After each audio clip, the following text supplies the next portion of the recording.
All right, so we're going to be watching a video from a channel called Explore With Us. They've been popping off recently with their police interview videos. We're going to be watching something called the craziest interrogation you'll ever see.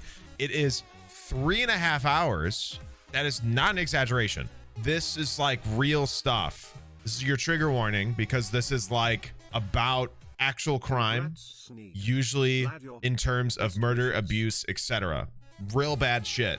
This is your warning. If you're sensitive to that sort of stuff, you're free to click away. It's okay.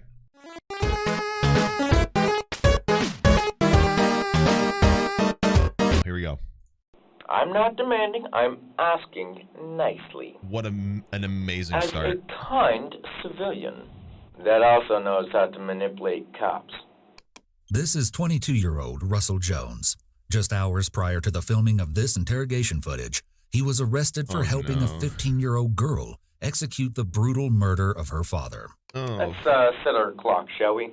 In approximately 3 seconds, you will witness an extreme shift in his demeanor. Why does he have... Was that a fry? He knows how to manipulate cops, guys. Why does he have fries?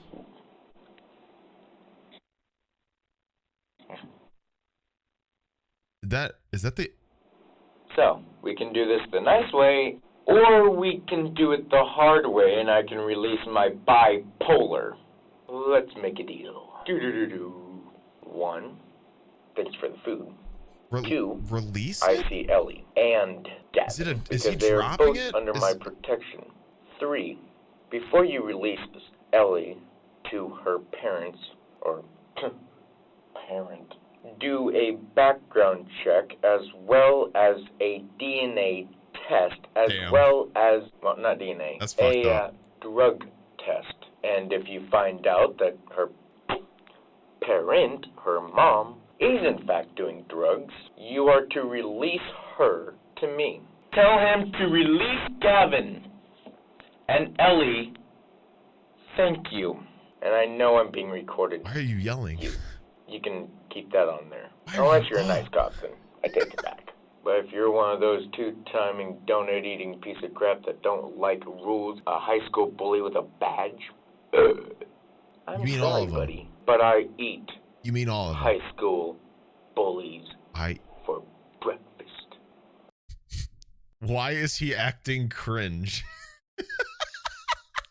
I don't know if this guy is fully put together. I'm going to be honest with you guys. Clearly some stuff has happened to this guy.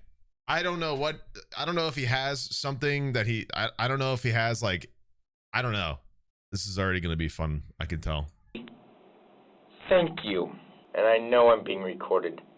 You can keep that on there. Unless you're a nice cop, then I take it back. But if you're one of those two-timing, is he talking to the camera, or is there a cop in here? Like rules, a high school bully with a badge. All of them. I'm sorry, buddy, but I eat high school bullies for breakfast. So, you want the whole story? Make a deal, or I let out my bipolar. Your choice. The following footage contains never-before-seen personal accounts of the suspects involved in this crime. Through in-depth interviews, we've obtained rare insight into the minds of 3 criminals who display behavior that is among the most disturbing we have seen yet. I can still twist your little mind. Aaron Fryer's murder was reportedly one of the most gruesome homicides Medford police had seen. The investigative team assigned Something weird about it saying actual photo and it's just like trees with police tape. I don't know. I get it, it's where it happened, but I don't know, it's something like really underwhelming about it. Into the case knew there was significant cause for concern just from viewing the crime scene alone. The bat in the tree? Aaron's 2 youngest daughters, Sierra and Olivia, walked out of their bedroom the morning of October 2nd, 2017, to find the horrifying evidence of the crime. What? But their father was nowhere to be found. Oh. The 2, who were not yet in high school, called their father's girlfriend for help, and it was not long before the police were involved. Only a few hours later, investigators picked up and detained 3 young individuals, walking roadside a short distance from Aaron's abandoned silver Mercury Marquis. His eldest daughter, 15-year-old Ellen Rose Fryer, was part of the trio.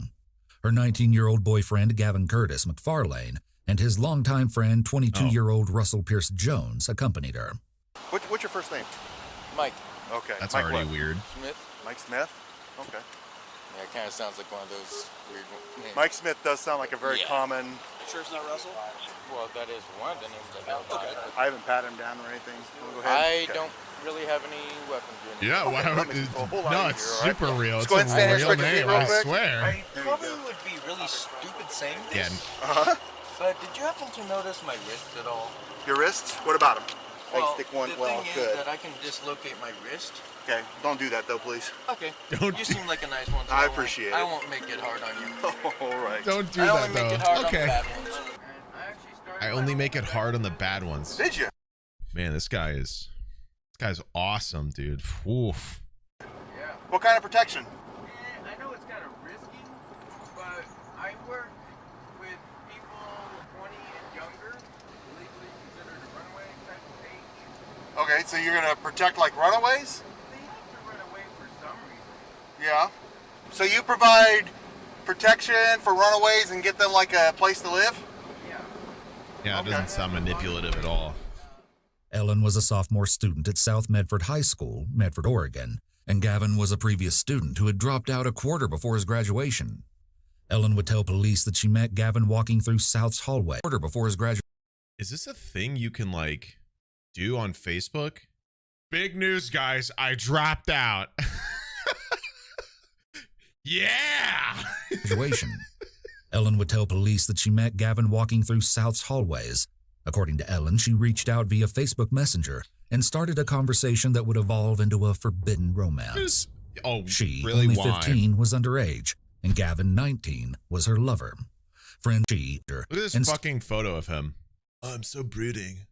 Oh. started a conversation that would Cringe. evolve into a forbidden was her Yeah, lover. well, gross. Friends and family were appalled, but no one as much as Ellen's father. Why? Aaron, in addition to Ellen's mother, Maggie, immediately set clear Wait, boundaries. the bio? Hold on. I didn't see it. She out Wait. via Your ass is grass and I am the mower. The girl's bio is killing me too, because it's the you know my name but you don't know my story, which is the most like live, laugh, love a teenager can put on social media ever. You don't know me. You don't know me. I'm different. I'm like a, I'm like myself, but like you don't know it. You don't know about it. You don't know anything about it. I'm like, you know? Facebook Messenger and started a conversation that would evolve into a forbidden romance. She, only 15, was underage, and Gavin, 19, was her lover. Friends and family were appalled, but no one as much as Ellen's father. Aaron, in addition to Ellen's mother, Maggie, immediately set clear boundaries. I She wonder was why. no longer allowed to see Gavin. Characteristic to many teenagers who do not get their way, Holy shit, Ellen the rebelled. Jack Skellington She pin. snuck out and lied to see him, secretly maintaining their bond. It was not long before Ellen's lies caught up to her, and Aaron discovered that instead of staying the night at a friend's as she'd been claiming, she was sleeping over at Gavin's.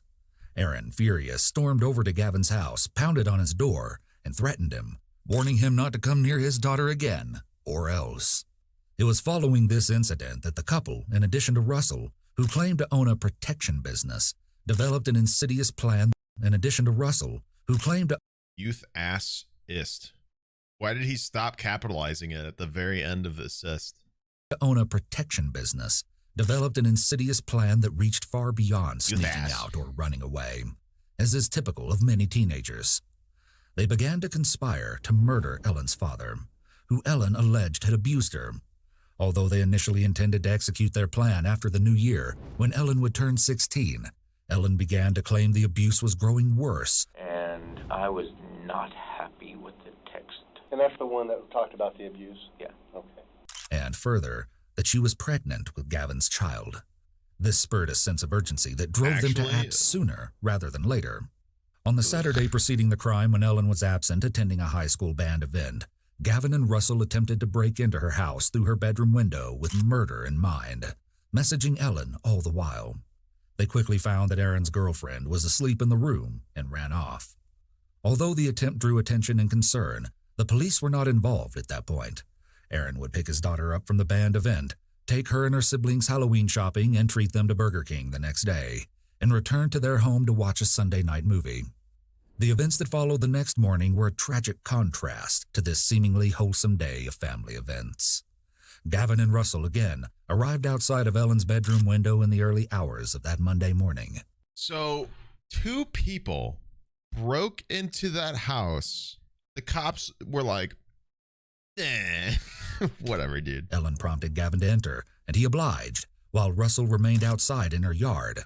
Over a period of an hour or so, Gavin and Ellen whimsically discussed their future, full of marriage and lifelong love. But this was only to pass time. They were waiting for Aaron, who rested on the living room couch, to fall asleep. Eventually, they heard snoring, and Gavin began to make his way to the living room. His first attempt failed when he accidentally kicked a trash can. It was still dark. Aaron woke up, Gavin retreated to the bedroom, and Ellen pretended that she had to use the restroom. Oblivious to his impending fate, Aaron purportedly said to Ellen, "Stop scaring me with all these people breaking in lately." When the two heard his snoring once more, Ellen handed Gavin an aluminum baseball bat, something Aaron had kept close by for protection, and told Gavin, "Take him out." After Gavin was finished, he sent Ellen a message informing her that it was done. Russell, who had stood outside with a machete for backup, entered the home at that point to assist with transporting Aaron's body. Russell reported that he was shocked and that he immediately retreated to the bathroom, sickened by the scene of the crime. Aaron's face, as shared by Russell, Yeah, he was seems scary. real remorseful Due about to the it. nature of Aaron's fatal injuries, Gavin wrapped a towel around Aaron's head and a blanket around his body.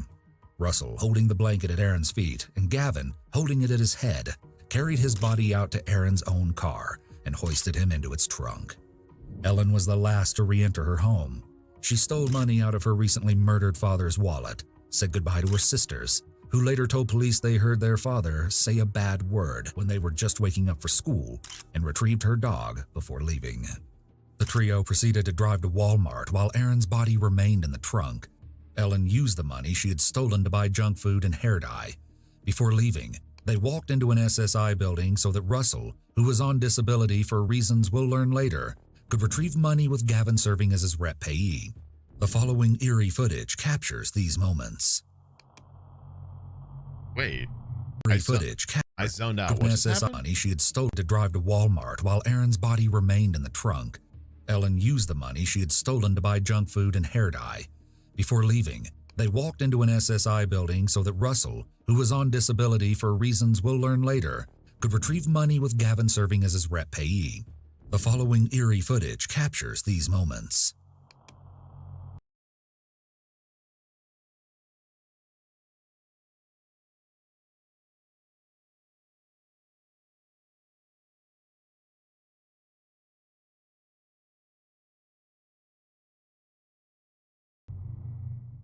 They dumped Aaron's body off an embankment along the side of a road. Also off the embankment alongside the road, they threw various incriminating pieces of trash and clothing articles. They ditched Aaron's car and walked away with plans of hiding low in an abandoned house and eventually retreating to California. He dropped his body off on the side of like a pretty well-known road, man. Like some lady was like walking her dog and then found his body. We interviewed dozens of friends and family who knew these suspects, and we found that almost all of them shared the same sentiment. I spent like the whole year with her and Dan doing competitions and whatever. Someone pulled me aside, was like, "Did you hear what happened with Ellie Fryer?" And I was like, "No, I haven't heard anything." And literally a week or two previously, I had spoken to her and been around her. It shocked me. It was a shock. It was a little bit shattering. It was a murder, and a really kind of mysterious and gruesome one. And I don't think anybody was expecting that. All signs Ah, yes, the crime I committed. Let's film it. Let's have video evidence of me doing crime, and then I'll delete it. They'll never catch me now. aside, no one expected that this would happen. Think about this. Your daughter's 15, 16, and she's with a grown-ass man doing drugs. I would tell him never talk to my daughter again. And it's like some Romeo and Juliet type. You know what I mean? They're not supposed to be together, but they want to be together. Romeo and Juliet laws could be applied there because of the 3-year age difference. What is the Romeo and Juliet law? So they do something drastic, you know. And unfortunately, it was taking Aaron's life in such a messed up way. They found like actual evidence of them planning to kill both Ellie's father and the other guy whose name I can't remember, his dad as well. Who's your father? Russell Jones Sr. Oh. What's so bad about him? His past, as well as my past, growing up with him over 22 years. I know at the very usury. I don't care. This doesn't mean anything. Why does he I know write like at the that? very least, Gavin and Ellie were present when He writes like he's one got or like both of them a hostage letter. Ellie's father to death with a baseball bat. They, you know, then took his car with his body, dumped him not even that far away, I don't think, in a ditch. Were caught like not that long after in the car, I think, which is crazy. And Medford police at least say it's one of the goriest scenes they've ever seen. All factors involving these specific 3 individuals culminated with a deadly storm that ultimately led to Aaron's traumatic murder. This is the beginning of an end for Ellen Fryer. She sits stiffly in an uncushioned chair. The walls are bare and narrowly enclosing. Experts designed this room to spur feelings of discomfort, isolation, and unfamiliarity. The interrogation has already begun. Throughout the following interrogations, we will analyze all forms of communication, forensic linguistics, and the complex relationship. Police interrogation rooms do this all the time. You'll either get a really big room with a tiny table or a really cramped room. It's like a yin and yang situation here where like the tiny room builds like a sense of entrapment and claustrophobia, while the big room with like minimal stuff in it with too much space kind of builds this idea of isolation. It can play either way. They usually do it based off of how they think the person will behave in whichever room. That being said, these aren't like concrete ways to get people to crack. These are just like human psychology studies that like show this is how people feel in these types of rooms. Between suspects' criminal behavior and unique underlying psychology. Only hours previously, Ellen stood outside her home while Gavin murdered her father. After she wrings her hands and cracks her fingers one by one, she stares stoically at the camera.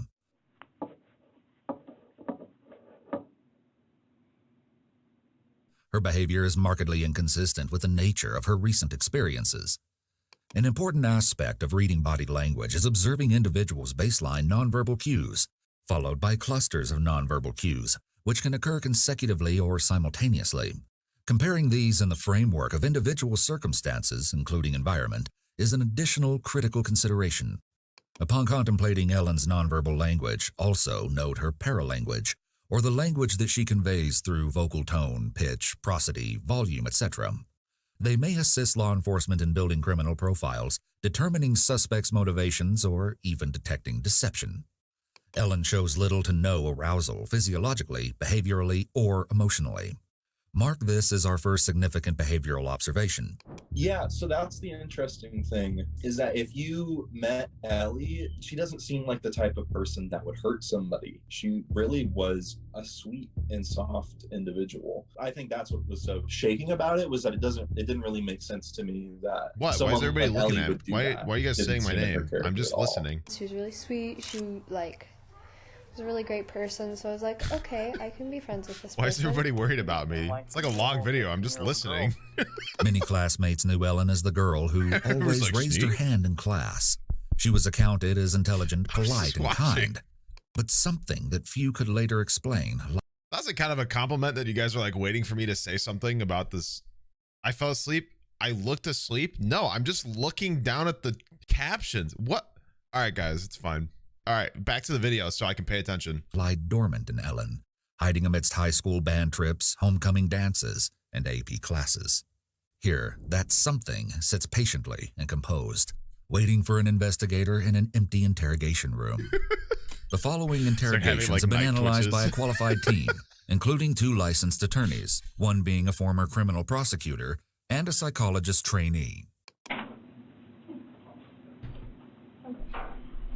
Hi. Hello. Are you Ellie? No. No.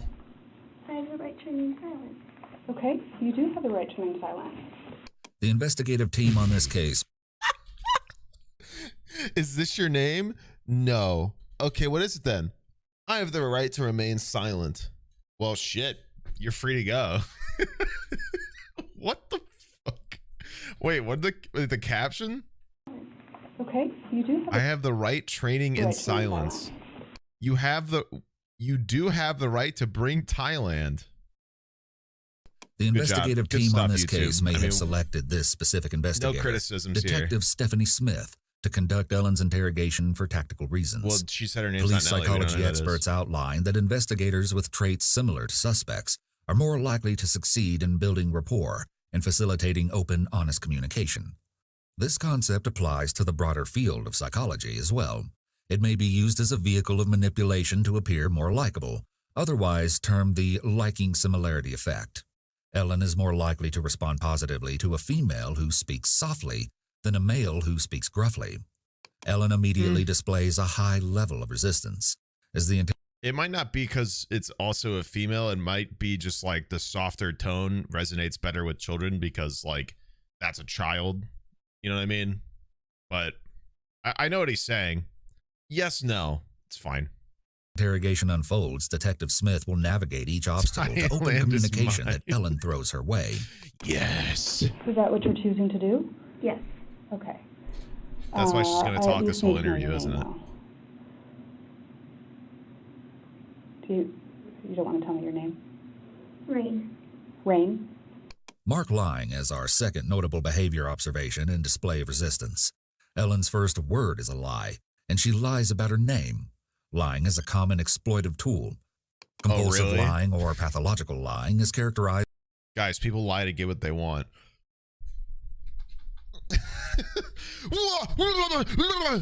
by lying about subjects' surrounding identity as a means of control. Okay, Rain, well, if you choose that you want to talk, I'm around, okay? I would like to know why I'm in handcuffs and why I'm detained. I have the right to know. Okay. Ellen is angry. This reflects in her expression, No, you which is a don't. significant contrast between her flat disposition minutes previously. Her eyebrows are raised unusually high, and she holds them there as she Why does asks she the look- investigator Why does it kind of look like she's doing the Giga Chad face right now? with a childlike voice in an indignant, defiant tone why she is being detained. Why am I detained? Why am I being detained? Her eye contact is unfaltering. Advanced situational awareness training would identify this behavioral cluster as indicating a need for dominance. Yep. So we got a call of concern at your house today. A Well, first I'm 15-year-old gonna tell you trying all to your rights. establish dominance I'm going to tell in a you all your social rights. setting? That's crazy. Okay? And then I'm going to explain to you what's going on. And if you choose to talk after that, that's completely up to you.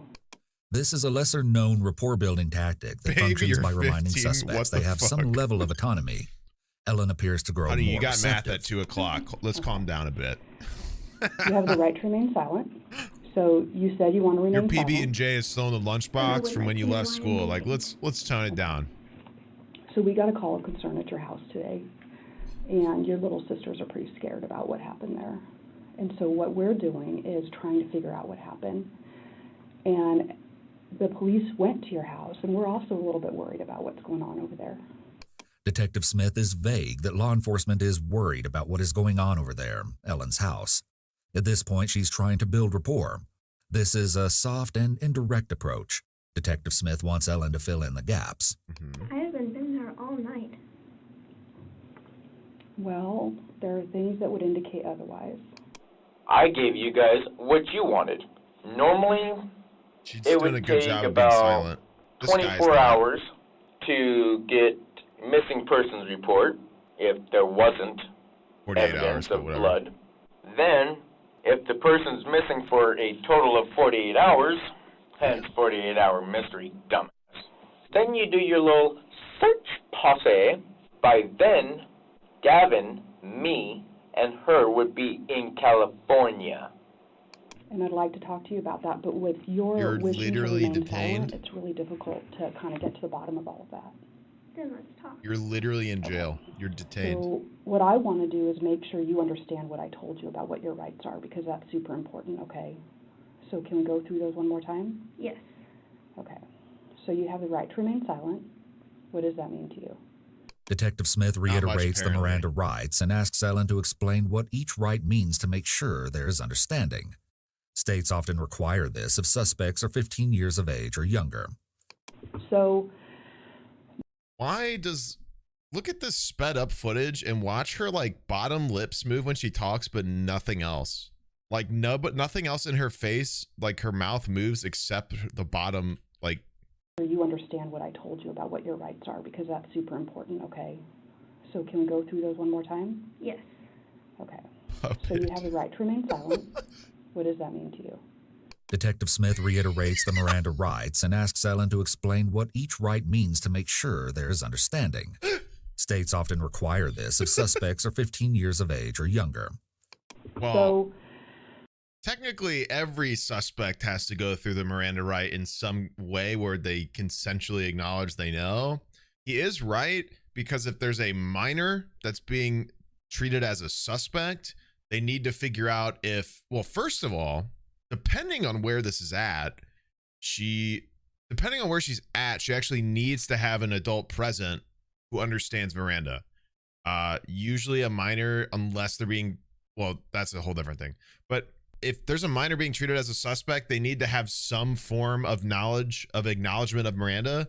And if they don't, they automatically, at least most of the time, they automatically are required to have a legal, like an attorney present so they can explain it to them better.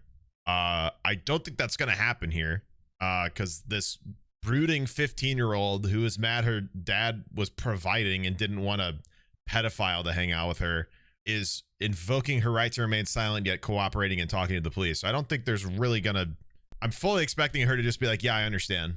this morning, your little sisters ran over to your mom's house and told your mom about something that worried them that they saw in your house, okay? And what that was a large amount of blood. And they described a few things that you had been doing at the house. Kind of the way you said goodbye, and that it worried them because they weren't sure if they were going to see you again, and they love you. And that really worried them a lot about where you were going and why you were leaving so quick. I was just going to class. They care about you and they love you. She frames the story from Ellen's sister's perspective, describing how scared they were to appeal to Ellen's humanity, but Ellen seems relatively unaffected. Yeah, she looks real sad about it. You know, do you love your sisters? Yes. And you care about kind of how they feel about you? Mm-hmm. Yeah. Anybody would. You know that? I think she likes the legal adult who's preying on her more. Kind of, that's what we need to hash here. out, you know? What did your sisters see? Why are they worried? Yeah, what did they see? That's what I'm going to ask you. To be honest, I don't have a clue. Mm-hmm. Ellen becomes abruptly animated. She raises her eyebrows sharply, and they linger there. Something about the expression seems off. It doesn't reach the rest of her face, indicating chirality, or match her verbal expression. This abnormal behavior further supports that Ellen struggles with issues of affect or apathy. Ellen's expression, whatever it is, does not appear normal. Ellen's ex-best friend, Jillian McFeeters, commented on Ellen's mental health to investigators, stating that Ellen... McFeeters? That's so awesome. That's so dope. That really caught me off guard. Holy shit. Ellen had displayed signs of bipolar disorder. The switch would go off sometimes. And I mean, it was not very long. It was just kind of a woo, and then it was gone. But this is a critical piece of information confirmed by someone who knew Ellen best. Ellen's mood fluctuation is a critical not very long. Disorder. The switch would go off sometimes, and I mean, it was not very long. It was So just she kind of a does woo, have and then it was bipolar. gone. But This is a critical piece of information confirmed by someone who knew Ellen best. Put Ellen's those mood grippers fluctuations away. indicate that she suffers from heightened emotional reactivity and sensitivity in response to triggering stimuli. This contrasts with mood swings typical of bipolar disorder, which are not as transient.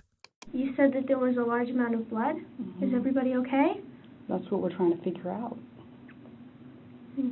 Yeah. Do you go to school? No. No? What's the last grade you completed? 12th. You completed 12th grade? Detective Smith begins to ask background questions to establish Ellen's behavioral baseline, or the behavior she normally displays when answering fact-based questions. Later in the interrogation, when she poses questions relevant to the crime, she will look for behaviors that diverge from Ellen's behavioral baseline when Ellen responds. Yeah, I actually have a degree We will already. expand on the formal technique of this concept later in the interrogations. How old are you? 18. Okay. All right. Where did you go to school? South Medford High School. When did you graduate? Last year. Class of 2017. This year, sorry.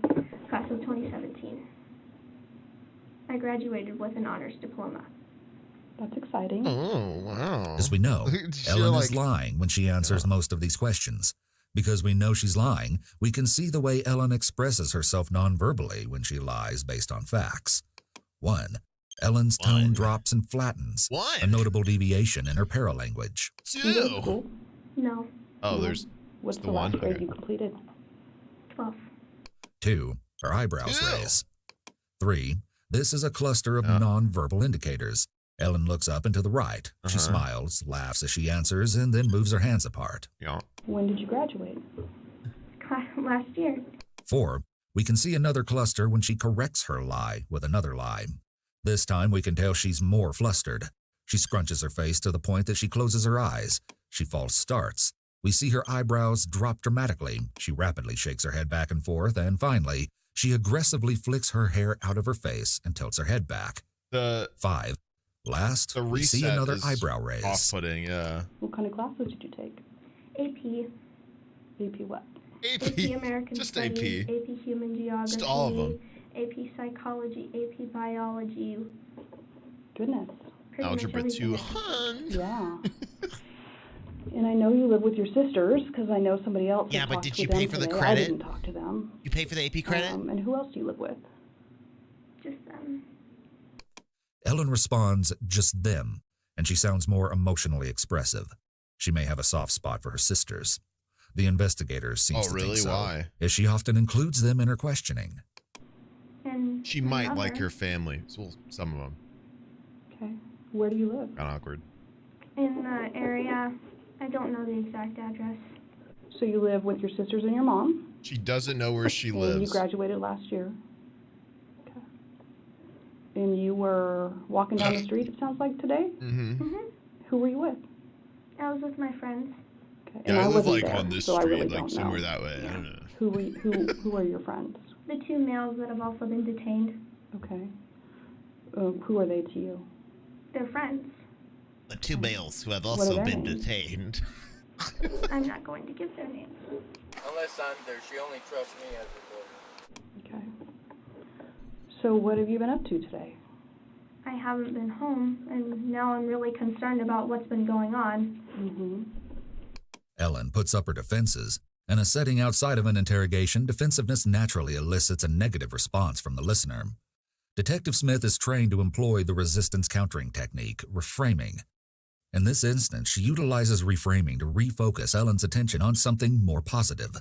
Holding positivity assists with resetting the flow of conversation, prevents defensiveness from building, and increases efficient information gathering. Her lawyer's This the tactic Joker. draws from the field of positive psychology, which arose from the idea that reorienting focus and reframing perspectives away from negativity results in greater life equilibrium. Yeah, so she did say that she was going to stay silent, but most people do. Most suspects say they're not going to talk, and then when they're presented with questions, they just can't shut up. You know, you guys know me. I do not like police, but they are very good at getting people to speak. Where were you? Out.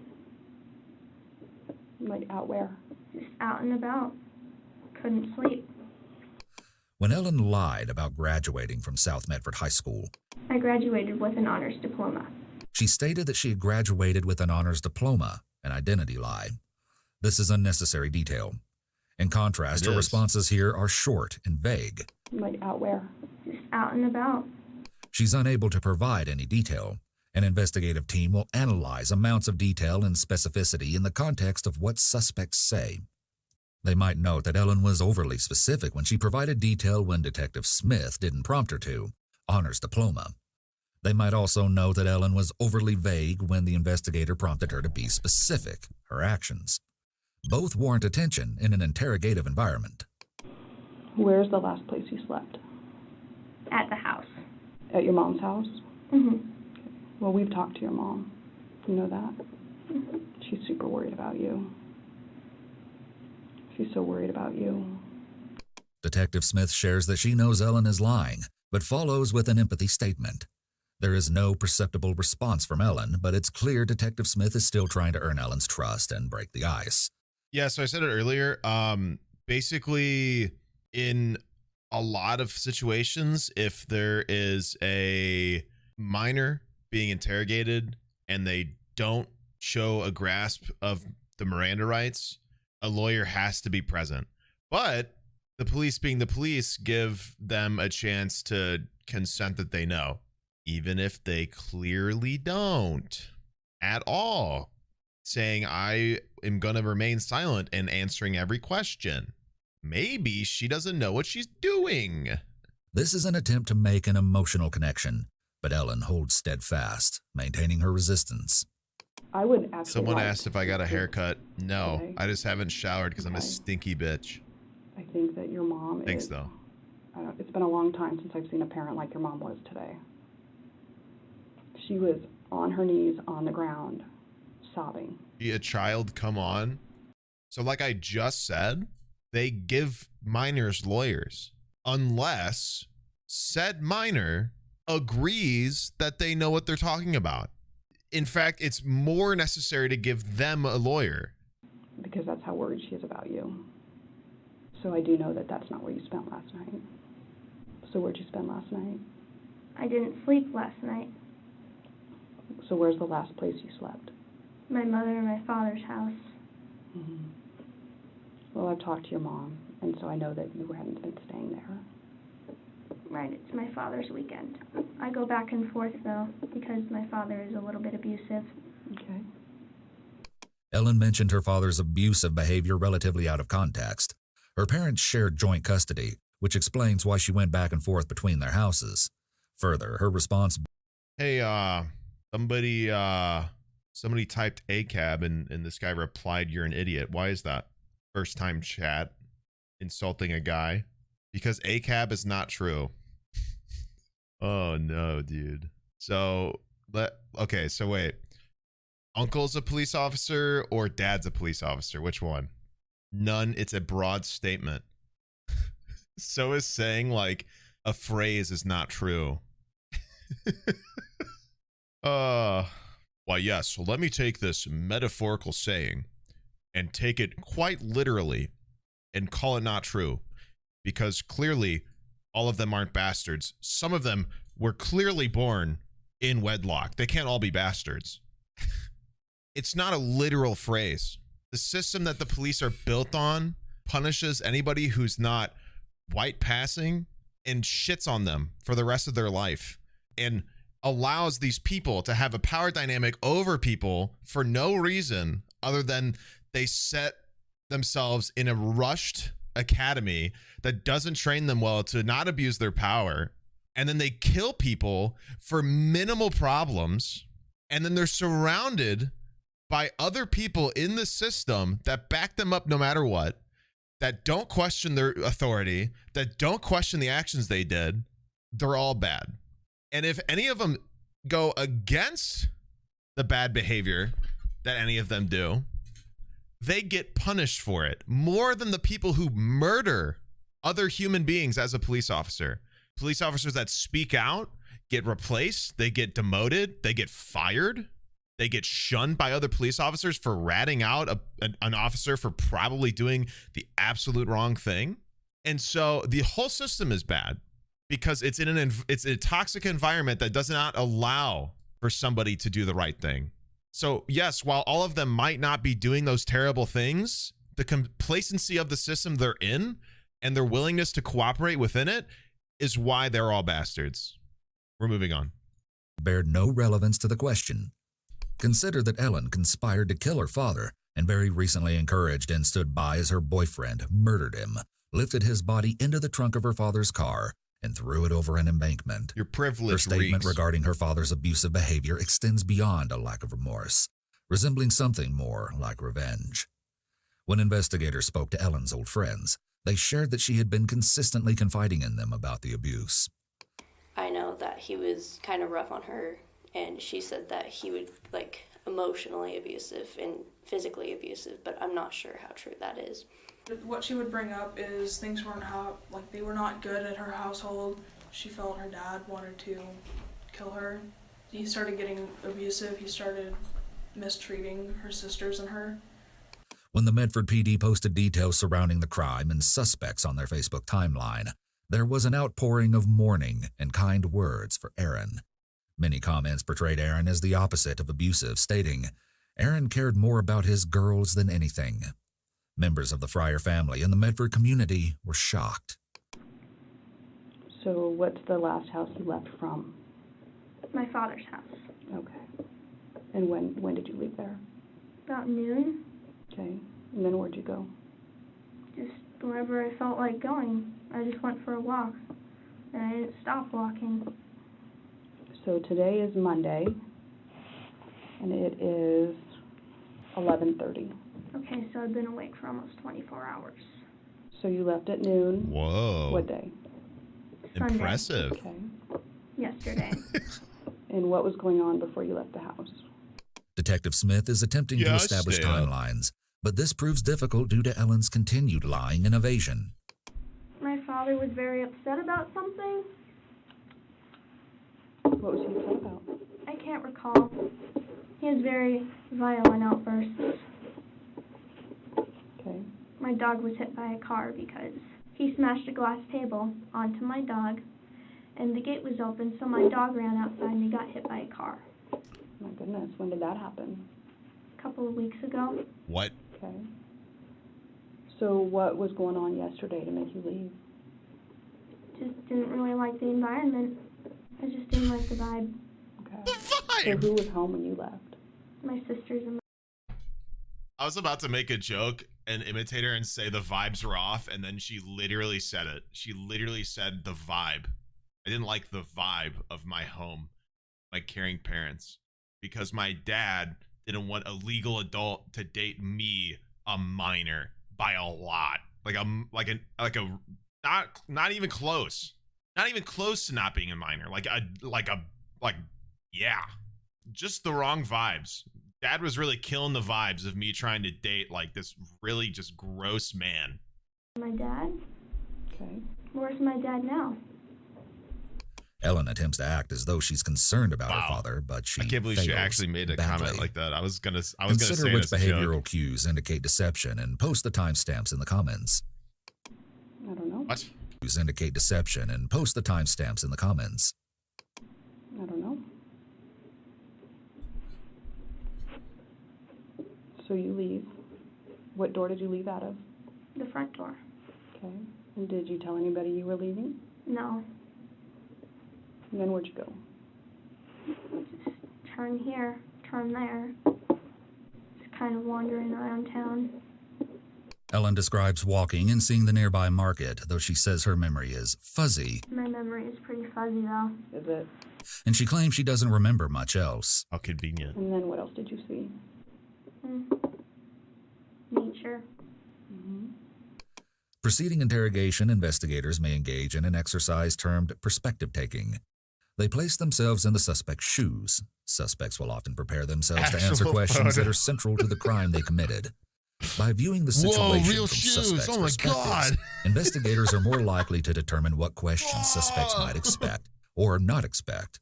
Investigators will then begin the interrogation by asking anticipated questions to establish a behavioral baseline, and follow by asking unanticipated questions. This allows investigators to make a comparison between baseline responses and responses that suspects provide when caught off guard. Well, at some point you must have met up with some friends. Yeah, I ran into them.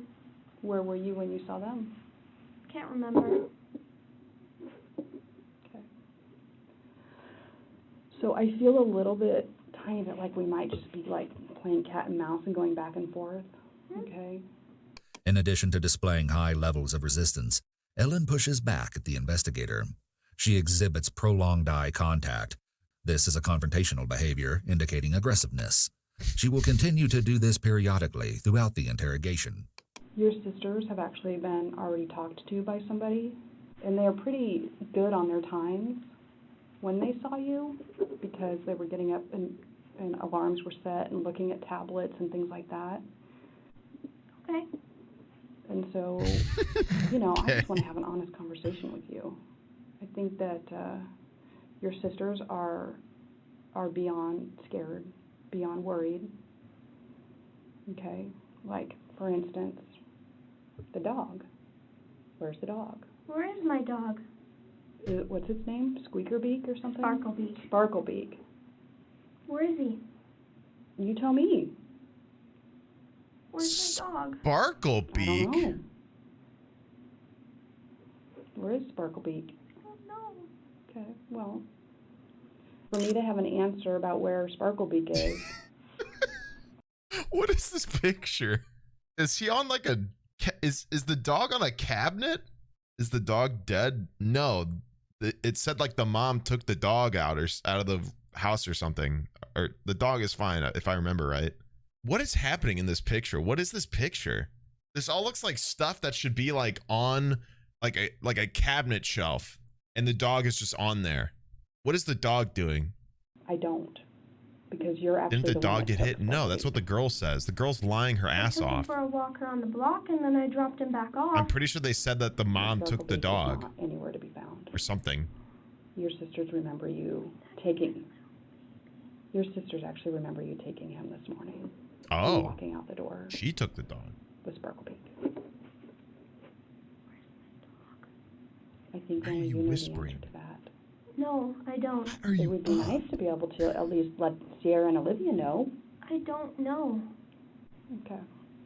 Do you have a boyfriend? My parents made us break up. Oh, they did. Tell me about that. Yeah. They just didn't like him. Mm-hmm. Dad ruined the vibes there too. Note that Detective Smith is skilled at asking very open-ended questions to entice Ellen to speak. Open-ended questions Not really a encourage skill, narratives but that are okay. rich in detail and allow investigators to collect further information and insight related to the case. How'd you meet him? School. At South? Okay. And so you've been out of school for a bit, Mhm. but your parents didn't like him? Yeah. How come they didn't like him? I don't know. Well, you must have had some kind of conversation about why your parents don't like your boyfriend. They're just like, we don't like this guy. Get rid of him. So what did you do? I ended it. Get him out of here. What We was don't that like this boyfriend's guy. Gavin. Justin. What's his last name? Can't remember. I wasn't dating him for very long. Maybe 2 weeks. You don't know your boyfriend of 2 weeks' last name. No. We could find him in a yearbook, though. Oh, okay. Don't you think? Okay. You didn't have any other boyfriend? No. Every detail holds the potential to be significant. The nonverbal indicator that follows is very subtle, almost unnoticeable. I've had a few, like, weak relationships that I don't really consider those to be real. Ooh. Except you Everything felt the is need to noteworthy mention when it it. comes to body language analysis. Note that Ellen displays asymmetrical eye blinking and has done so several times throughout the interrogation up to this. I had a few men in my life.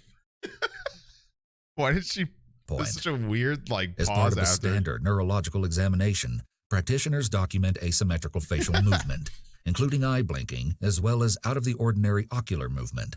Blinking is controlled by the nervous system, specifically through voluntary neural control in the autonomic nervous system. This could be a sign of a neurological, neuropsychological, or psychological issue, as well as medication or drug use. Overtiredness may also cause asymmetrical eye blinking, and Ellen has purportedly been awake for Something fun is the drug use thing actually is true. Most people know that you get caught drunk driving and a police officer asks you to walk a line or say the alphabet backwards or whatever. They don't really do that anymore because there are ways for people to train themselves to do those, which is like weird. First of all, it's weird that people like can do that or want to do that, but because those are like trainable things, it's harder for police to like gauge a drunk driver through those. So something that cops do now, it's called nystagmus, and it's involuntary eye movement. So basically, if somebody is able to you can try this with somebody, by the way. Basically, they'll put a finger up to your face like this, and you'll follow it without moving your head. And they'll put it right back here to where you have to go to like the edge of your eye in order to look at it. But when you're on some sort of substance like alcohol or drugs, it's harder for you to like keep your eye steady when stretching it that far over, because your neurological system isn't as like snappy because you're on a substance. So basically your eye will do this like really light twitching depending on the amount, or if you're on substance, like the amount you're on, what you're on, etc. So that's a way that they actually gauge inebriation when somebody's driving nowadays. Fun fact. You can't really not do it. Tiredness may also cause asymmetrical eye blinking, and Ellen has purportedly been awake for approximately 24 hours or more. Although overtiredness is a likely cause, we must also note that Ellen displays other abnormal eye movements at different points during the interrogation, as well as significantly and consistently odd behavior. We can only speculate what exactly this may be, but we do know there is a strong possibility that each time Ellen does this, she is experiencing some form of abnormal brain activity. Just tuned in, quick summary. This 15-year-old girl plotted with her 19-year-old boyfriend and his friend to kill her dad and run away. Basically because that dude is an actual adult and the dad was like, don't see him. Activity. Tell me about the boyfriend you had that your dad thought was too old for you. Oh yeah, that's another situation. My dad's just flat out, I don't like this guy. You need to break up with him. And of course, I want my father's wishes for the person I'm seeing. The boyfriend's 19, not 18. Who was the guy that was too old for you? I won't give names. So what was that circumstance, though? I won't give names, but I'll give you every other piece of evidence you could ever need. Controlling. Yeah. Yeah, it's a real shock why the dad was against her seeing this guy when he was an actual adult and she is like super definitely a minor. When I did something like, not even close. He would grab me right here and he'd pin me against the wall. And then what would happen? And then my little sisters would freak out and then he'd stop. So what was being said or what was being done or what happened to lead up to him putting Oh my god, yeah, and she's pregnant with the guy's kid. Fucking. I'd like to know that myself. I forgot about that. They haven't really talked about that much. I don't have that answer because you were the one that was there. Well, like I said, he was drunk, but he's done it sober as well. Yeah, so basically they were planning to run away when she turned 16 and do this, except they realized that she was pregnant with his kid, so they did it now. Not that that makes it any different, but it kind of just like adds to this already big shit show. So words were being said. Like she's not actually pregnant. I thought they said I thought the guy said she was. Emotionally damaging to hear your father tell you that.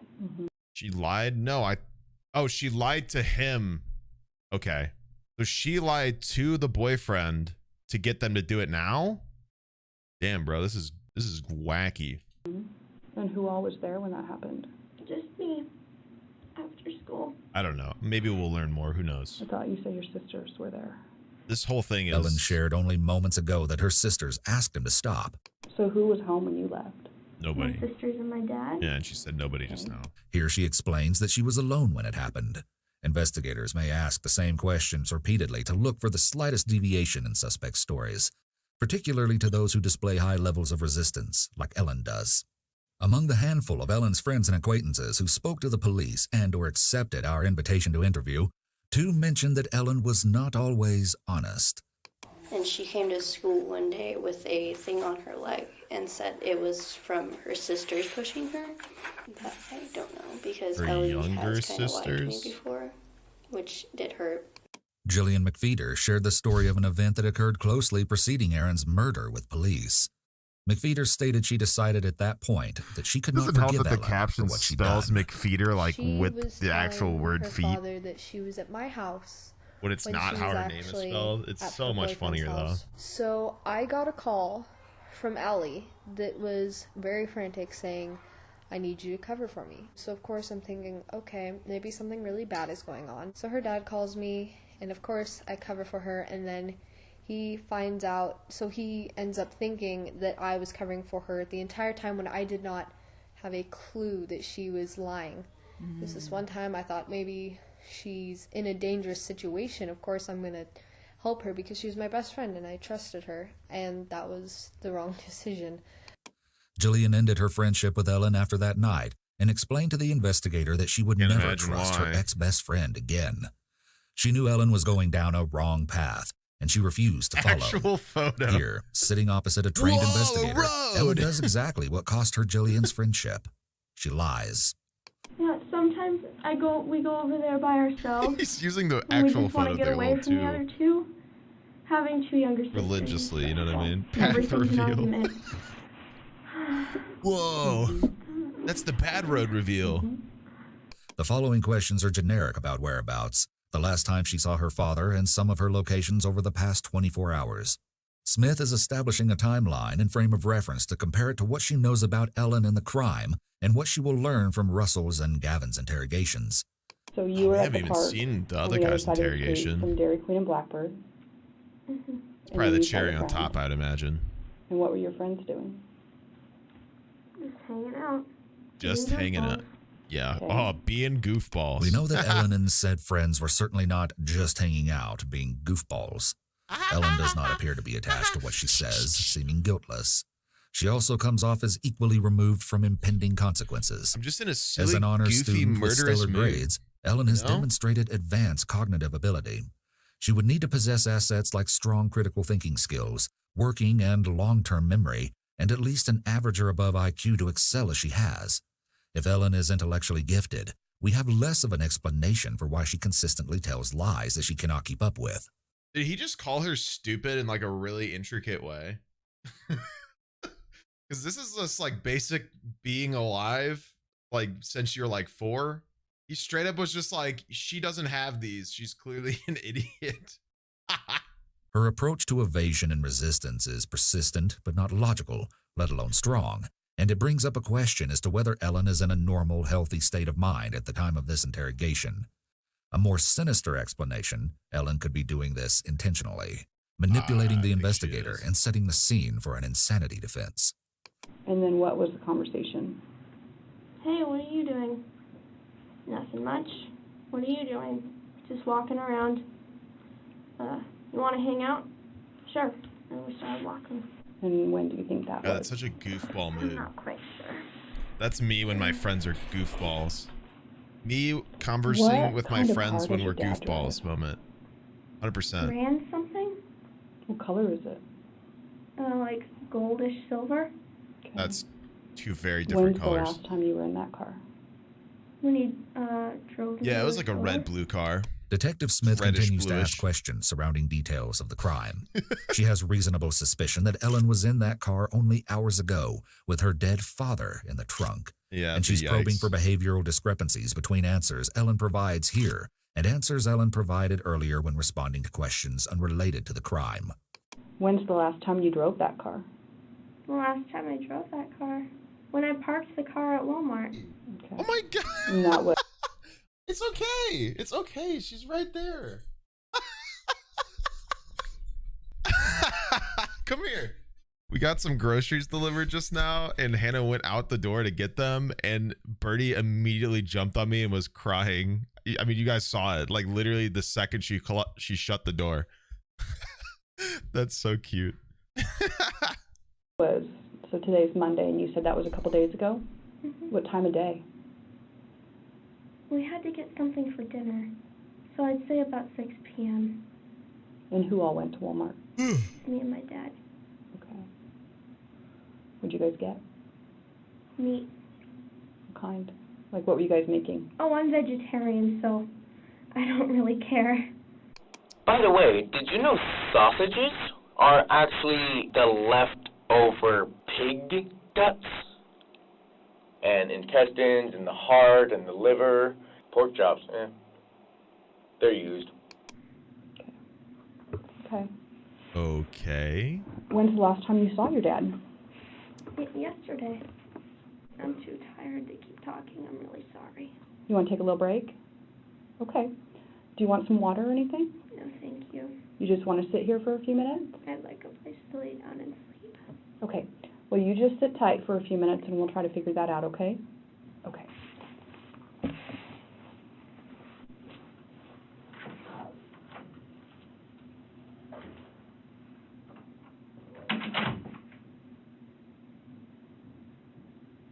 It may be difficult to imagine that this mild-mannered 15-year-old girl conspired to kill her father. She has denied knowledge and culpability and claimed abuse. She has likewise lied consistently throughout the interrogation. Many involved in this case seem to want an answer to a question they are hesitant to ask. Was Ellen truly a victim of abuse, or is she lying? We spoke to multiple sources who questioned why Ellen planned and encouraged the murder of her father when other options of escape from the alleged abuse were available to her. They argued that she could have gone to the police, her doctor, the fire station, or other local sources of support. They asked why she'd not chosen to run away. They admitted that they simply couldn't understand what had happened. It's relevant to note that cases of patricide are extremely rare. The circumstances of Aaron's tragic murder were less than 0.002% likely to happen. This innocent, sweet-sounding 15-year-old girl is not a typical young teenager. Her actions were so unusual that even the FBI lacks the words to describe them. Ultimately, though, Ellen didn't swing the baseball bat that killed her father. Gavin was kind of one of those kids that kind of everybody She did? Jesus. knew, at least, because he had kind of a very specific outward kind of image that didn't. I think he was trying Planned to it, though. display, you know, Remember what they said. very dark, very Darth Vapor. Sexy as fuck. One of the nicest people you will ever meet, always down to chill if I'm not busy. Willing to kill your father. Chill as fuck. kind of shady, you know. Overall, Good he God. really was relatively nice, but just kind of a weird kid. Gavin was a normal guy. He was really cool. You know, he's always outgoing. He was an open person. He was like, I don't know, he had friends, but he wasn't like popular, if that makes sense. It just makes sense that he would do This is so cool, by the way, because like this channel is like, look at the bottom right. This channel interviewed these people. Like this is stuff that they collected. That's really fucking cool. That like they're doing a follow-up of this situation and hearing it from other people. I think that's a really cool like extra step in terms of like YouTube true crime. I think that's super cool of them to do this. Something like that. I mean, he makes threats to kill people. He obviously has the outward image of somebody who it seems like he was playing an imitation Slow, heavy metal music playing. game. It's like the classic, you know, trench coat mafia at your school. Like, it seemed like he wanted to be one of the Columbine shooters. Many of those who knew Gavin held mixed perceptions of him. From multiple accounts, he seemed to be as much of a friend as he was an enemy, as normal as he was eccentric, and as outgoing as he was reserved. Some said that they noticed him changing over the couple of years leading up to Aaron's murder. Others said that he had always been the way he was. Regardless of whether pre-murder impressions of Gavin were positive or negative, most who responded to our request to interview didn't believe that he could have done what he did. He was never like that, man. No one would have ever guessed that he would have been a murderer, you know? In social environments, he can be cool. If you're just with him, like, he'll start saying that makes you think, like, oh, you shouldn't say that. Don't say that to anybody else. You know what I mean? Like, keep that one to yourself. Gavin's behavior and responses to investigators, framed within the context of what family and old friends and acquaintances have said, serve as an... This is going to be a shock to you guys, but most people who like want to commit a murder or have don't like, by the way, guys, just so you know, like... an opportunity for a unique insight into a crime that no one anticipated. people that do this stuff and want to do this stuff do a really good job of socially masking themselves where it's necessary to pass, or to pass socially to a lot of people. So like that guy said, he was really good in groups, but one by one, like one-on-one, he would say things that are like, that kind of slip through the cracks. That's what I mean. That sort of thing. This interrogation occurred less than a day after Gavin bludgeoned Aaron to death. But shortly after he sits, he lightheartedly, mechanically asks. That being said, people can behave that way and make comments like that individually rather than in groups, but also like 20 of the 21 people that behave that way don't commit murder. So don't, like, the second somebody slips up on a one-on-one, don't be like, oh, you know what I mean? How's your morning been so far? Busy. Busy? Yeah. Mark this heavy contrast as our first behavioral observation of Gavin. He displays no visible signs of remorse. Just as we observed in Ellen, Gavin appears unfazed by the seriousness of his past actions and present situation. Whereas Ellen initially presented as emotionally flat, Gavin teeters on the edge of jovial. This is the start of what is known as the Reed technique. The first step in such technique is isolation, which they've done for an extended period. The second step deployed here is called maximization. The Reed technique recommends 5 minutes of isolation, but Gavin has been isolated for hours, with the exception of an officer keeping a close watch on him. Following isolation and maximization, the Reed method incorporates 3 primary. The Reed technique recommends 5 minutes of isolation, but Gavin has been isolated for hours, with the exception of an officer keeping a close watch on him. Following isolation and maximization, the Reed method. Is he on the floor? Method incorporates 3 oh shit. Snacks. Primary categories: fact analysis, investigative interview, and interrogation. What? As part of the fact What's he doing down there? analysis step, investigators gather the facts involved in the case and analyze them to search for twisted motive, and turned, potential bro. to commit the crime, and likelihood to commit the crime. I can't sleep on this hard police floor. Law enforcement will use both dependent and independent corroborating evidence You in have this a neck stage. pillow I could have, maybe? During this stage, investigators develop a full understanding of the crime scene and other relevant aspects of the crime. All right. So,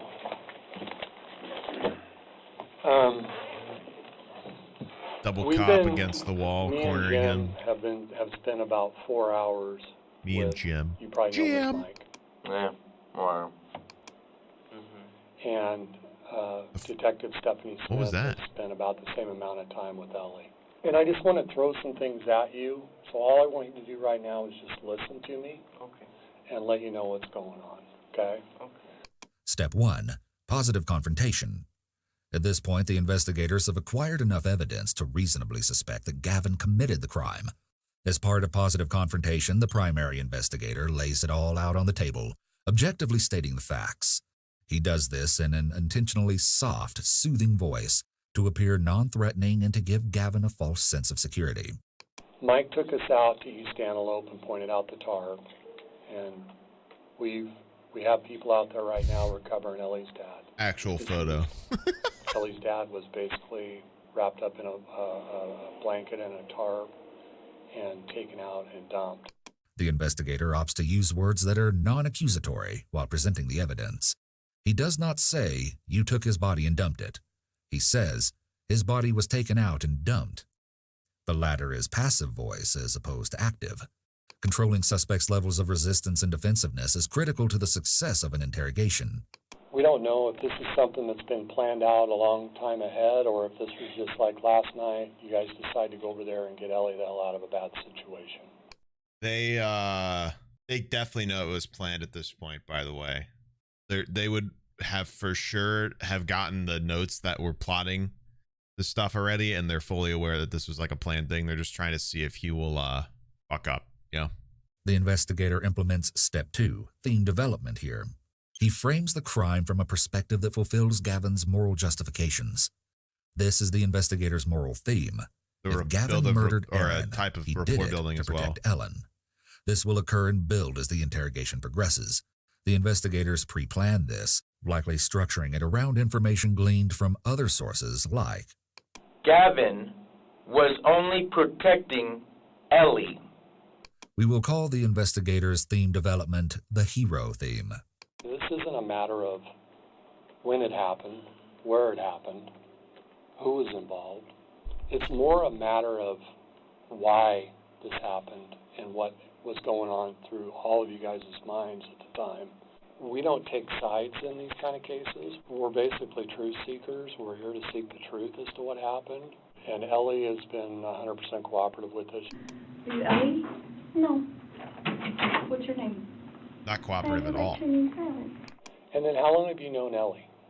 Ellie, it's been almost a year now, I'd say. Okay. Boyfriend, girlfriend? It's only about 6 months. There's some information that Ellie might be pregnant. Has she told you that? Okay. Gavin confirms that he was both dating and sleeping with Ellen. That is, he confirms that he was both dating and sleeping with a minor. It took a handful of seconds for this investigator to prompt Gavin to admit to a statutory offense. He would like hang around middle schools. When he had turned 18 is when everybody like found out that he was with like a 15-year-old. People were automatically like, okay, bro, like that's not cool. And a lot of people stopped talking to him. And he wanted her at any cost. No one else could have her. Because Gavin shows little resistance and doesn't reject or deny the investigator's accusations, the investigator can bypass steps 3 and 4 of the read interrogation technique, handling denials and overcoming objections. Instead, he jumps straight into step 5 of the read technique, procurement and retention of suspect's attention. The investigator must guide Gavin's attention away from the potential repercussions of the crime and back to the main theme. He does this through minimization or through rationalizing that the crime was not that serious of an offense. You guys are only, what, 3-4 years apart? A little over 3, yeah. Yeah. Okay. Because of the investigator's redirection here, Gavin is back in the hero mindset. From Gavin's perspective, investigators are only concerned about Aaron's abuse of his daughter, not his murder, and Gavin has exactly the information they need. Her dad's an alcoholic, and I'm gonna, I'm not one to defend police, but they do this to get this guy to talk. The police might not agree, or they might not say things that they actually feel. Like the narrator said, the police say these things to either keep the suspect comfortable, keep the suspect talking, prevent the suspect from closing up. They're not defending this guy. They're talking to this guy in a sympathetic way to continue his cooperation so they can throw his ass in jail. It's a form of gaslighting that the police use to keep suspects less on their toes. Police will say a lot of stuff in an interrogation room in order to keep the suspect unaware of like what's actually happening. They're very good at just saying what they want to hear, because police saying things like this, minimizing crimes, justifying crimes, etc. to the suspect, makes it really easy for the police to keep letting them talk and to keep gathering more information to get them even more entrapped in their crime than they were originally. So yes, the police do tend to say weird shit during interviews. Most of the fucking time, it's probably just to keep the suspect talking. That being said, cops are lame. he goes and but they're good at this. He said that he's beaten her and locked her in the bathroom before and stuff. Has she ever told you that anything in regards to? That was just recently, and that's what set me off, so. Okay. This is a turning point. In just over 10 minutes, Gavin has fully bought into the hero theme. The next steps are crucial to the success of the interrogation. They almost have a full confession, but sticking true to the Reed method, the investigator immediately continues as though Gavin merely commented on the state of the weather. The hero approach to theme development was Gavin's Achilles heel, his greatest weakness. His crime was gruesome and ruthless, but he seemed to desire to be a hero as much as he desired to be a villain. Among the dozens of friends and acquaintances we interviewed, only one confirmed a possible explanation as to why this theme works so well for investigators. He was very protective. Because he's an idiot. Cared about. Actually, how we met, I was bad-mouthing a couple people, not realizing that he was connected to those people. They had pissed me off, and for whatever reason, I just wanted to talk, and he gave me a black eye. Although Jacob laughed it off, the example he gave supports the theory that Gavin possesses a low anger threshold, meaning he's anger-prone. Some might argue that Gavin's actions display extreme loyalty, whereas others might protest that they served as outlets for his aggression. When did she tell you about that, and what did she tell you? That was yesterday. What's your understanding of what he did to Ellie? He basically laid next to her naked and started. And then so you mentioned that kind of set you off, upset you. Obviously, it would upset me too. The other stuff she claimed didn't. This is an empathy statement, something that encourages reciprocity. Establishing reciprocity, in this case emotional reciprocity, in an interrogative setting is a form of persuasion. God damn. If the investigator provides a small favor, the suspect may feel a need to return it, thereby lowering resistance. The empathy statement also creates an opportunity for Gavin to elaborate on what he meant when he said he lost it. But the investigator quickly moves on once Gavin responds. Linguistic analysis involves the interpretation of words and phrases in context. So is a transitional expression. The simple linguistic interpretation here is that Gavin wants to move on from this topic of conversation. The investigator intuits this and immediately resumes asking questions along the lines of the hero theme. And then, so what was the plan going over to Ellie's last night? Was it to pick up her belongings and get her out of that situation? To pick her up some stuff and get her out of there, yeah. Okay. He's held me at gunpoint before. He what? He's threatened my life and held me at gunpoint before. Aaron has over at his house? And then there was one time he came over banging on my door because he was all mad. Did they ever say where this took place? Because I was I don't remember hearing a city or or anything. Out anything. the door, look out the window to see anything because I didn't know if he had a gun or not. But how long ago was that you called us? I think it was a month ago. And then when was the situation where he pointed a gun at you? Where was that? Where did that happen and how long ago was that? Gavin describes his interactions with Aaron as being characterized by fear. He claims that Aaron threatened him more than once. Beyond Gavin's reports of Aaron's threatening behavior, Ellen claimed to him that Aaron abused her.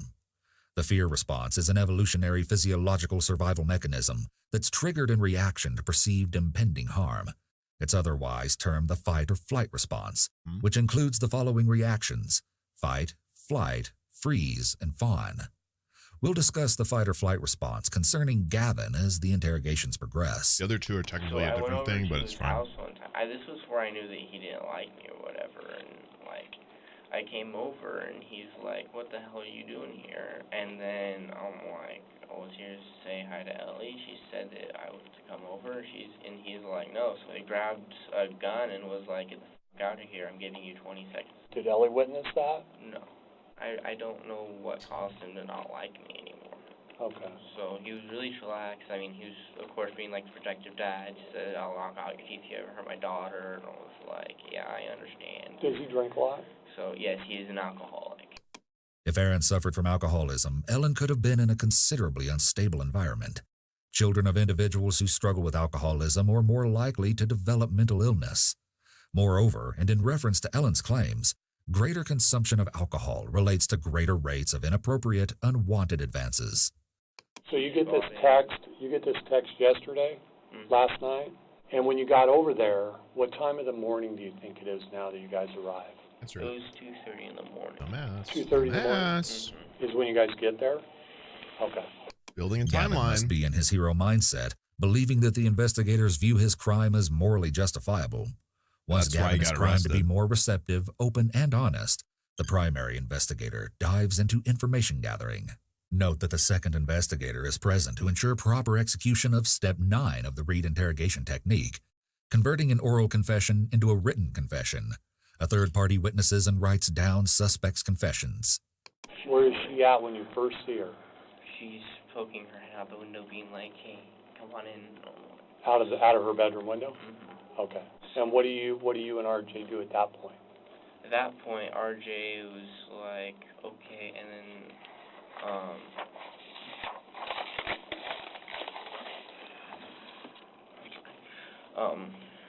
gas bubble or something. Okay.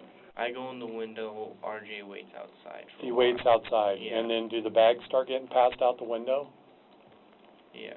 How many bags do you think she has ready to go at that point when you get there? Gavin appears calm and collected, unaffected by his present circumstances. However, as the investigator probes more deeply into the specifics of that night, He was affected Gavin by that crosses gas his level, arms apparently. tightly over his chest. This is a self-pacifying behavior, a self-hug meant to reduce stress and Standoffish. regulate emotions. When we got there, she had 4 bags. She had a guitar. The pellet rifle. The pellet rifle, yeah. And then she had like a makeup kit and then another thing in it.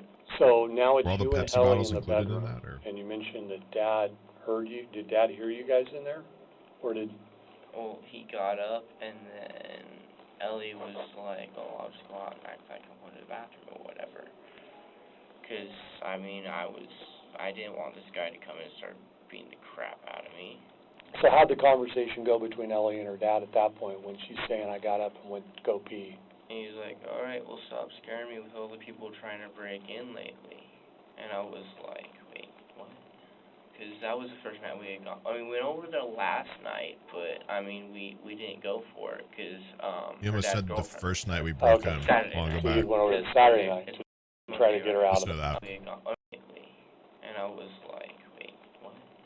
Because that was the first night we had gone. I mean, we went over there last night, but I mean, we didn't go for it because her dad's girlfriend was there. Okay. Saturday night. So you went over to Because Saturday Monday- night it's to try to Monday, get her out of there.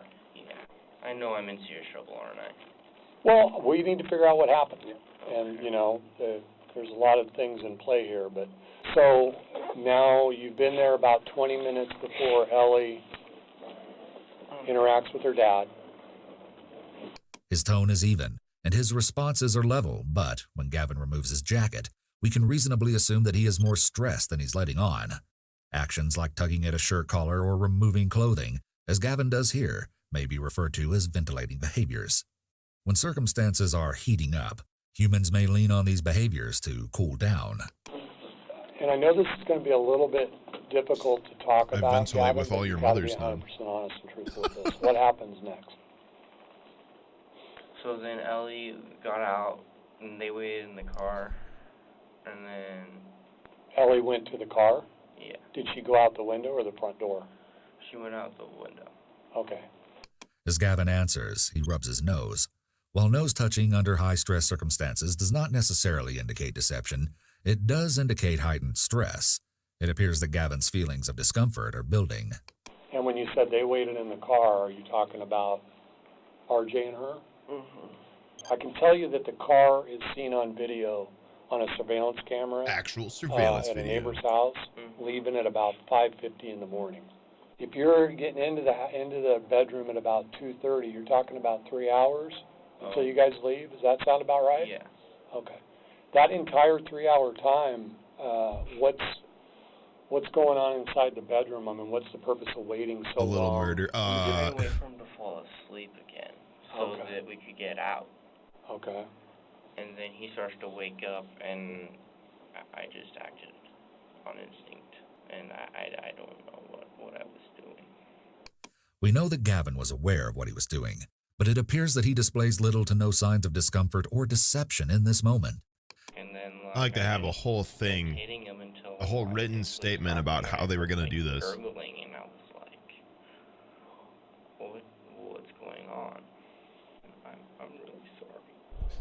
Next, Gavin does something unexpected. I know you are, and I know this is difficult. And that's what we're... Trying to help. Sorry.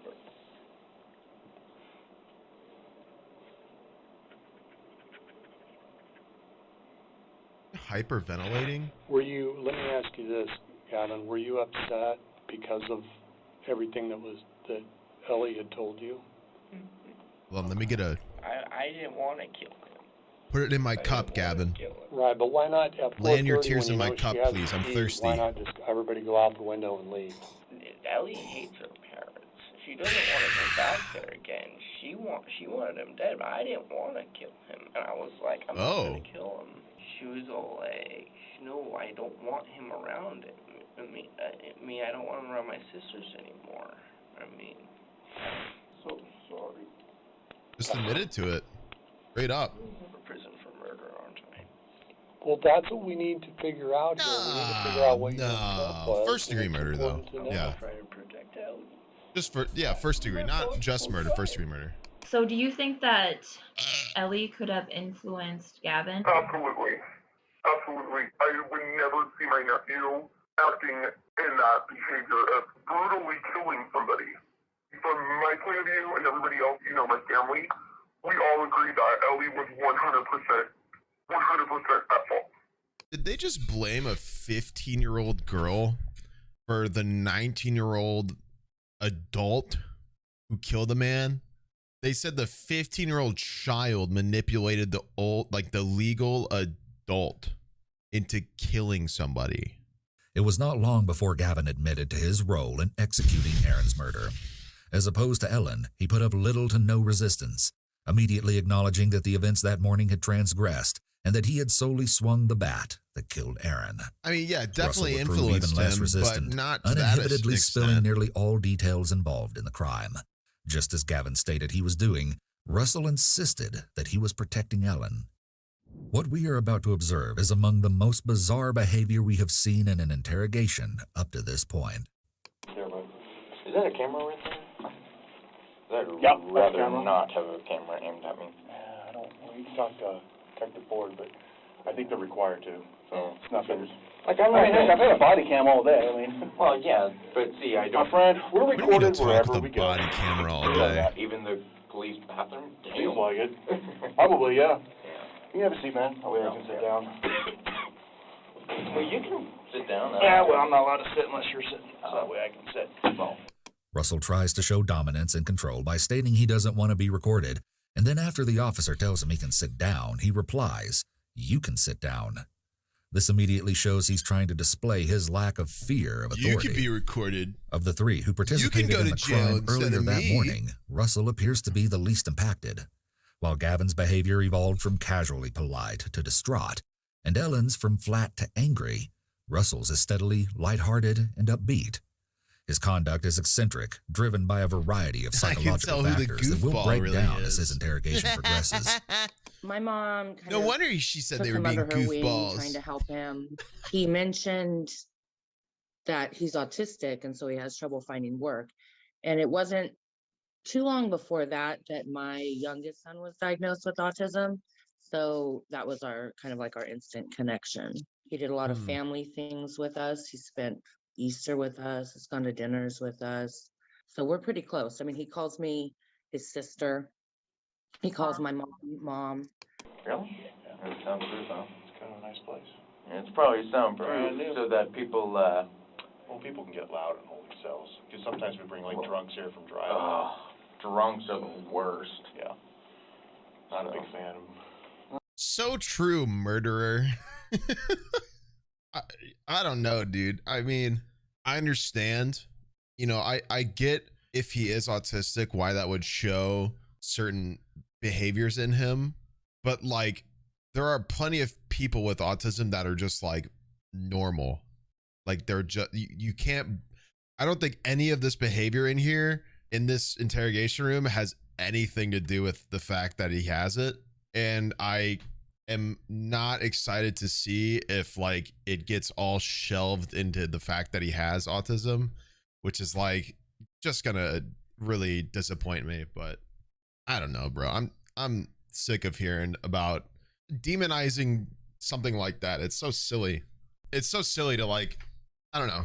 It seems like such a cop out to like blame that for a literal murder. You know what I mean? It might explain some lack of social awareness or behavioral emotional patterns, but it's not why he's acting like the fucking protagonist in a movie right now. Yeah, infantiling autism is an annoying trope that I'm sick of seeing as well. It's really stupid. I mean, you just think about the amount of people who have it, and like, I mean, just like a lot of other stuff, people always see the extreme side of it and they assume that's the norm when that's just the outlier that stands out. You know what I mean? And there's nothing wrong with people who have like the more extreme versions, but for some reason that's like the people want to put their expectation of autism at the very high end point of where people like need serious assistance to understand and grasp the world around them.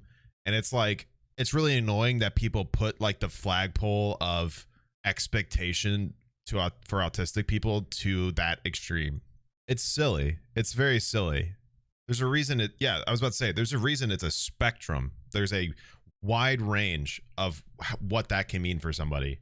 Just like anything else like that. You know what I mean? I guarantee you, some of the people you probably talk to all the time have autism, and you just don't know because they can't say anything, because people get weird for no reason. Be more respectful of people. That's all I say. I'm a big fan of them. Like, I protect people, like I said. Russell persistently claims that... Why is this dude fucking with the trash can? Like, I protect people, like I said. Russell persistently claims that he owns a protection business.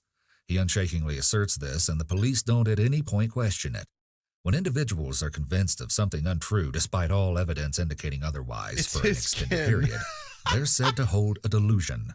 Oftentimes, delusions are bizarre. The officer's like, Dad? Meaning they're highly improbable or not set in reality. E.g., an individual consistently believes that the neighbor reads minds. Other times, delusions are non-bizarre, involving beliefs that are within the realm of possibility, e.g., consistently believing one is being followed. Russell's protection business could be a delusion. While outside of the norm, it could nonetheless be true, qualifying as non-bizarre. We would require additional information, such as input from friends and those Russell claims to protect, to determine this. But I try not to resort to violence. Good. I always try and talk to the person. Yeah. Her father is a drunk compared to what she's told me. And I've only talked to him over the phone probably once or twice. That's always smart, is only getting one side of the story and acting off of it. That's always smart. Her father? Yeah. That's how the court works all the time. All I know him as is Aaron. That's all I know. Of course, then again, I know like Aaron Martinez, Aaron, her father, but I don't know his last name. And I know Aaron Novi. So. Okay. Russell starts rambling, and the investigator allows him to do this. This is a strategy to keep the accused talking so they feel comfortable. And the more comfortable a person feels, the more likely they are to say something incriminating. It looks like he's kind of taking This a is nap also right a now. way for the officer to build trust. I met him when I was living in Medford, working at a place called the Purple Parrot. He was trying to find a job, so he Shout was out. trying a place to live because he was homeless. He was very sweet, very clean cut, you know, very nice. He's just a savior. That's all he wanted to do was help people. You know, all his life he was let down. He went from foster home to foster home to foster home. So I would let him come in to get warm. And then one day, he didn't even have a coat. And it was like 3 degrees. And I go, where are you going? And he said, well, I'm just going to walk around until McDonald's opens. And I'm like, no, you're going to come home with me so you'll be warm. You know, I felt like, you know, enough was enough. You know, this poor kid needs some help, and no one's going to help him. I think it was like a good 2 years that he was in our lives. Mostly in my mom's life. Like he really did become like a son to her. Anytime he was looking for help or willing to take help, she would help him. Russell stated previously that he's diagnosed with autism. As a neurodiverse individual, Russell likely struggles with certain aspects of communication. Although he largely displays well-developed social skills, he exhibits circumstantial speech here. The various individuals named Aaron are not directly related to the conversation at hand. We'll continue to observe examples that support this diagnosis, as well as others, throughout the interrogation. Yeah, I know. I don't think I've ever met her father before. Yeah. I don't think I've met her before. You don't want to. I've never met you, and I don't think I've met He had other guy a hunting rifle. Yeah. Is it a nice one, or? I've never seen it. Oh, okay. I've never met her. How'd you know he had one? She told me. Okay. Because he like likes that, to drink a lot. Oh, okay. So, and the other night, the reason why I was helping her was because he went into her room and laid next to her. I don't like where this is going. Really? She tell you that? Yeah. And that's why I got her out. Okay. So, yeah, we went down to the park. We met up there. See, I'm struggling to I told her, just, understand like, why leave it's everything. relevant to the case as Just, well. like, get the hell out. That's kind of what's annoying me as well, is they keep like laying into it, despite it He says clearly. union is a question, with his voice trailing upward. These are both indications that he may be lying. He hasn't said prior to this. So it's not a normal pattern of his speech, and answering a question with the inflection of a question shows uncertainty in your answer, either because you're lying or aren't confident in the response being correct. I don't think it's that relevant either. As long as and things could change. We could find out more, like, he could have like a lack of grasping it, but it really just seems like he heard out what the girl was saying, and him and the boyfriend just like took action without getting the full picture in the dumbest way possible. But like, they're focusing on a weird amount. They're focusing that he's autistic in a weird amount for no reason. Like, there's clearly, at least unless more comes out, there's not there doesn't seem to be it doesn't seem to be more relevant than the whole like first degree murder plotting and everything else. Like, I don't think that, and like I keep saying, I don't think his behavior here and his actions in this crime have anything to do with that. And it's kind of, it doesn't sit right that like for some reason it's needed to be mentioned. When he literally, the narrator also says that he has good social skills, like stuff that is typically something that they struggle with. And he's like, even it saying that he's not struggling with it, but he's still feeling the need to mention it, which it just doesn't seem, there's no point. Why? It's clearly not relevant to the situation. It's harmful. It's harmful to people who can be completely fine, who have the same thing. It's not fair to people, a lot of you who have autism, who don't do anything like this. It's a weird relaying of the same point about a dude who committed a murder, and then constantly putting back the point that he has autism, and then going back to the fact that he killed somebody. That's like harmful shit. You can like that's dangerous stuff to imply. And once again, it doesn't seem like anything to do with his autism has to do with what happened. It doesn't seem relevant at all. That's an issue. Like, that's where we're having a problem here, because like there are plenty of people who have it who don't do anything like this. It's clearly not why people do this stuff. There's plenty of people who commit murder who don't have it. It's dangerous to like constantly associate this sort of thing with that, because I don't know, dude. You get people who, like I said, assume the worst of something like that because they see things like this and they assume that's baseline. Like, oh, you have autism and you must be terrible at doing the right thing. That you can lead to that. It's dangerous to like constantly relay these points together. I don't know, dude. It's just disappointing. But I've always been kind of a protector of people, so. We just need to be a lot better to. This isn't the first time Russell has claimed to be a protector of people. I don't know. He looks out for people, and we just need to be better at understanding how neurology is. I don't know. He wanted to go over and beat him up because he was emotionally abusive to me. I really disagree on what he did, but I think that he had the right intentions. He would always give you a jacket off his back. I mean, he did it in the worst way, but he just cares. And he also had this grand idea of creating a community for homeless people or just young people that need help, that don't have help. So it's like he was always trying to go out and resource that, like trying to build that up. He still does. He still talks about that. People looked at him like a protector, and he really liked that. It made him feel valued, gave him a sense of purpose, because that was another problem. He didn't really have a sense of purpose. He was just kind of left in the wind. Unless people piss me off, then they become the, not really target in a bad way.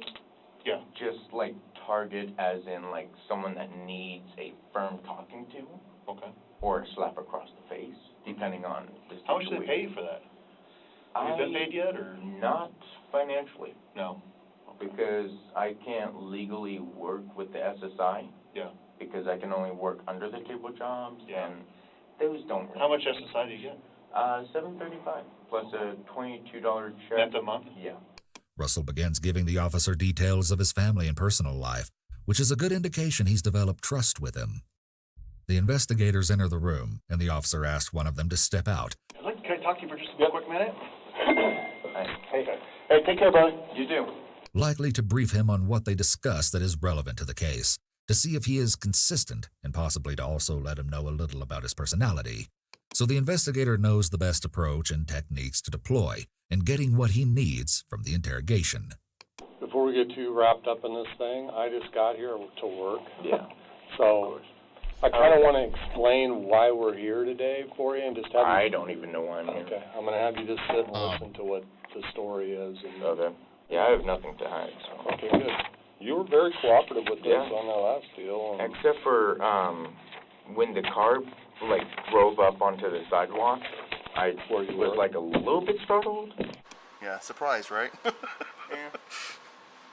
Not too surprised in my line of work. And then they told me to get on the ground, and I was trying to go on the ground. Just part of the job. And they actually helped me onto the ground. So, they told me to get on the ground, so I'm trying to get on the ground. You don't have to push my ass. Seriously. Seriously? I can do it on my own, dumb it. Take a moment to place yourself in Russell's shoes. This is more than likely not something someone would say to a member of law enforcement in this situation. Photo. It's not tactical, let alone remotely helpful. He does this countless times, and it becomes increasingly clear that there are some other disturbing factors at play surrounding his involvement in the crime. But you seem like a nice guy. The guy that I was talking to seemed like a nice guy. So I was getting worried for a second there. Is that good? Yeah. Okay. Perfect. Now all I need is a cigarette, and I'll be happy. But it's that weekend, though. You want to get a smoke? Sure. Do you have any smoke? I got some in my desk. Are we allowed to smoke here? Yeah, we can go outside and smoke. Oh, outside. Can we go outside and have a cigarette real quick? Sure. All right, let's go. Yeah, because I smoke, I talk better when I have a cigarette. I talk better when I have a cigarette. I'm stressed out, and I don't know what you know... The investigators I'm just better give with a Russell dart in my hand. What can I say? Have a cigarette. Both things are done to further put him at ease and to gain favor with him. Sometimes it's used as a carrot to get someone to confess. Ripping and darts they will tell the person that they can smoke after they tell them what happened, etc. People being interrogated are sometimes not yet under arrest, so they can leave if they want to, and they certainly cannot be forced to speak. That's true. The police try to make them feel less inclined to want to leave by giving them food and drinks and cigarette breaks, and so as not to violate any due process rights. Getting DNA? No. They wouldn't need to get his DNA unless they suspect, unless they clearly have ways to prove he was at the scene and involved. They already have the things he wrote down in the confessions about what they were planning to do, right? They don't need the DNA. They're going to get the DNA when they book him because they already have him for first degree. The DNA would be if they needed to place him at a crime scene, and the only way to do that was either through talking, which he wouldn't be doing, or if they had DNA at a crime scene that they needed to match up with him. So that would be when they would try to get DNA, but they really don't need it. They might keep it just in case, but once again, they already have the notes that he wrote down plotting out what they were planning to do. So he's free to leave because he's not being arrested. He's being questioned as far as he knows. So they're letting him leave and have a cigarette and a Mountain Dew to like the guy said, ease his tension and have him more loose and talk more. Except if he were to actually try and leave, that's when they would officially detain him. So he's not allowed to leave. He thinks he's allowed to leave, and the cops are playing along with it so he stays loose and cooperative. They already have what they need to keep him there, so they don't need the DNA from the cigarette, but that could be something they would do. If they really needed to place him there and they had no other way to do it, they could do something like that, yes. Russell proceeds to tell investigators everything they need to know. You can sit in that chair over there. Okay. And bring your food in. Oh, shit. Oh, that's where he gets the fries. Everything's coming back. Everything's coming together. Oh, yeah. Frank came with it. That's soft. As has been the case with Russell so far, we have few words to explain what exactly it is that happens. Why did he eat it like that, though?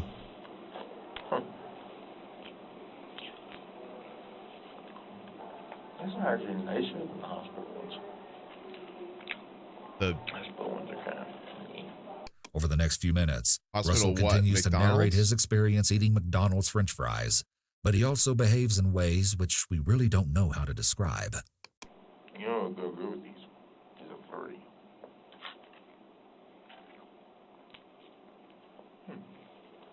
Oreo or M&M McFlurry. What? Why are they blurring his pinky?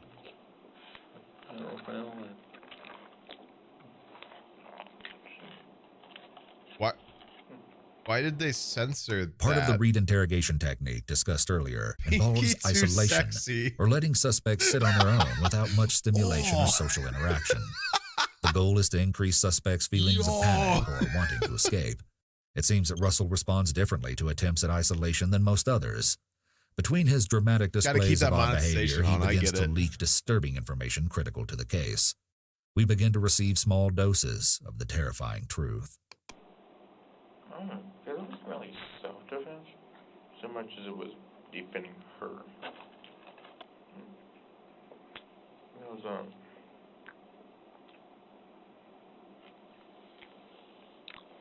you're listening in on my conversations, aren't you? There's a self-defense clause for defending somebody else, by the way. So, like, technically, it's Camera still self-defense. off.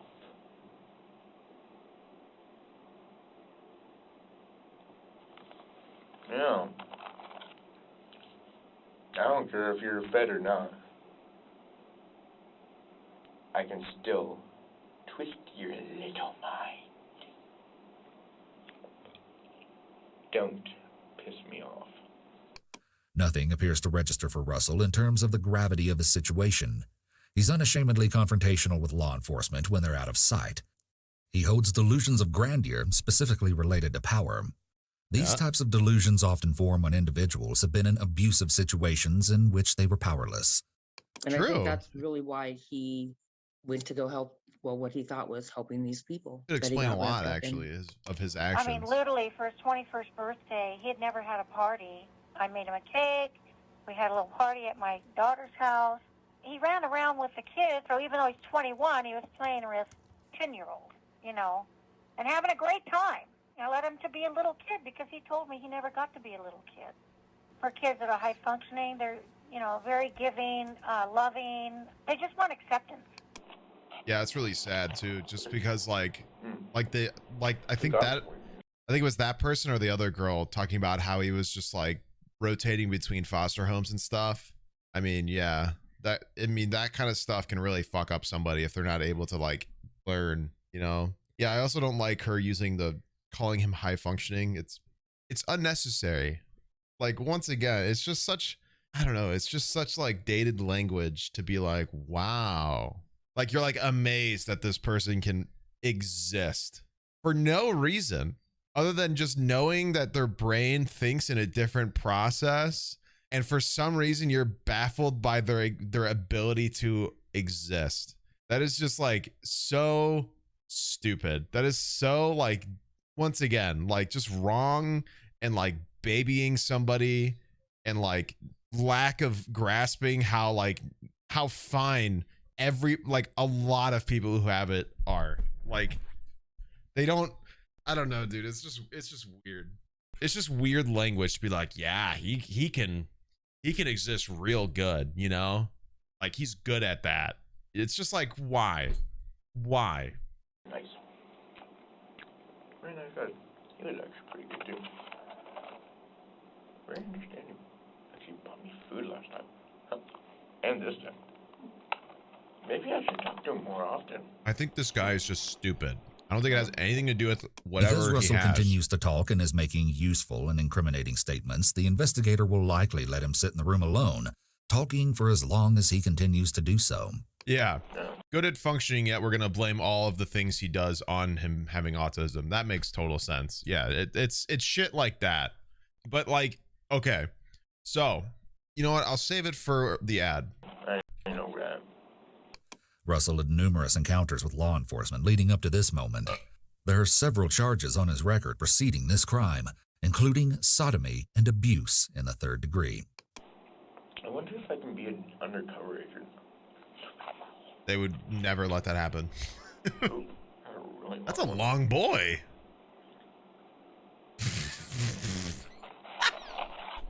I understand. Why he eat it like that? There's evidently no one in the room with Russell, so he's either vocalizing an imagined dialogue or hearing someone who's not there. If the latter is true, this could be an auditory hallucination, meaning that Russell is hearing something non-existent. This, coupled with his delusions, would strongly indicate that he is in a state of psychosis. Individuals commonly reference the word psychotic when they see others acting in an aggressive, unusual, unstable, or other abnormal manner. But the technical definition involves issues with reality testing, distinguishing between what is objectively real and what is objectively not real. Behavioral manifestations may include delusions or hallucinations, and we know that, at a minimum, Russell experiences delusions. We'll later see that Russell previously commented that he suffers from bipolar disorder. Bipolar disorder creates abnormal swings from neutral mood states to periods of abnormally high energy and/or irritability or mania, to periods of abnormally low energy and/or sadness or depression. This mental illness, affecting nearly 2.6% of the United States population, is the country's 6th leading cause of disability, and it tracks that Russell is on that list.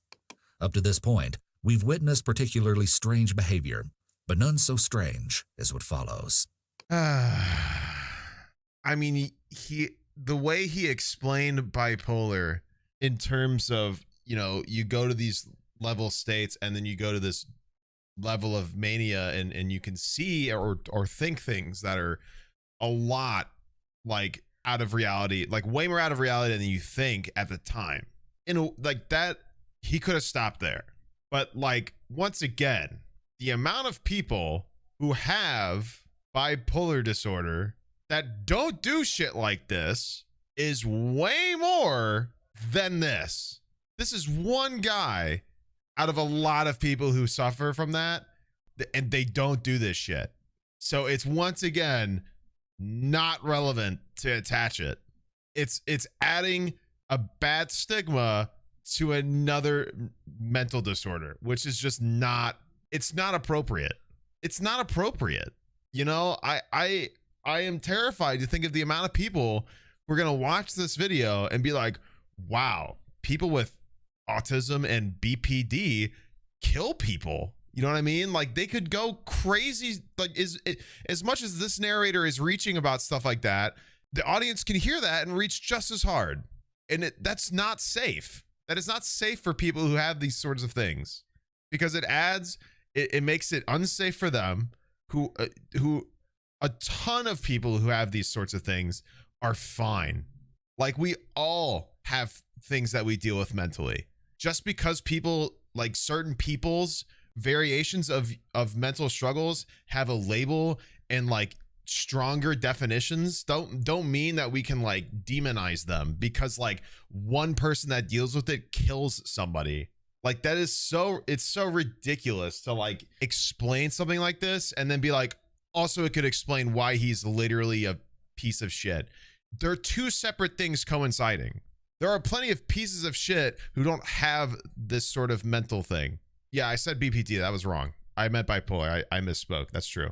But yeah, it doesn't make sense. And a lot of the things he was saying about like psychosis and talking to yourself and stuff like this shouldn't be attached to his bipolar. It shouldn't be attached, because something that some people know this, and I've talked about this, but something that I studied in my time in college, I took an entire class on serial killing. Serial killers, we studied not each one. We studied a lot of significant ones, a lot of ones that are interesting and are well known, etc. Bundy, Dahmer, Gacy, a lot of them. And I did my capstone for my final senior project before I got my degree on what can cause a serial killer to become one. And, while this guy's not a serial killer, he is a killer. He killed somebody. And something that tends to happen with a lot of serial killers is they had some form of trauma when they were real young. Physically, mentally, you name it. Almost every single one had a physical or mental traumatic experience when they were super young. They could have had both. They could have many. But trauma doesn't make killer. Trauma mixed with everything else that person has going on can turn it out that way, but like someone going through trauma doesn't automatically make them a threat. You know what I mean? It's a cause for concern, not automatically a threat. But this stuff can happen. This stuff can happen to people. You go through a traumatic experience, you don't have the resources to handle it, and you end up becoming a killer in a way. Some people are capable of doing that, but they're not capable of grasping it. So you could have stuff like this, where he is talking to himself to walk himself through the situation so mentally he can grasp and justify it. But it has nothing to do with whatever disorders he deals with. My issue with the commentary of this video so far is he keeps trying to attach like stuff that normal like any criminal like exhibits with his autism and his bipolar, which just isn't how it works, because there are so many other people that do this stuff that don't have either of those. And it's just what people do when they try to grasp that they just did a fucked up thing.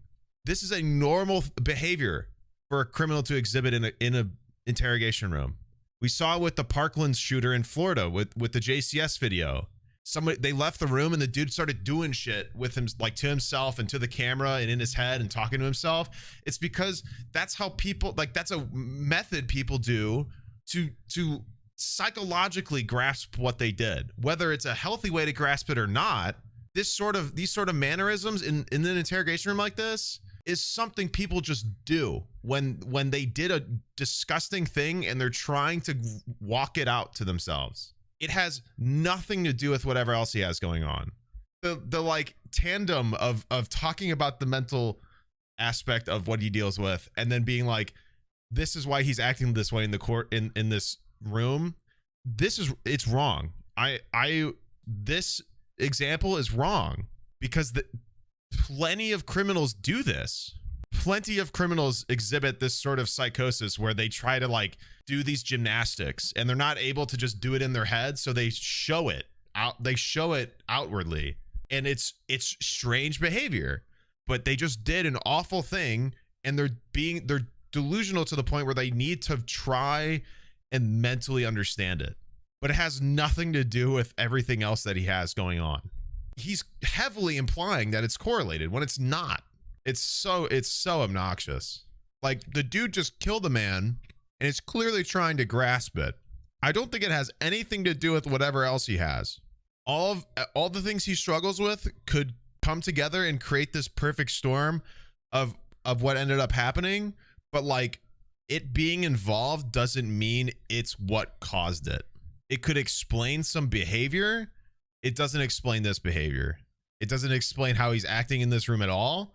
It might explain how he ended up in this situation. Maybe. Probably not, though. Yeah, the correlation of it does not mean it's what caused it. And it's annoying to constantly hear people who clearly don't have a good understanding of that disconnect to basically strongly imply that like it has to do with the fact that he has it. He's talking to himself and stuff because of the delusions of his bipolar. No, he fucking killed a man and he's trying to figure it out in his head. It has nothing to, anybody who would do that does that. It has nothing to do with it.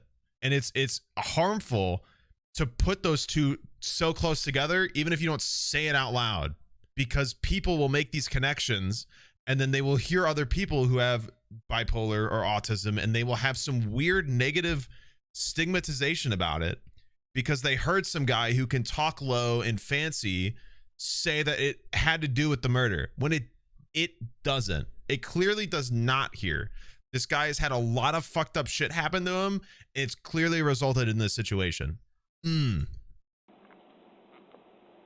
do know I know you're listening, right? So listen here. Ellie Fryer is my client, my protectee. I would like to see her. Asking. Being polite. I know you're looking directly at me, aren't you? The information I gave I wish I wasn't.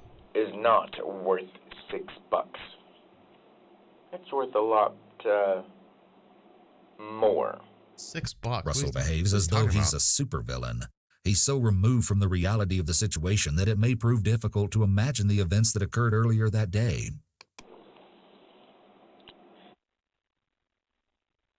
When he accidentally turns off the recording device, he seems surprised that he can do so and begins playing with it. The gravity of the situation he's in is clouded, but we don't yet know by what. He's visibly happy with this new sense of control he feels by being able to turn the recording device on and off. Red means you can't hear me. Green, you can. Gavin and Ellie are to be released to me because the assault her father did the morning of the incident, defending a female.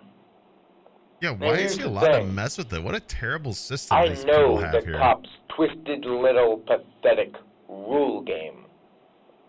And actually, sometimes I like to think that I invented the rule book. I'm not exactly bragging, but that sounds like I bragging. use reverse psychology, which makes me be able to... Russell steeples his hands, which is a gesture to indicate superiority over those you're speaking to. make you think it's not Okay, Gavin, Smithers.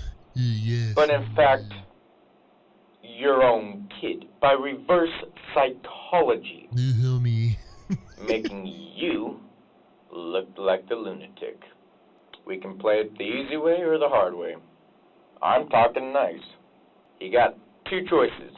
One, put a bullet through my head, or two, for all the evidence that I gave you guys, right there on a silver platter, right there, down to the last detail. Not one All they thing said was that it missing. happened. Hmm? All they said is that she whole said it list, happened. That's it. Step by step by step. Even a third grader could read how easy that was. For one, Ellie is still technically a minor. Technically? Russell is speaking to the officers in a condescending tone and looking at a 15. non-existent watch. He's under the delusion that because he has confessed every detail of the crime step by step, they owe him something now. You want to play She had hardball? algebra I played too. baseball when I was younger. Huh? What are you I talking wouldn't go about? there. And I know everything that I'm What? saying is play hardball. Crime step by step, they owe him something now. You want to play hardball? I played baseball when I was younger. Huh? I wouldn't go there. And I know everything that I'm saying is being recorded, and I'm doing it on purpose. I can easily turn the speaker off and rant, and then you guys will come in thinking I'm a loony because you don't hear me. Here's the thing. Or they would I'm see not the that. one with the donut fetish. Give a cop a donut, and he'll want a coffee to go with it. Give a mouse a cookie, and he'll want a glass of milk. Give a moose a muffin, and he'll want something else. But here's my favorite one. What is it when a cop car is towed by a tow truck? Pulled pork.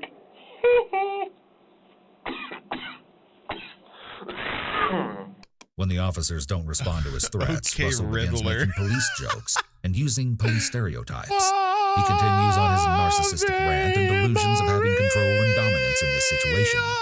So, we can either tell pig jokes all day, or we can have a little chat. I'm very, good at convincing people, Yeah. and I don't even use hypnosis. I think I just said Again, Russell speaks to someone who is not there. What the fuck is this? This is either a hallucination or vocalized internal dialogue. So, the fuck Ellie was that? is to be handed over to me as soon as you guys can get her here. 2, Gavin is released so that when Ellie's kid is born, it can have a father. Ellen had faked a pregnancy, and there was talk that she used this as a tool to motivate Gavin and Russell to kill Aaron. When she first got locked up, she was trying to tell her that Actual she was photo of the pregnant. pregnancy She was test, by not the way, pregnant. guys. I guess that wasn't She clear. told you she was pregnant? I've known for about 2 weeks now. 2 weeks? She told you? Okay. Did you Real. tell Ellie you don't want to kill him? Is this an actual video? There's nothing in the corner stating it. I'm a little worried. I did. What if it's not an actual one? It doesn't say it's an So actual when these video, so kind how of am I things supposed to happen, tell? Gavin, there's usually something that clicks, and you make a decision on what you're going to do. Actual The investigator pregnancy starts test. establishing That's premeditation, just which is required for a first-degree murder bro. charge. How long before you Wait, what did he say? It's required. what you're going to do? The investigator starts establishing premeditation, which is required for a first-degree murder charge. Wrong. Technically, yes, if they had no other way of proving it, but they literally have written evidence from the other guy plotting out the murder, which is a way to prove first degree. It's either a confession or a written statement prior to the murder expressing a plot of the murder. So this is literally wrong to say that the police need this. They don't need it. It's not necessary.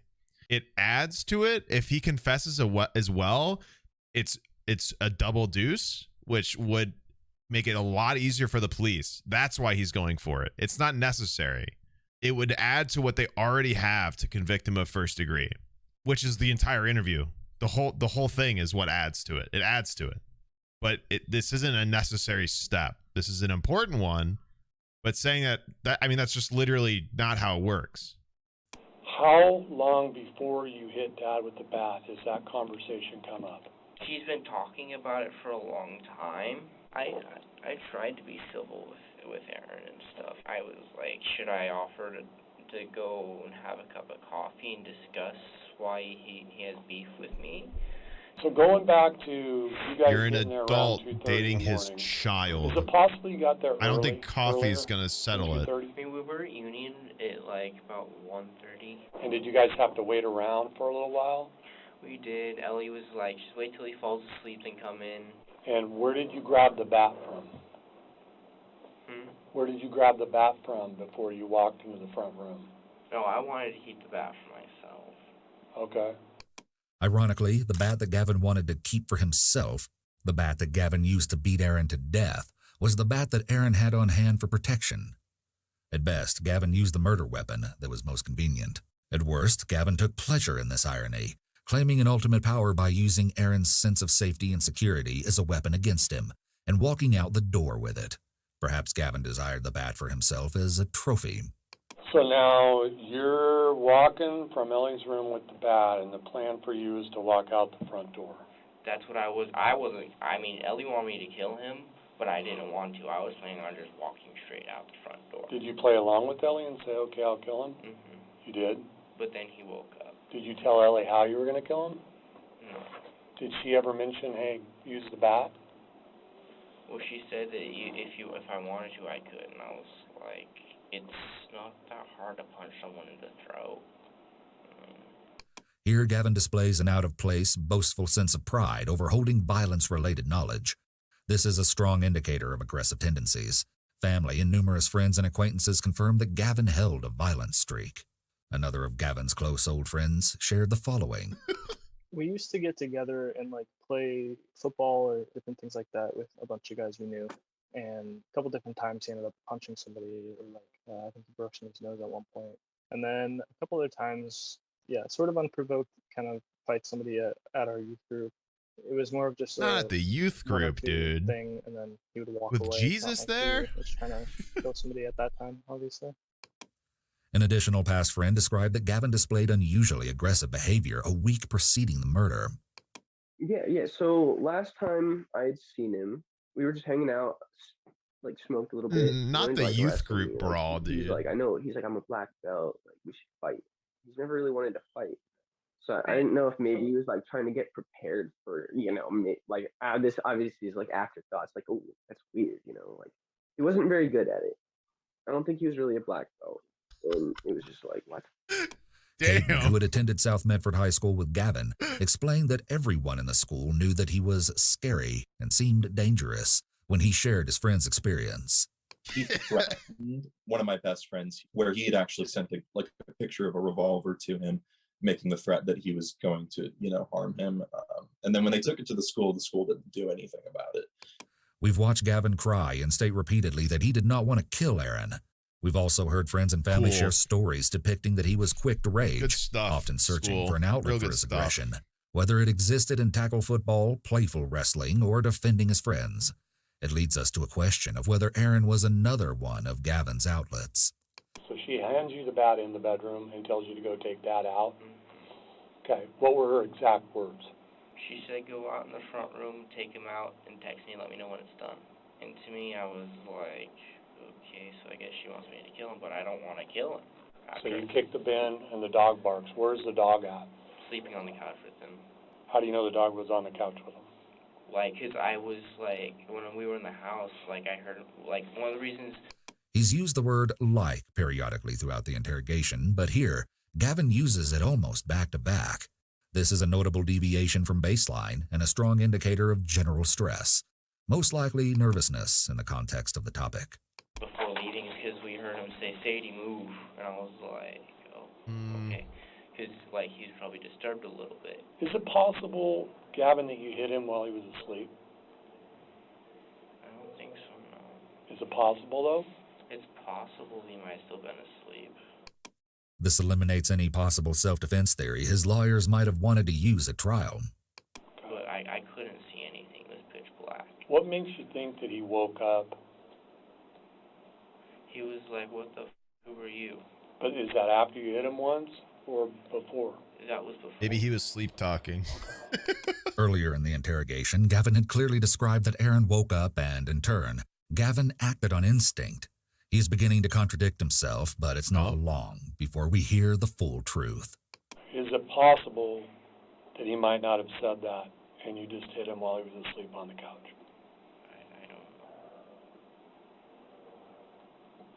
I don't remember. Are you 100% sure he said, who's that? Or could you just be telling me that, thinking that, trying to minimize this, making it look a little better? Because I just hit him while he was asleep. Okay, so if you're going to tell the truth, let's tell the truth all the way. I feel sorry for whatever public Was he defender awake gets this guy. when you hit him? Yes or no? No. Okay. I mean, I wasn't wanting to kill him.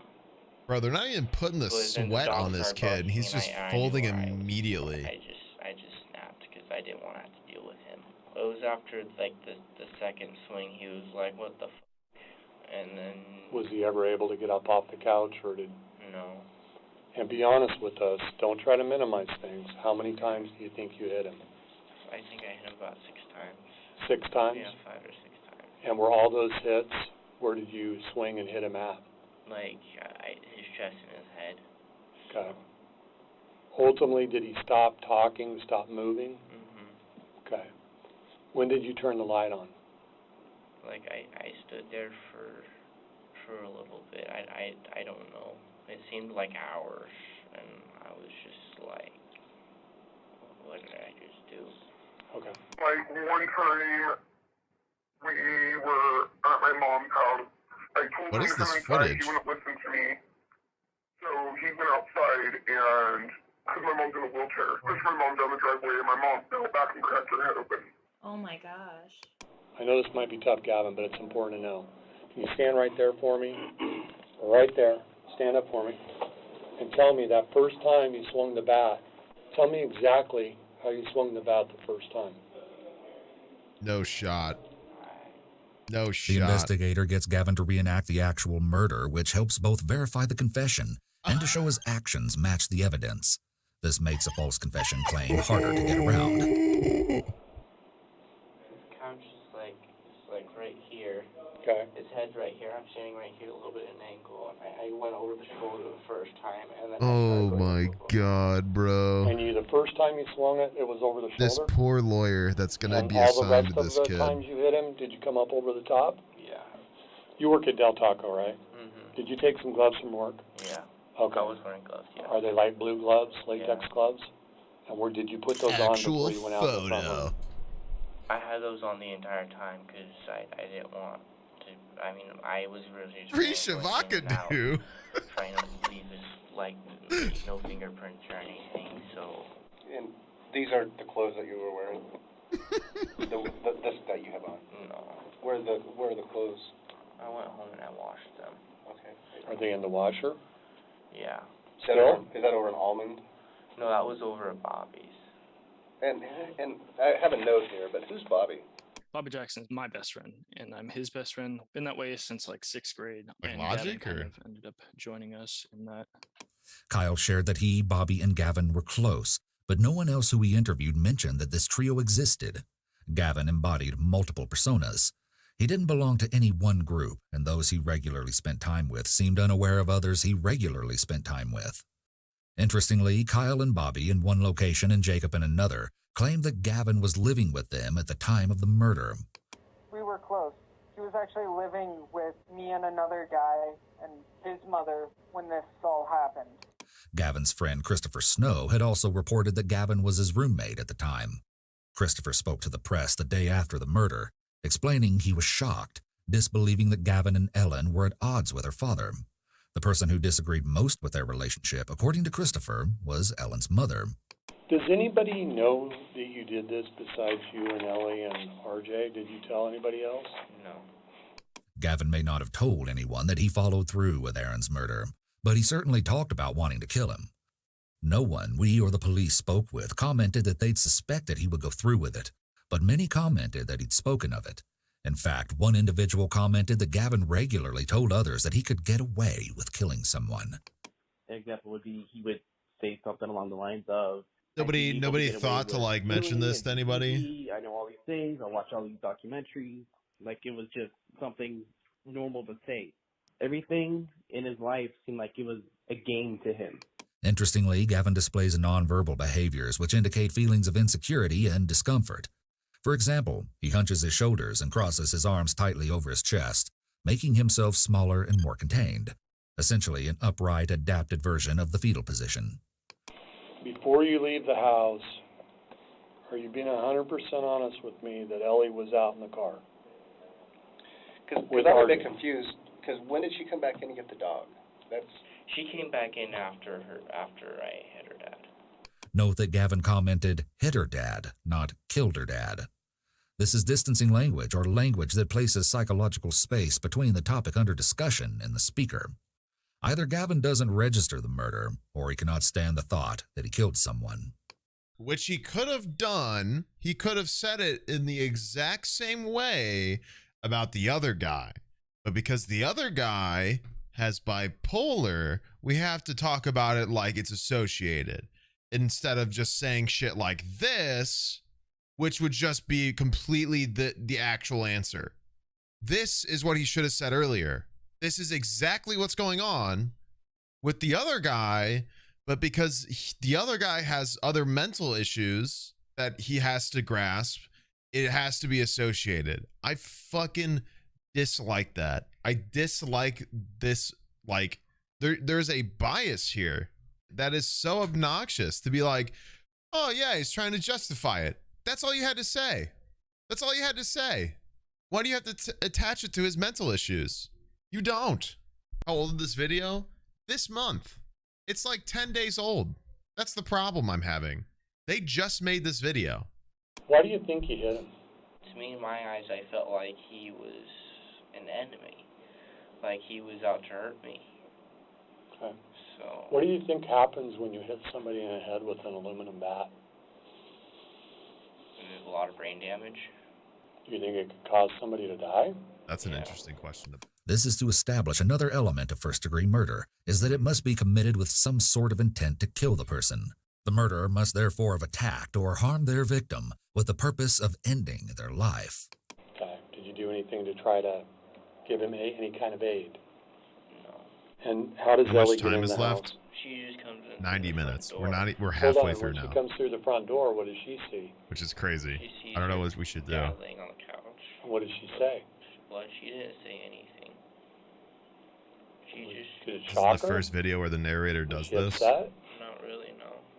Did you tell her what you did? I had Was good it hopes for obvious? this channel too. That's disappointing, man. Okay. This is to show that Ellen knew this was going to happen, and that she was a co-conspirator, so she can't later deny knowing Gavin was planning to kill him. When Ellie comes in, is he making gurgling noises, or has he stopped making those noises? He was still gurgling. Gavin's body language is an extreme show of emotional distress, more genuine than the adapted version we witnessed previously. He is sitting in an upright fetal position, holding his knees to his chest. This is blatantly self-pacifying, indicating Gavin is far more affected by this than his vocal tone and straightforwardness suggest. So she comes in, gets the dog. Does she go outside, or does she stay in the house with the dog? She just goes outside. RJ and I, we opened the trunk and then we put him in there. Okay, tell me about, let's back it up and walk through that slowly. I'm sorry. Individuals compress their lips under periods of great distress. Gavin's lips have disappeared. And RJ came in to the front door, and RJ Oh, no! What did RJ say to you? He was like, oh God, that's gross. And then I was like, okay. Does the JCS guy do this as well? To my remembrance of the JCS stuff, he doesn't really do that. I'm trying to think about it, but no, I don't remember any of the JCS videos where he's seemingly trying to attach. He's using like ableist language. Not to my recollection. The JCS guy is very good at it. He does a very good job. It's unfortunate that YouTube has been so obnoxious about his content while others do shit like this. JCS is dope. He does a really good job. And you can tell in his videos that he clearly is very careful about how he proposes things, you know? I think this person needs to spend a lot more time realizing the impact his language has on a video like this. Because like this has 6 million views from 13 days ago. I don't want to know the amount of people that have heard the way he is attaching mental issues with crime and putting something in their head that people with autism or bipolar do these things. I mean, that is a terrifying thing to even imply. I would hate to think that I was doing that and causing that. It's the fact that he took like 30 seconds to explain it with this guy who, to our knowledge, I don't think this guy has something like autism or anything. I don't think they've really said he has anything like that, right? Previous, he spends 2 or 3 minutes attaching the other, like what RJ deals with, and attaching it to his behavior in an interrogation room. Why? He does actually, they bring it up later. He focuses a lot on the other dude's mentality and the mental things he struggles with. He focuses a weird amount on the fact that he has it, and he focuses a weird amount on it right after talking about the actions he's done. Except when this guy does stuff like that, he spent like maybe 15 seconds being like, yeah, he did an awful thing and he's trying to justify it in his head. That's all you had to say. That's it. That's literally it. That's all you would have had to say for both of them. That's the correct response. That's how tons and tons of people who have committed crimes act. And it has nothing to do with whatever else they have going on. Especially two things that don't result in killers, just people thinking differently. Whether trying to or not, but to poise his observations in a way that imply that these two things that the other guy deals with are explaining why he's a criminal is like dangerous language to propose. That's dangerous. And the fact that so many people have seen this video in such a small amount of time, some people are going to take his word for it. You know what I mean? It's disappointing, especially because like this isn't the first video of his that's like gone well for him, you know? And I don't know if this is like just this guy or it's like a whole team, but like, look, all these have millions of views. And apparently this isn't the first time either. It's scary to think what he's making people think about those sorts of things. And then we'll get him out to the trunk, and then we kind of drug it through the yard, and then we just like lift him up into the trunk. So, you're in the house. Do you guys go back into the house after? This is to establish a possible burglary charge. It also shows the callousness and lack of remorse after the fact for the crime. Do you remember getting any money in the house? Oh yeah, she went and took some money from her dad's wallet. Yeah. How much cash did she get? She said it was like $40. Oh my God, dude. From his wallet? Yeah. So he obviously didn't have his wallet on him. Yeah. Ellen can argue that she planned this to protect her sisters, and she can argue that he abused her, People are but so few dumb, words, bro. if any, explain why she would possess any moral justification to steal from her recently murdered father. What was he wearing on the couch when you turned the light on? He was wearing a black Raider shirt and a pair of black shorts. Okay. When did she first bring up that she Yeah, when wanted it her blur dad out dead? the Raiders logo. Like Everyone after gets he sued by stopped them. her. How long ago? How long ago was that? Like, this was a week before she texted me about the... This shows that this specific incident of abuse was not the motive for the murder, at least not for Ellen. A prosecutor might submit to a jury that the likely actual motive for the killing of her father was him not letting his minor daughter and Gavin date. Okay, and then once, as that conversation developed, did you ever come to what are we going to do with him afterwards? I mean, RJ was like trying to tell me, I have a friend, we can go up, leave the car there, he can tear the car apart, that way there's no car left. I'm very, good at convincing people. So when do you go to Bobby's house? Bobby's, Not an excuse or anything, but I saw the narrator try to explain RJ's erratic behavior in the interrogation room more than his attachment to the crime. RJ is portrayed as relatively sympathetic compared to Ellen or Gavin. I understand that, and I understand, but from stuff that I've studied, the erratic behavior that he is displaying isn't because of the things he struggles with. It's because of the crime he did. It's how the narrator explained it perfectly for him, for Gavin, but when it came to RJ, he felt the need to mention the other mental things that RJ deals with, like his bipolar. He felt the need to like bring up that bipolar you can have like delusions and stuff while explaining RJ's behavior in the interrogation room, instead of just doing what he did for this guy and say he did a fucked up thing and he's trying to mentally grasp it. It's the language of like having to mention that this person suffers or not even potentially suffers, that this person has something that they deal with that not a lot of other people deal with, and then attaching it to like erratic and scary behavior that like makes people think that like it's a problem that people have this, or that they need to have extreme help if they have this, or they need to be treated like a child if they have this. It's adding to that. It's the addition of mentioning it casually that like causes people to like think wrongly about perfectly healthy things for people to have. Like, it's not like, sometimes it can be really bad for people, but it's not like people, it's not like everybody that has these sorts of things cannot exist without help. Like, there's plenty of people, there's people I'm talking to right now that exist without help, that have autism or bipolar. Like but to attach it automatically to somebody's behavior in a criminal interrogation after they killed somebody is what is scary. That it's harmful language to just casually mention it. He's acting erratic because he helped kill somebody, not because he has autism. Like, it's fucking idiotic to like even mention it. It's not relevant. It's like punching at somebody for no reason. Like, there's a whole world of people around us that have autism that don't do anything like this.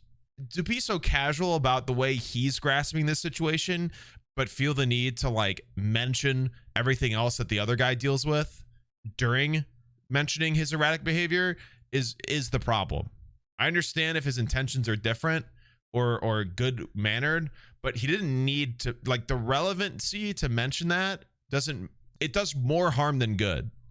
I stopped by. I just like swapped clothes and I left again. No one was awake. So, and then you end up over on Almond Street. Okay. He can mention it, which he had, but he doesn't. He can mention it, but he didn't have to mention it right then, immediately during like explaining behavior for a murderer. You know what I mean?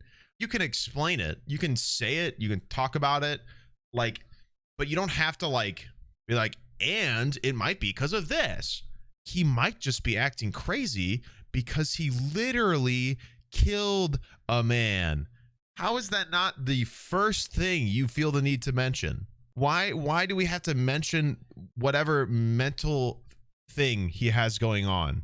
Gavin had led them astray, hoping they would stop by Bobby's house so his friends would know that something had happened. And run through us with what you were wearing at the time that you hit him with the bat. I was wearing my gray hoodie. And Not that one? It was a gray pullover hoodie. Okay. It wasn't this one, no. Okay. Like all my hoodies are What was gray. on under the gray hoodie? And then I had on it was my Batman T-shirt, I think. Okay. And that I think I actually left at the house, but I don't. How think there was ironic. blood or anything on that. And what pants were you wearing? Well, I'm still wearing the same pants. I didn't change my pants. I just changed my jacket. So you were wearing those pants? Yeah. And what shoes were you wearing? Wearing a Batman shirt while Ones committing you a have on now? crime. Yeah. The ones, I don't think you're wearing them now, Well, right? they took them off, yeah. Okay. What do you do when you get to the location where you guys dump Aaron? We kind of sit there and we're like, nature. And it was peaceful and it was relaxing. Gavin discusses While how it was killing a peaceful and parent. relaxing. Look, No. Oh. There's so many layers to him wearing a Batman shirt while doing this crime. Oh, shit. On top of his, like, accomplice acting like the fucking Riddler half the time, dude. Holy shit. looking at the woods and lake while sitting in the car with Aaron's dead body in the trunk. This shows a serious lack of remorse. When you get there, though, what do you guys do? This lawyer's going to get the quickest plea bargain of his life. He's going to immediately ask him to sign it. Gavin goes off on a tangent, displaying a symptom characteristic to his attention deficit Maybe like, hyperactivity well, you disorder told him diagnosis. literally everything. Just lack of sign it, focus. please. And then what happened? And then we're like, okay, let's get this done before anyone drives by or anything. How did you get him out of the trunk? By himself or with the blanket? I kind of just went up and grabbed him by underneath Wait, his shoulders what? and What lifted did he him. say? So, and then RJ kind of like picked up his. Hyperactive. We kind of. When you get there, though, what do you guys do? Oh, I'm sorry. So we kind of sat and we kind of enjoyed the view because it was nice out. Gavin goes off on a tangent, displaying a symptom characteristic to his attention deficit hyperactivity disorder diagnosis. Lack of focus. And then what happened? He answered the question. What is he talking about? How was that a lack of he literally answered what they asked him. What? So when you get there, though, what do you guys do? What do you guys do? So we kind of sat and we kind of enjoyed the view. He answered the question. Like, why? This is what I'm talking about. Like, why? It's unnecessary. On top of the fact that that didn't even happen. That like actually didn't happen. There was no like he asked what they did and he said we sat there for a bit and enjoyed the view because it was nice out. He literally answered the question and he's like, oh, he's not focused. I don't think you're focused, my guy. You have some other like weird, you have some other weird motive here. I don't know what they told this person. I don't know who writes this shit, but they were like, yeah, just throw in mental disorders and shit. Just like attribute it to things. That gets people interested. Fuck you. Fuck you. And then we're like, okay, let's get this done before anyone drives by or anything. How did you get him out of the trunk? By himself or with the blanket? I kind of just went up and grabbed him by underneath the shoulders and lifted him. Okay. So, and then RJ kind of like picked up his legs. It was the blanket pillow and all, and then we just like let it roll and it kind of wrapped itself up. So when it was rolling down the hill, the tarp wrapped itself up around him. I kind of tried to wrap him up a little bit, like cover up his feet. The investigators keep a cool head while Gavin describes throwing Aaron's body off the embankment, along with some trash. Is there still any blood in the trunk? I don't know. I think there's still some on the outside because he was kind of leaking everywhere. I don't think we're going to be watching another And one then where of do his you guys channel's go from videos, there? chat. And then we were like, okay, which way to Walmart? And that's when we went to Walmart. Where does RJ stay? He just stays outside and smokes. And where did he get those cigarettes? Those were her dad's. Remember what kind of cigarettes they were? They were Camel 99s. Okay. The only reason I would is to put on blast the terrible writing they've put together more. Did she buy a pregnancy test? Yeah. Then you guys come out of Walmart. And we were going to SSI, like, Ellie and I went upstairs because she had to use the restroom. And she also was gonna check out the hair dye, so. Can we get a fit check? It's got the Home Alone 2 intruder drip. So I gave her the hair dye, she went to the bathroom.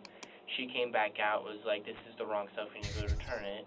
We went back to Walmart, and we got the refund of $9.77 was the refund. And then we go back out. Picky about makeup and hair dye, sneaking out of a bedroom window to see a forbidden older boyfriend, and conspiracy to commit patricide. One of these things is not like the other. One of these things just doesn't belong. Gotcha. You need something? Bathroom water or something like that? Can I get some water, please? Yeah. You want a soda or anything? No, you guys have Mountain Dew? Yeah. Okay. You want to do? Yes, please. He said no. He said no to soda and then asked for a Mountain Dew. We'll be right back. We'll be right back. They didn't answer. Gavin is offered a drink, and he states how nice the police are being to him, showing that the read tactic they have employed has worked well, and they're seen as allies to him. They just left. Why are you guys being so nice to me? No reason. It proves difficult to determine whether Gavin is experiencing true remorse over what he's done, or regret over the repercussions, or both. Probably Whatever both. the case, Gavin's emotionality indicates that he didn't go about this entirely in control and intelligently. Up to this point, we can reasonably speculate that Gavin displays aggressive tendencies, violent behavior, and impulsivity. I'm noticing more that this guy just kind of says shit to sound smarter. Like, literally, what is this? We speculate that Gavin displays aggressive tendency. His emotionality indicates that he didn't. Whatever the case, Gavin's emotionality indicates that he did go about this entirely in control and intelligently. No shit. He killed somebody. Duh. He got caught killing somebody. That's obvious. It wasn't exactly intelligent. Up to this point, we can reasonably speculate that Gavin displays emotionality even a tendencies, word? violent behavior, and impulsivity. There's more to this story, but we'll cover that later. Gavin had displayed concerning behavior throughout childhood into adulthood, so much so that he was considered a possible threat to others at South Medford High School. People talk about schools having like a list of kids who are potential threats. I'd say it's your emotional response to stimulus is what it means, apparently. So he used it wrong as well. he was like the poster child for that person at our school. It was like an understood thing, you know, about Gavin, that's kind of the person that he was. Kind of a scary person, not someone you would think to mess with. Yeah, it just kind of gave me like an off vibe sometimes. You know, everyone jokes around like, okay, if we had a school shooter, it'd probably be him. Anything concerning with Gavin? Yes, we did a threat assessment, a threat to others assessment. I can't remember when he grabbed a student's breasts and was inappropriate on a few occasions. We also, I believe, did a risk to self assessment on him at least once, like that he'd said he was going to kill himself. Yeah, something split in his head, man. Something he cracked. Okay, but he sent a revolver to somebody and they didn't do anything. I swear to God. You know, she was crazy. From what I heard, you know, she did some How much crazy assessing did you actually do? Really bad. All right. How you doing? I'm barely awake. You are? I'll tell you, if I was at a police department, I would be wide awake. Detective Smith is consistently direct with Ellen. She implies here that Ellen should be more alert, despite Ellen being sleep-deprived because of the circumstances. Wait, why This are they seems matching? rather counterintuitive, considering that Ellen is already displaying high levels of resistance. Wait. You are? How you doing? Holy shit. You are? I'll tell you. The Stripe if I was at a Sisters are police in. department, I would be wide awake. Detective Holy Smith is fuck. consistently playing high. We talked to everybody that is involved. And It's over. You okay? Mm-hmm. Okay.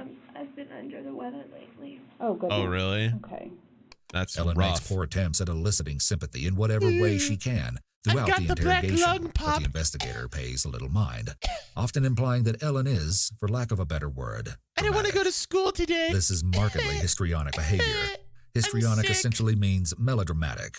In the mental health world, histrionic behavior is heavily and unsurprisingly present in histrionic personality disorder. What the It can fuck be a are you symptom of a saying? variety of other disorders as well, but generally refers to maladaptive, attention-seeking, and exaggerated behavior.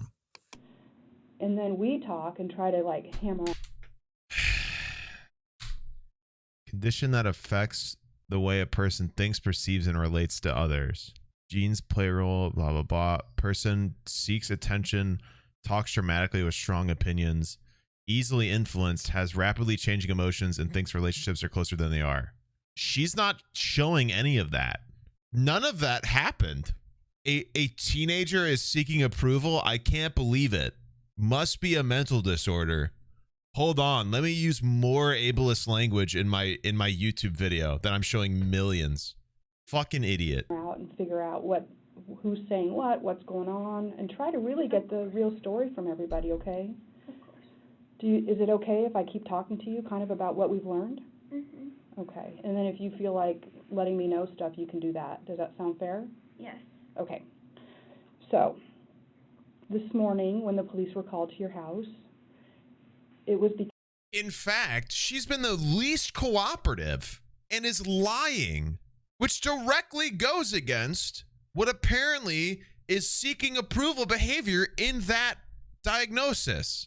He attached a mental disorder to her that is opposite of what she's been showing in this interview. Is this team, are they fucking stupid? She immediately lied.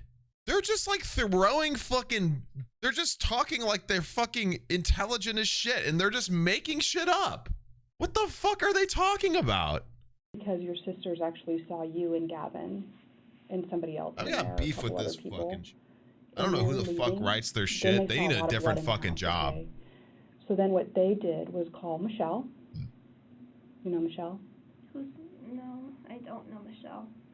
I'm pretty sure that's her name. Your dad's girlfriend who was over at the house last night? Oh, Mickey. Mickey. Say some psychological words to explain why a teenager is being difficult. They called Mickey, and then Randy, your mom. That way we can harm anybody who actually has those psychological tendencies and make a huge stereotype for millions to hear and cause a lot of harm to people who did nothing fucking wrong. I just want people to watch my videos longer.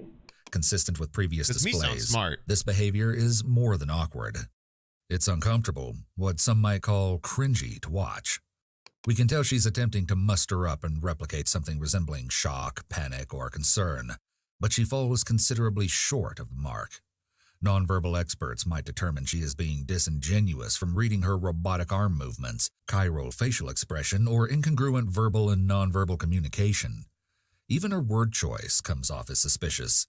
Imagine being detained, sitting across the table from an investigator in an interrogation room, and learning that your father is missing and there is blood everywhere in your living room. Would your response be a robotic? That is very disturbing to hear. This is more so an explanation of an emotion, not an expression, which is why we easily sense that something is off. The investigator directly challenges Ellen with step 1 of the Reed interrogation technique discussed earlier, positive confrontation. She lays all the evidence law enforcement has indicating Ellen's involvement up to this point. We also can tell from this moment and from points Jesus. Tech. Oh my God, bro. Just say she sucks at lying. Just say she's reacting in ways that aren't typical to somebody who's not aware of the situation. You don't have to add all these fucking goddamn big ass buzzwords to pretend you're fucking smarter than you are. Good Lord, bro. And half the time you're adding ableist language to it. Shut up. It's a 15-year-old girl. Of course she's acting stupid. She just plotted her dad's death. Yeah, I can't believe it. How cringy of her. Fuck you. Fuck you. This channel's fucking weird as shit. This dude watched Lie to Me and like took every facial expression as like a tell, which is just like not how anything works. Nobody told this guy that like meant like facial tics and expressions just like aren't not only like aren't good sources of information, but like not admissible in any court. So like really saying this shit means nothing except tricking people that don't know any better to think it's relevant when it's not. So he's just using language to like pretend he's smarter when like none of that matters. The police aren't going to be like, well, she raised her eyebrows when I asked her this question, so she might be lying. That never happens. They don't use that. It's circumstantial. They don't use that as evidence. That's just like not what happens. Courts barely use eyewitness testimonies. They barely use expressions and tics as ways to express that they're lying. That's just not what works. That's not how you can like, what is he talking about? Like, not only is he establishing, he's putting psychological like schemas on people's behavior that have nothing to do with it and causing damage for anybody who actually has those things that don't do actual crime. And then he's like pretending like all these like facial expressions and clear disassociations from their awful things they did are like explainable because their tone is different and their eyebrows are raised. Just say that they're terrible at lying. It has nothing to do with her expression or her raised eyebrows or her flat tone. It's because she got caught and doesn't know how to act and is a teenager who's an idiot. You don't have to be like, well, it's because she's manipulating the situation to try to plead insanity. No, she's fucking not. They saw you leaving. Fucking terrible, dude. There's a Shitty ass writing. Scared that nobody knows where your dad is. So literally just like adding to the word count to sound more relevant. Like, it's just not good. So where did all the blood writing come from in your house? Terrible writing. I don't know. Okay. Mickey knows that you were there, Sierra was there, Olivia was there, your dad was there. It's just irrelevant observation. So it would be nice if we could get some of this figured out. And like I said, Detective Smith makes a skillful confrontation about figuring out what's going on, without making a direct contradiction to Ellen, who begins to gesture and move without purpose. For instance, she momentarily glances at her nails here. These meaningless gestures and movements grow to be progressively more meaningless gestures. Yeah, that's what they are. Somebody else is talking to Mike. Oh, got a little owie there. Is it? Okay. Not histrionic behavior. So it would be nice if we could get on the same page now, okay? Excuse me, what's your name? Stephanie. Stephanie, I'm barely awake right now, and I barely have any recollection of what happened yesterday or within the 24 hours. Do you need coffee? I hate coffee. Okay. I try to stay away from caffeine. Why would you give a 15-year-old coffee? And you don't eat meat. Is there anything we can get you, like, from a fast food restaurant that would... No, thank you. Okay. In all honesty, I don't feel like... Actually, coffee's probably a better thing to give her than soda that she would probably get instead. Why? Finally, Ellen expresses something resembling guilt. At least that is what it seemed like before she said, I don't feel like I deserve any of my basic human rights. Oh. Especially when it comes to my father. Okay, help me understand that. What? They've shamed me for the way that I eat for years. Okay. Like in what way? Shaming me. Well, you don't eat meat. Do they comment about that? No, he didn't say anything weird there. Okay. She's saying weird. Well, that doesn't have anything. Wait.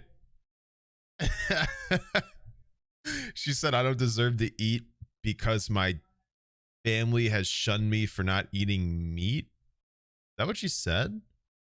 To do with you being hungry and us wanting to go out and grab you something if you want something. No, thank you. Okay. But thank you for the offer. Well, you bet. Yeah. Some may feel bad for Ellen, but keep in mind what she was recently part of. I don't think anybody does. It could be that her Literally father nobody ridiculing does. her over food was only one piece to the puzzle that set her off. But fixating on this detail in this moment, going so far Like as you to are share right it now? with Detective Smith, You're literally indicates fixating on it. egocentrism, which involves interpreting life as though it exclusively revolves around the self, and maladaptive self-pity. There could be a persecution complex here. If Ellen holds a persecution complex, she possesses a persistent belief that others have malintent toward her. It's hard to determine whether there's mental illness involved at this point. She could be playing the sympathy card. Tell me about Gavin being at the house this morning. Man, this 15-year-old sure is attention-seeking. Egocentrism. I got it. I'm going to start skipping anytime this guy pauses to talk, because, like, the amount of things that he's just, like, attaching to, like, a literal teenager. I don't know, dude.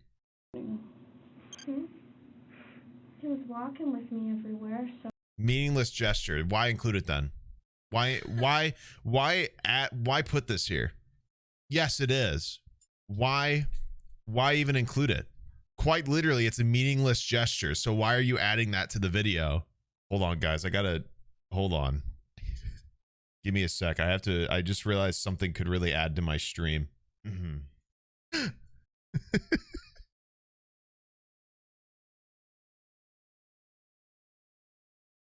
All right.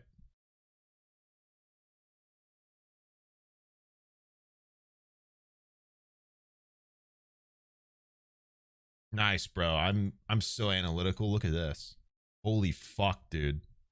Where are my 6 million views? This fucking dude's an idiot. Like, what is he talking about? If it's so meaningless, why are you fucking including it? You see how useful this is? It doesn't make any sense. I mean, why? Does he know what the word meaningless means? Like, if there's no meaning behind it, why did you feel the need to add an arrow to it and call it meaningless? It's, hold on, wait, hold on. Okay. There you go. Don't move. Don't move. I got to make sure everybody can see it, because, like, people can't tell unless I put an arrow. Please don't move. My channel depends on pretending I'm smart. Awesome. This is so cool, dude. I'm a psychologist. Yeah.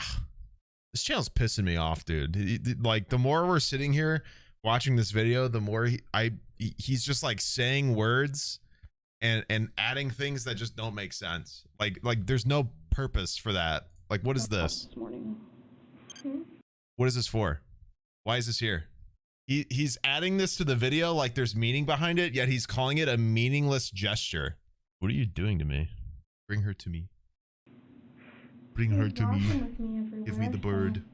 So if we weren't there, then he was there. Opie. Okay. Ah. And what were you guys doing there?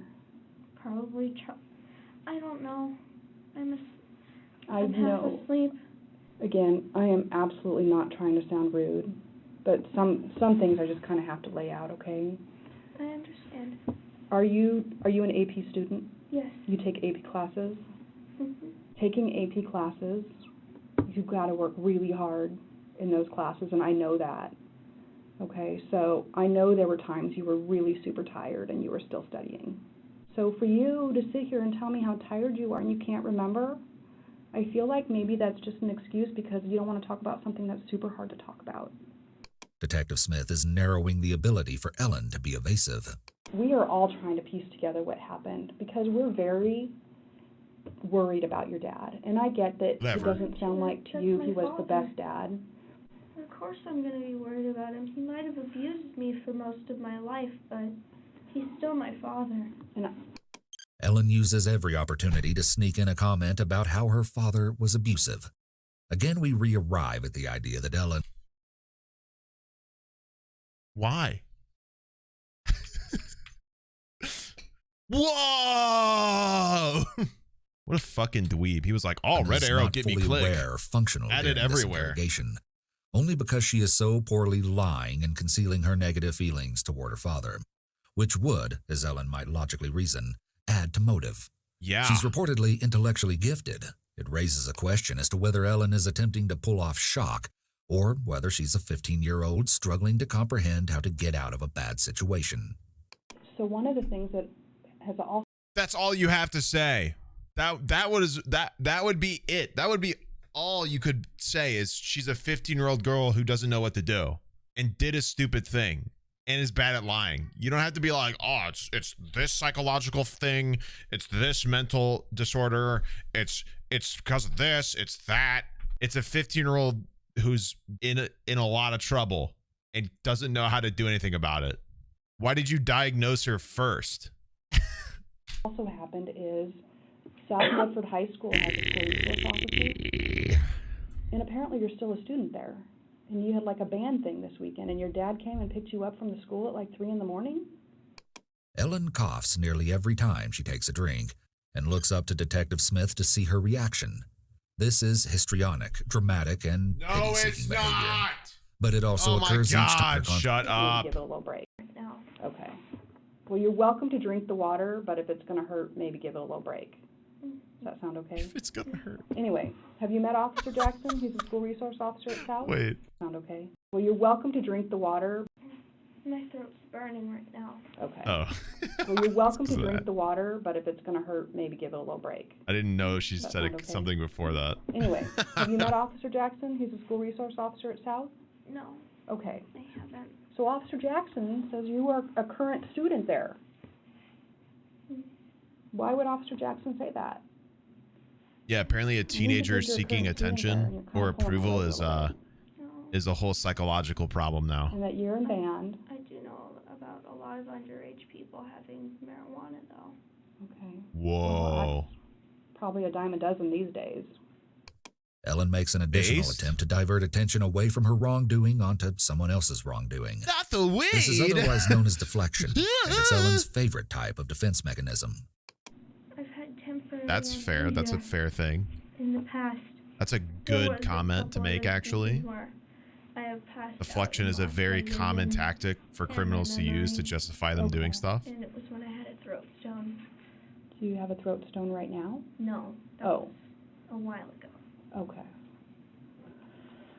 So when you have this temporary amnesia, who takes you to the doctor? I don't really talk to anybody or reach out. You would certainly tell your mom or your dad if you have temporary amnesia. I feel like I can't really go to them for anything. They don't know me. I feel like I'm a bother. Where's your dad? I don't know. If you needed to get a hold of your dad, right? They like don't. They know my name, but like they don't know my story. You know. What's his career, or what does he know how to do? Sometimes he does, like, yard work or something. What was the last job he did? Like I said, a roofing job or something. Oh, the Something on roofing job. roof. You said for a neighbor? Yeah. Okay. Did he get paid for that? Why are you zooming in on this? How much money did he get for that? I don't know, Stephanie. Okay. Oh, goddamn. Okay. You know, The first I'm name. just trying to figure out what happened. That's all. I don't know, Stephanie. Together everything right now. Well, so far you've told me you're 18 and your name is Rain. And I'm here to tell you, you're 15 and your name is Ellie. Okay, maybe you go by Rain. Do you go by Rain? Yes. Okay. Rain and Rose. So your friend would know you as that. Like Russell goes by Mike? Mm-hmm. Okay. Note that while Ellen has allowed Detective Smith to state that her name is Ellie and she's 15, Ellen has not accepted blame or outright acknowledged that she was lying. Ellen's lies surrounding her identity could indicate that dissociation is present. Ellen would be in a state of dissociation in this moment if she's protecting herself by psychologically separating herself from something, in this case, her identity. Separating oneself from one's identity is a form of dissociation termed depersonalization.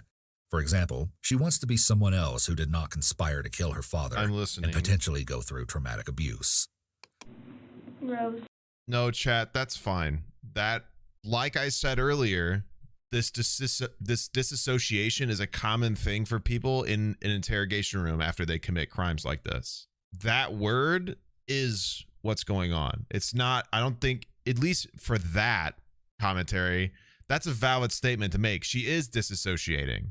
Her inability to put her name, her wanting to get rid of her name and not attach herself to it right now is a form of disassociation. I mean, I was waiting for him to make a comment to add it to a psychological thing, but he didn't. That was a correct way to propose. That was a correct way to present it, Because like I said earlier, when you see people in an interrogation who commit crimes like this, they do these things. They disassociate and they disconnect themselves from the actual reality. And you'll get people like RJ who start to talk at themselves out loud or in their head, and they act out in ways that are abnormal in order to try and grasp better or to remove themselves better so they don't have to actually deal with it. That was a better way to present it. I don't think depersonalization is the right term. Yeah, I thought he might have gone into some sort of personality disorder thing too, but he didn't. That's what I was expecting. I was waiting for it, which is why I didn't say anything. But he didn't. He used two terms that are commonly seen and displayed by criminals in an interrogation room. Depersonalization is used in this way, in my knowledge, it's when somebody understands what they did, but they're trying to detach themselves from the situation. I understand that word itself is used in a lot of like things that aren't involved, but it's just not the right word. He's not. Once again, this guy is like, disassociation is a correct word to use there. Depersonalization is literally like not thinking, like, it's not the right word. Disassociation alone would have been fine. Yeah, it's like not, it's just not I mean, he explained depersonalization. I think, did he explain it? I think he did, but the way he explained it is literally defining disassociating. So depersonalization is like thinking you don't exist. But like her lying to the police about who she is and stuff isn't her, like, maybe she's just lying. She probably is disassociating, so she doesn't feel as remorseful. But like she's probably also just lying to the police right now. Yeah, depersonalization was definitely not the right word to put there. But once again, terrible writing. I don't know if the guy saying this stuff is who writes down all this psychological dumb shit that they think they're doing something with, but it's actually just a 15-year-old is lying because she killed her dad and doesn't know what to do. It's not some sort of psychological thing. It's not like they're diagnosing like left and right over shit that's like, just literally look at the situation itself. Like there's a child in an interrogation. Like it's just really stupid, like over explaining. And the over explaining is bleeding into ableist like language that I know for a fact is going to cause a lot of harm for people that have those sorts of things that don't deserve that sort of like stigma against them. Like, yes, she's disconnecting herself from the things that she's done. That doesn't make it a psychological disorder. Calm yourself. They call me Rose. I'm so out of it right now. I haven't taken any drugs. Okay. You can test me for anything you'd like. They're not going to do Rumor that. was that Ellen began to dabble with THC and nicotine once she reached high school, following the occurrence of a specific taboo incident. Literally, her and some kid like did it on the bus, got like in trouble for it. After that, she like started like smoking and like doing bad things. Did it like? Based on accounts of others, evidence is mounting that Ellen's problem behavior emerged around 14 or 15. 50% of all mental illnesses begin by the age of 14.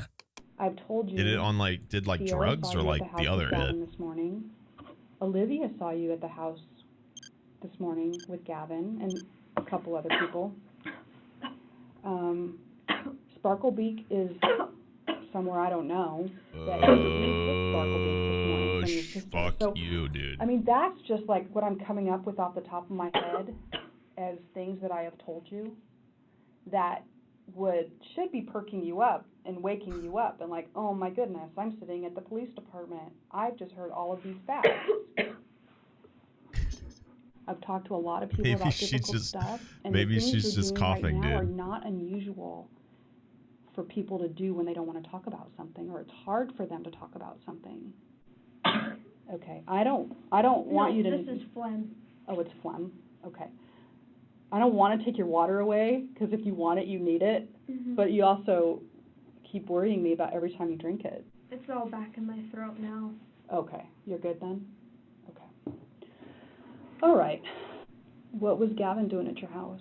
Walking around. Okay. As one does. Doing what, though? Walking around. So what was Gavin doing? She's in there coughing. She's clearly seeking attention. He was there the night when my dad let him in. I wouldn't have let him in without talking to my dad. Then? Well, you were there too. Because you were packing up. Packing up. Yeah. We need to get past. You guys ever just go in a house and walk around it?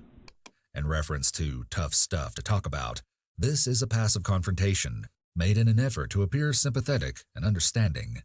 Saying I don't remember, saying I'm tired, saying any of that is a cop-out. So the truth is a cop-out. So what's the truth? I don't remember. I'm so out of it. What do you think Gavin and Mike are saying? I don't know. You want to see magic trick? Hocus pocus. Okay. I have no idea. This is an obvious ploy to play the prisoner's dilemma. Law enforcement regularly utilizes the prisoner's dilemma to coerce drug dealers into ratting each other out. That is true. Technically, it occurs when two parties each make self-beneficial decisions, which result in a less than ideal outcome for both. I don't know why he said just drug dealers. They just do that for any like multiple suspect situation, but whatever. Which result in regular. I want to see. I don't know. You want to see magic trick? Hocus pocus.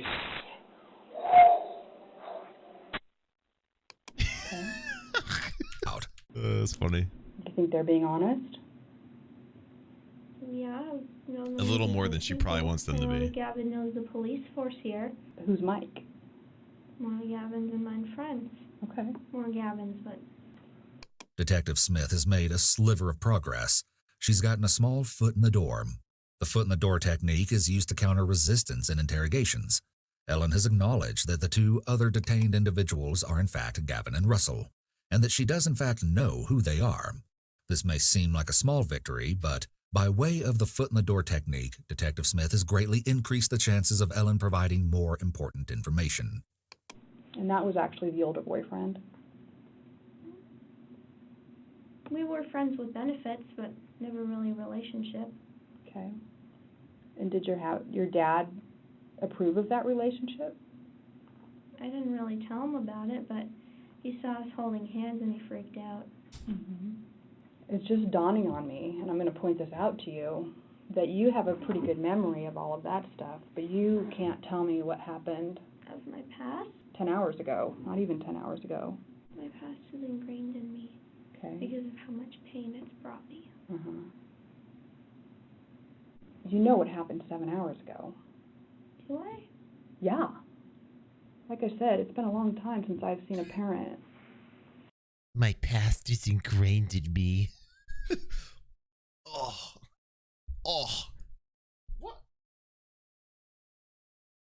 What the fuck was that? Come here.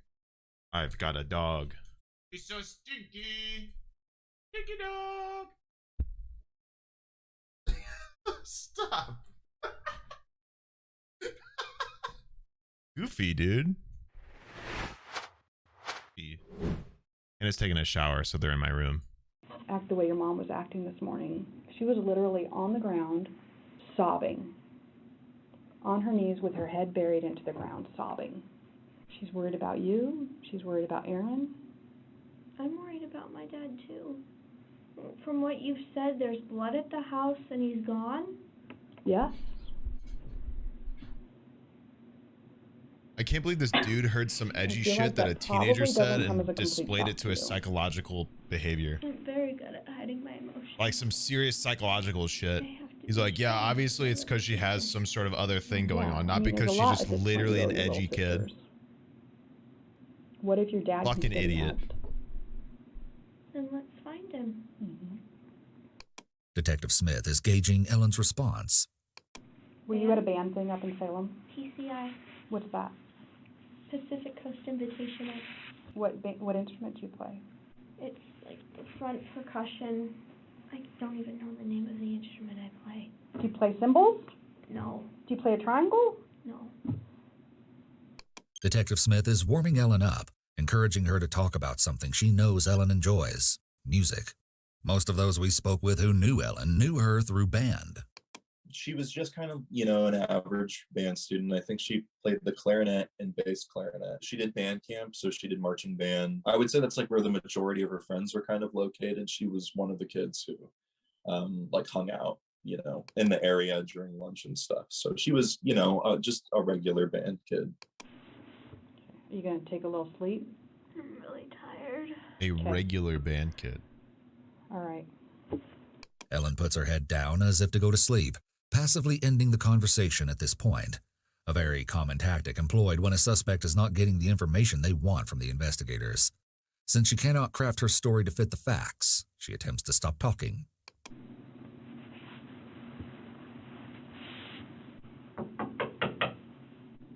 Excuse me? Can I get some nausea medication? Some nausea medication? All right. There's a garbage can right there, okay? I'm going to see. I know we have like Tylenol, Advil. Ellen then asks for a place to lay down. Detective Smith leaves. Afterwards, Ellen continues picking at her skin and her nose and appears to place her fingers in her mouth. Consider the meaning behind Ellen's non-purposeful gestures in these moments. Nope. No, I am not. Although Ellen appears guiltless at times, her physical ailments may be legitimate somatic manifestations of her guilty conscience. I found blankets. Yeah, okay, wait, hold on. Maybe.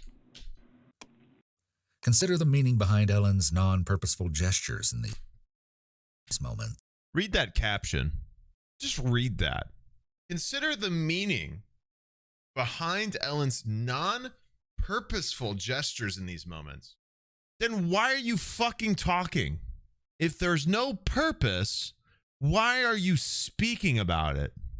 I don't understand who the fuck who wrote this shit.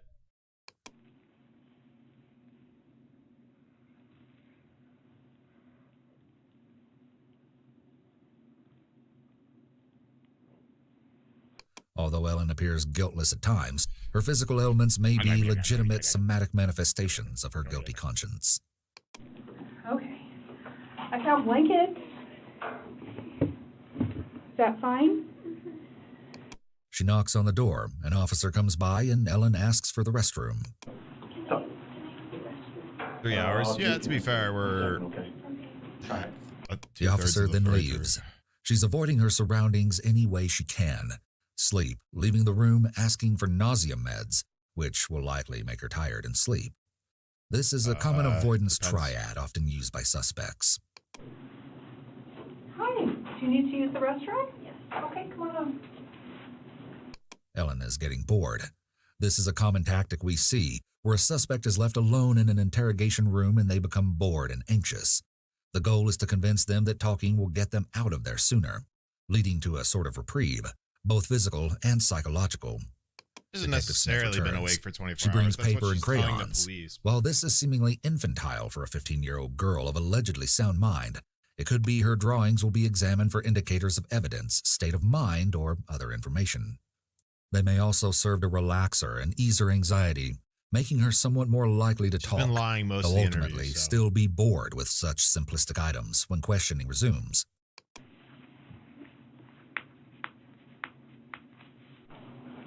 Hi. A mermaid? Not very well. Well, I know what it is. And a pretty treat.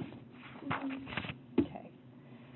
Detective Smith reminds Ellen of her rights. This is common whenever there's been a break in questioning. So I know Gavin was at the place at your house this morning. I know your dad saw him. I know Mike was standing outside of your house. I know you guys went down to Gavin's house on Almond. I know that you moved the car around. Okay? I want you to know that we know what's going on. And the bottom line in all of this is, why did all of this happen today? She's searching for corroboration. Why did all... I'm sorry, can I get some more water? Yeah, you can. But you haven't been doing this stuff with your throat since I've left. I mean, playtime's a little bit over. So why did this happen Why today? does In response to Detective Smith's question about why did this happen today, Why today? Ellen asks if she means her plans to run away, Why did I try to run away? but Detective Smith quickly closes down this denial by stating, You know that's not what I'm talking about. this is an indirect confrontation purposefully left vague to encourage the suspect to speak of the crime in their own words. Yes. Why was Gavin at your house? Why was Mike standing outside your house, or Russell, or whatever you call him? Why did you guys go down there? Why did you guys end up out on Highway 140? Well, I actually know the answer to that. We're not playing anymore. We have the facts. Detective Smith insists that they have the facts. They have stories and statements, but they don't have facts. This is common misdirection, and at this point the questioning will get more direct and targeted. Detective Smith is done playing games, and Ellen knows it. Can we start from the beginning of your side now? We have other sides. What I don't have is your side, because you've been messing with me all morning. Can we have your side? Yes. Tell me your side. Where should I start? Have you been taking clothes out of your house? Yes. Okay. Start there. Well, my situation with my father abusing me had gotten worse, so I was looking for a way out. So I started a plan to run away. So I started transporting all of my clothes to Gavin's house. Note as Ellen talks, she also keeps scribbling with the crayons. She's splitting her attention to avoid the interrogation as much as possible. All of that blood that your sisters walked in on is your dad's blood.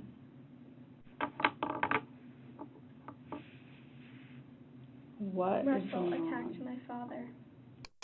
Ellen states, Russell attacked my father, and his bloody machete is over by the northern Walmart. This signifies a major shift in her psychological stance towards both Detective Smith and the interrogation. So tell me everything you saw that happened to your dad. I didn't see anything. Like I said, I was in the back room, and when I heard the whole thing going on, I jumped out the window and I ran. Okay. There's something different about the way Ellen speaks here versus the way she's spoken previously. The cadence is off. She cuts herself short. She's lied consistently up to this point, but this moment seems significant. Perhaps the outcome of the conversation is more salient to her at this point. Whatever the case, her speech deviates significantly from baseline, an indication of heightened physiological arousal. Okay, I'm going to take notes so I can keep track of this, okay? How do you know Russell was with your father? Because Gavin was This with man just me, says with my things. stuff. He actually He was just with says my words. stuff. How do you know Gavin was with your stuff? Because I could. He actually just spent like a minute to explain that she's cooperating. He just said that she was being truthful in like a fancier way. This is so obnoxious, dude. Could see him through the back window. How do you even If anybody know has that a machete was egocentrism, it's involved the prior fucking to narrator. going out to that North Walmart area? The amount of Because he irrelevantly had it on like him. And then he pulled it out, lengthy and I saw the blood on it, explanations and of I shit realized what had is happened. annoying. And how were you guys getting around, like to the Walmart or that kind of thing? Russell got the keys, and we took my dad's car. This is another inconsistency. In terms of the last time Ellen claimed to have been in the car, I mean a lie. several days prior to the murder, Ellen continues to scribble with the crayons. So, where did you meet up with whoever was in your car? Was in the car? The alley. Okay. Gavin took me back, and it was I pulled it into the alley. And what's the very next thing that happened? Then Gavin and I go in to get the rest of my stuff, and Gavin has the car started, and Russell has a tarp hanging out of the back seat, or the back trunk. Yeah. And then... Did you stop at Gavin's house first? Yes, we did. Okay. We dropped all of my stuff off, and then I was hungry. So What about your dog? We dropped the dog off there. Okay, gotcha. He's there now. Okay. So you and Gavin go into That's Walmart. all he would have had to do. And then you That'd said be you go to the SSI It's building? another inconsistency. Yeah, that's what Mike wanted to do. What did he want to do there? I guess he wanted to make Gavin his rep payee. Did you go back to Walmart? Yes, I went back into Walmart to return. Is she actually pregnant? No. She faked it to motivate the other two to take action, it seems. This commentator is exhausting, bro. Just the way he, like, I don't know, bro. He's just like talking saying too much. He's just like saying things that are like he's like, okay, so I'll pause the video and I'll say that she's lying, but I'm gonna say it instead of taking like 5 seconds to say it's a lie. I'm going to talk for 2 minutes and say the same thing 3 different ways with longer words to make me sound smarter. I'm a genius. Something. Oh, what did you return? Hair oil. Okay. Where was Mike during that? Well, since he killed my dad, and I have suspicions that he was in the trunk, maybe he went to do something with the body. Detective Smith pauses. I mean, I've been a little bit, blunt with you during this That's process. what I appreciate, blunt. I don't like people that beat around the bush. This is a dissonant contrast to her previous behavior of playing an extensive game of cat and mouse. In the entire thing she's been doing. I'm going to be blunt with you. The information I have is you knew your dad was in the trunk. My guess is it probably wasn't a great feeling to know that your dad was in the trunk. Mm-hmm. Am I right? Mm-hmm. Yeah. What were you saying to Mike and Gavin about your dad being in the trunk? I was asking them about it, like, what's in the trunk with the tarp, and they're like, a body. I'm like, whose body? Why, is my dad in there? Mm-hmm. And Russell says yes. Mm-hmm. I believe that Russell's the one that killed my father. Okay. Was anybody wearing gloves today? Russell was. Okay. Were you? At one point, yes.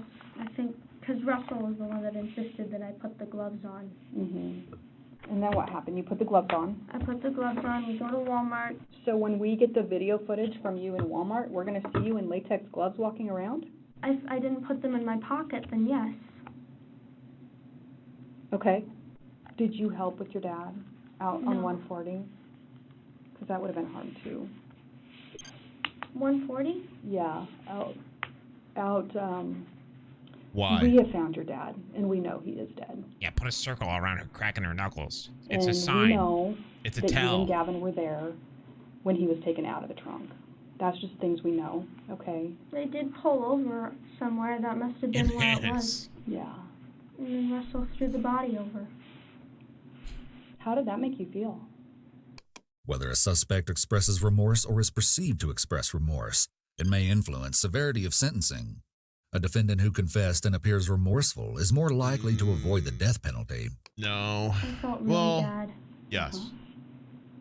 What did you say about it? I yelled.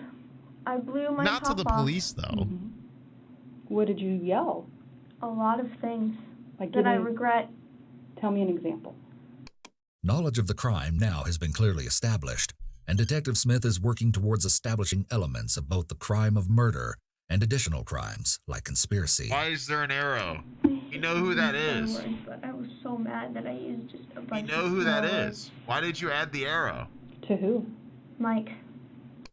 More than not feeling, Ellen struggles to identify emotions that would fit this moment, stating that she was using a bunch of swear words when Gavin and Russell, or as Ellen tells it, just Russell, were throwing her father's body off the side of the embankment. One of the things also out there by your dad is the baseball bat. A baseball bat? Is that what he used? Because my dad kept a baseball bat by the front door for protection. Okay. As a reminder, compare Ellen's behavior throughout the interrogation to the behavior Detective Smith established at the beginning of the interrogation. This behavior is similar to what Ellen was expressing when Detective Smith collected Ellen's baseline. Her paralanguage and micro-expressions are similar. Where is that That's baseball not bat now? a thing. Well, you said it was found, Micro-expressions. so he must have saw it and used it along with the machete. Guilt. Because That you doesn't said it did equal have guilt, blood you on it. fucking loser. And it was dry. What the fuck is up? Guys, check this out. I'm micro-expressing. Well, I'm gonna micro-express my feelings about this commentator. You guys ready?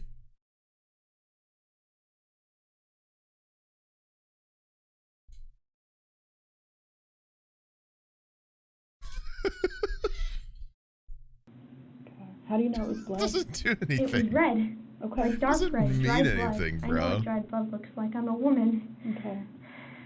And tell me about what the baseball bat looked like. It was dark. It was a black metal baseball bat. Tell me about what the baseball bat looked like. It was dark. It was a black. What is this? What does this mean, bro? Like, she blinked weird and he's like, yeah, throw that shit on there. Look at that. Who makes this? She blinked weird. Talk about it. Why? Metal baseball bat. Mm-hmm. The information we have is that you actually threw that baseball bat up into the tree. What? Mm-hmm. But I was in the car. Well, I'm a little bit thinking maybe you weren't in the car. She is digging deeper into the extent of Ellen's participation in the crime. The whole time, she remains sympathetic and calm with Ellen. Did you put it up in the tree? I kicked it. I don't know if I kicked it. That's why my. Well, now you're saying you're not in the car now. So Wait, let me see. You have a line on your foot from kicking the baseball bat? Mm-hmm. Okay. I don't know if you can tell. Was he making any noise or anything? No. Could you tell if he was alive or if he was dead? No. He was wrapped up. I saw his head covered in towels, and he was in a blanket. Okay. And how did his head get covered in towels? I guess Mike or Gavin must have wrapped him. But Gavin why are they not seemed just pointing as out when shocked she that actually does happened stuff as that I makes her did. seem guilty? Because of the micro expressions, bro. She's fidgeting as a child. As a teenager, she's fidgeting in an interrogation room, which is implying that she's lying, not that she's probably anxious and nervous. We're also not going to talk about how, like, she literally said she was in the car and then admitted to kicking the bat outside of the car, which, if you wanted to actually give a shit, you could say because she did that, the prosecution can say she wasn't in the car. So not only was she complacent of the murder, there's no coercion, so she wasn't forced to be there. In fact, she helped cover up a murder. So she's like triple screwed, but you're not going to mention that. You're going to mention her micro expressions to be fancy about her lying.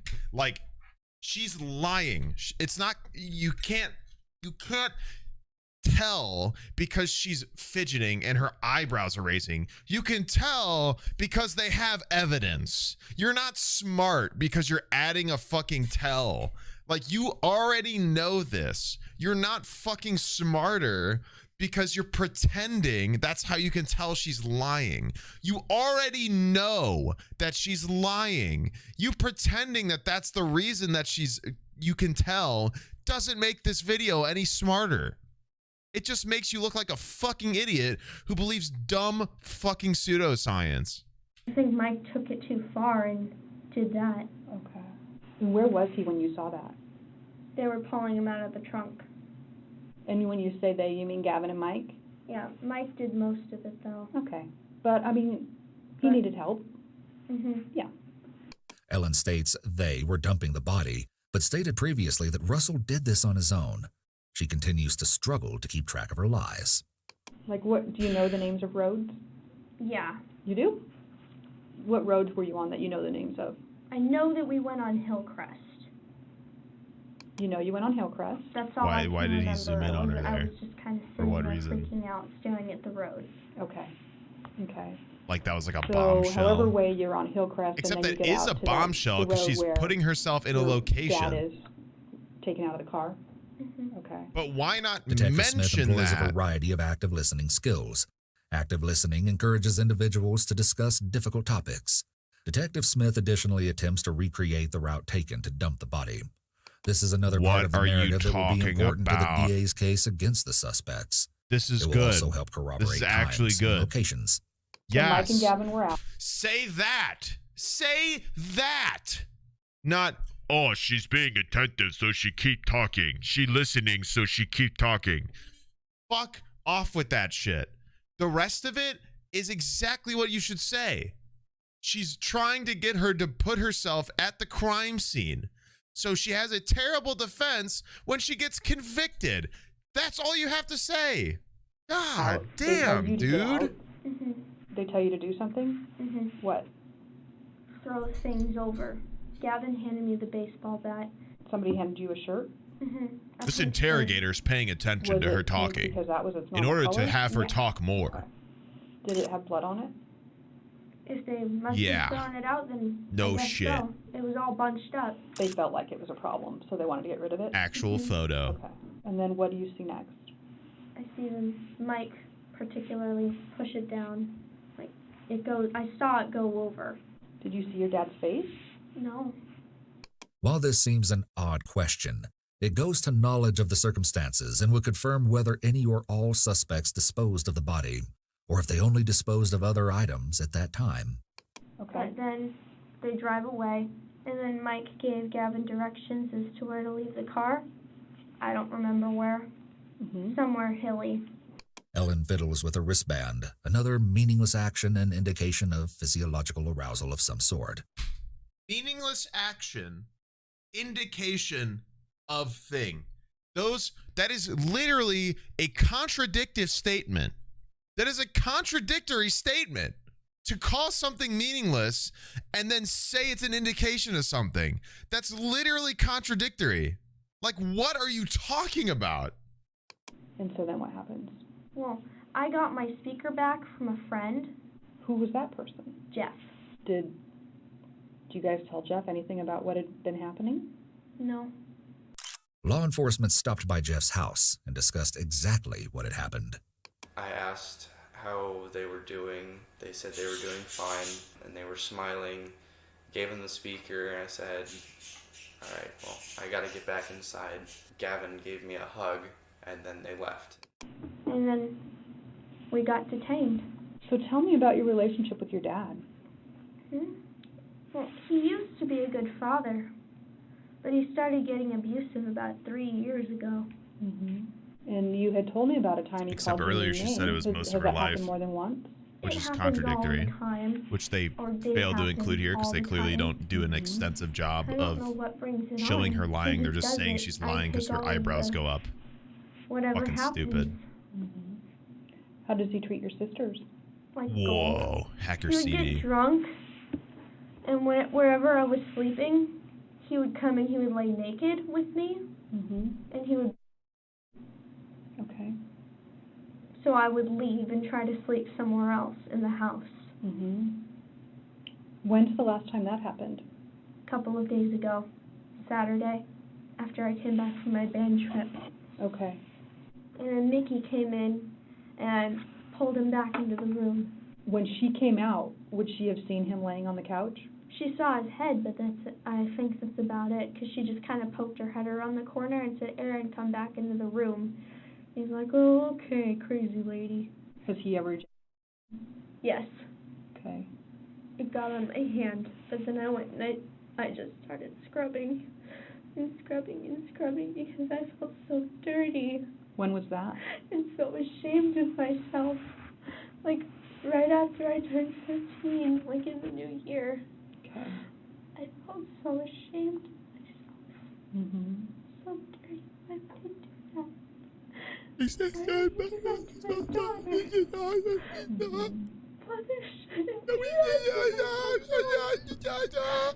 You're the first Fucking person liar. I really told about this because it's hard. It's hard. I'm breaking down because I just suppressed those memories. I never told my mom about it. What are we getting, a fucking refresher over here? What that means? We know she's lying. We know she's lying. So why add this? While this may be true for like actual victims, we know that this girl is full of shit. So why are you putting this out there? I never told my mom about it. And she's going to be angry when she finds out that There's like I this had it. constant need by this channel to Well, what does like Gavin think reiterate that they know what they're talking about by like adding these random tiny details like that.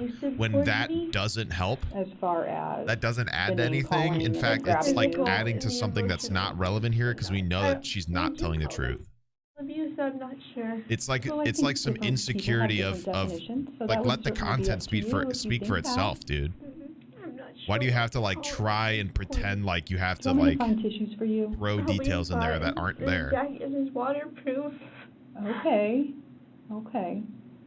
I think we'll have somebody bring us Did in she some just say- tissues, okay? Did she just say that her jacket is waterproof, so it's fine if she cries on it? Did I just hear that right?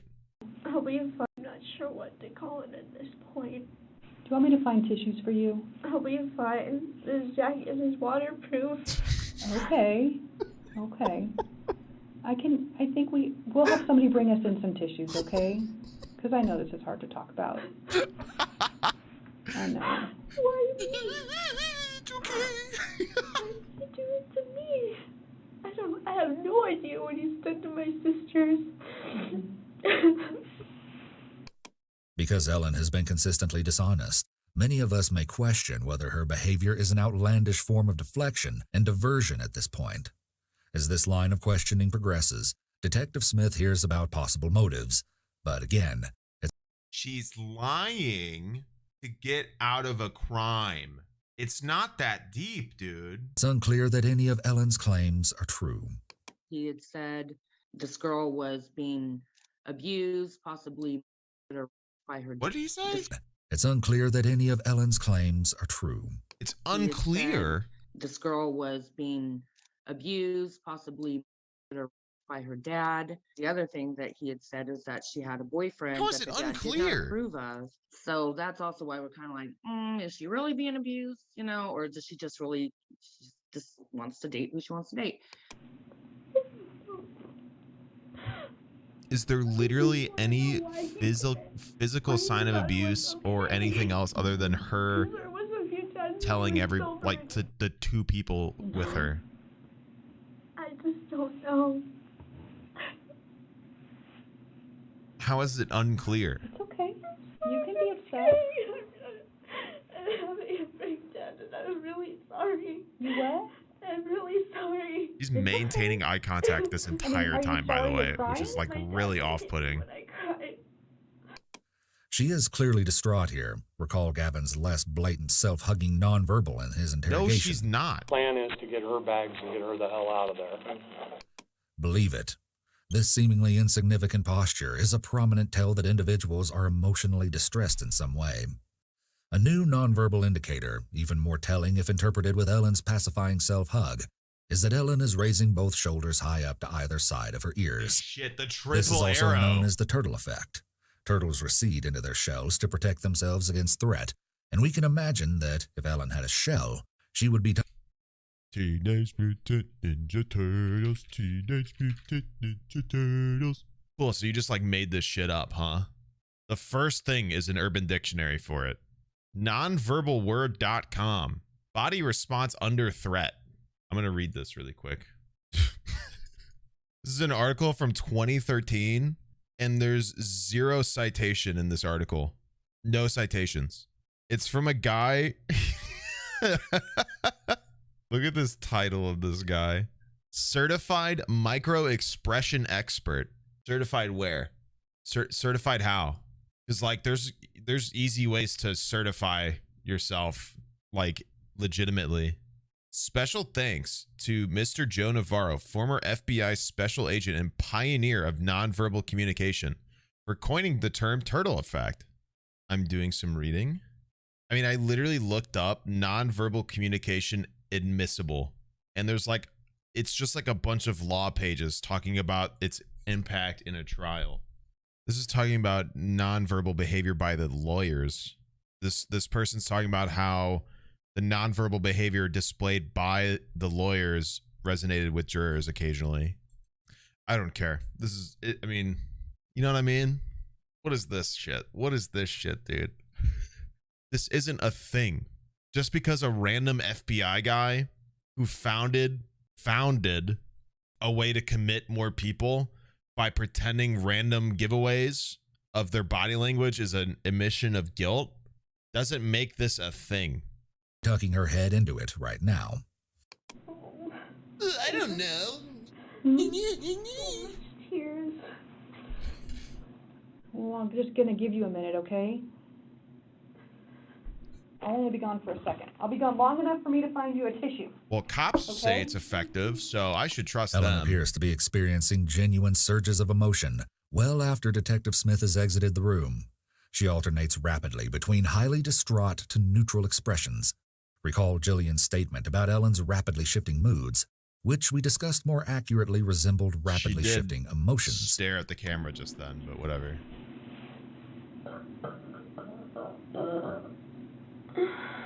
Okay. We could infer from Ellen's expressions in this moment that she's Thanks for struggling to including regulate her emotions.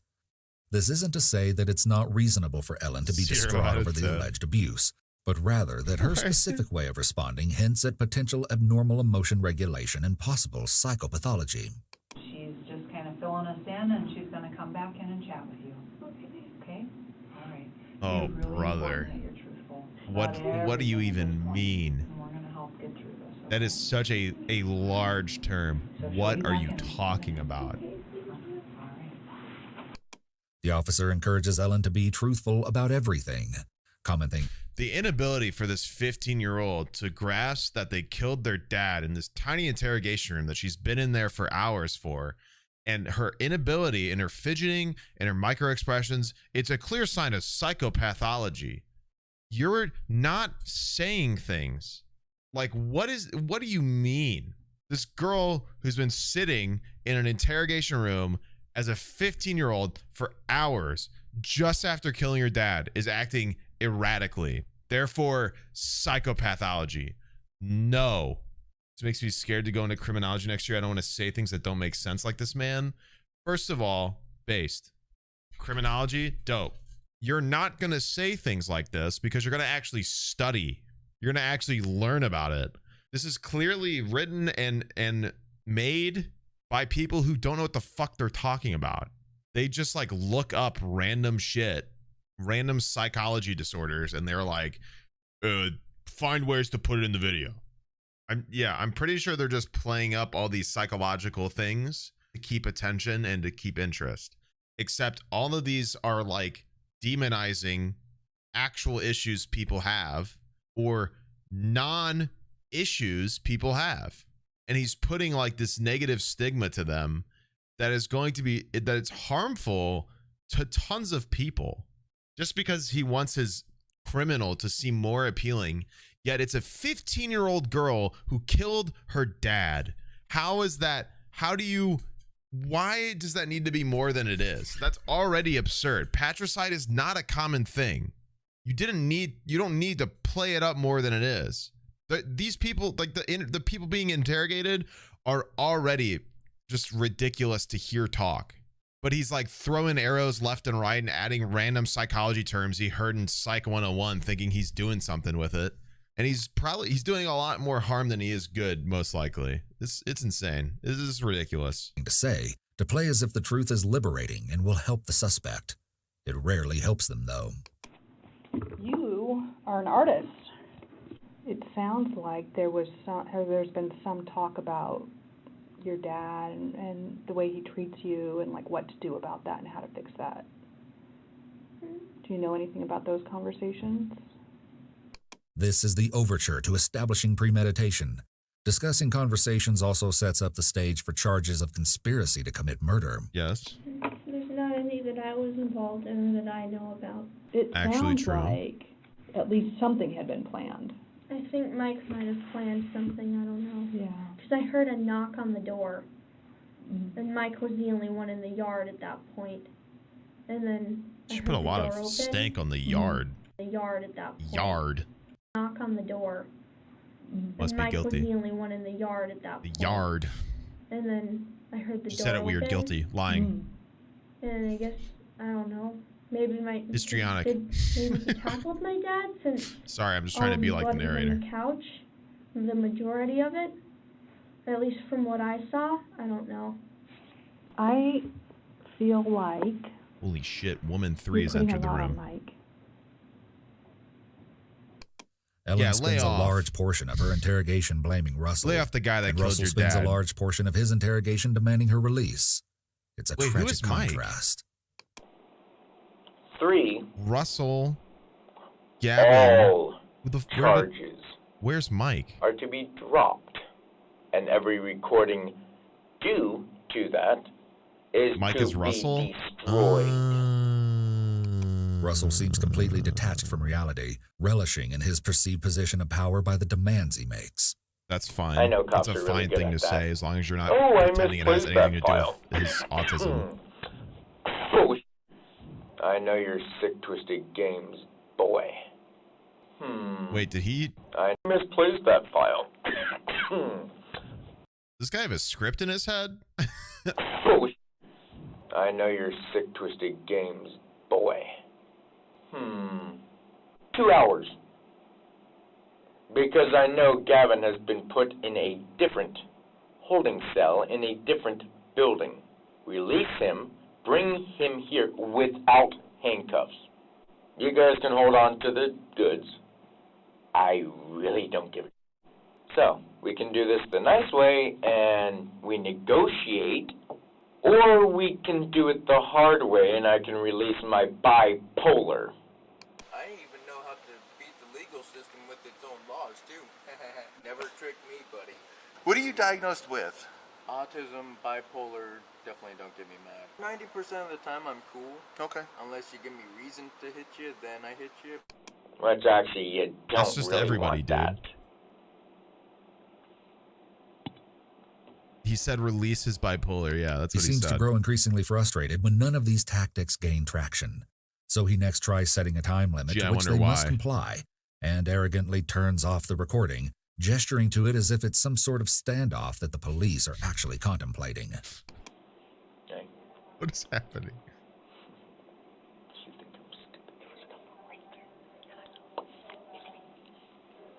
Clock's ticking. Gavin, Ellie, It's there. releasing. Or I say no more. Quickly. Punk. Oh no. These are nonverbal signs of aggression and Oh dominance. my god, dude. You don't have to say that. We know what that is. We know what he's doing. Old MacDonald had a farm, E-I-E-I-O. And on that farm he had some bacon. Russell begins to more directly mock law enforcement, showing clear signs of lack of respect for authority. He's Wouldn't want that now, would we? joking, but there are highly negative undertones to what he relates. Oh no. Not disrespecting the police. Grease there and a This guy's grease, kind of. grease This there, guy's pretty everywhere, bad. grease all over the road. Whee! All the way home. 5 little piggies eating at the trough. Wait, no, wrong one. 3 little monkeys jumping on the bed. Wait, no. One fell Hey, down and bonked you guys his want to head. hear another cop joke? 3 little pigs fell in the mud. That's a dirty joke. You want to hear a clean joke? You didn't scrub hard enough. His behavior grows progressively confrontational, and his demeanor is far less lighthearted. What? Oh boy, that's not good. I should really have a talk with my bipolar side. No, you shouldn't. Yes, I should.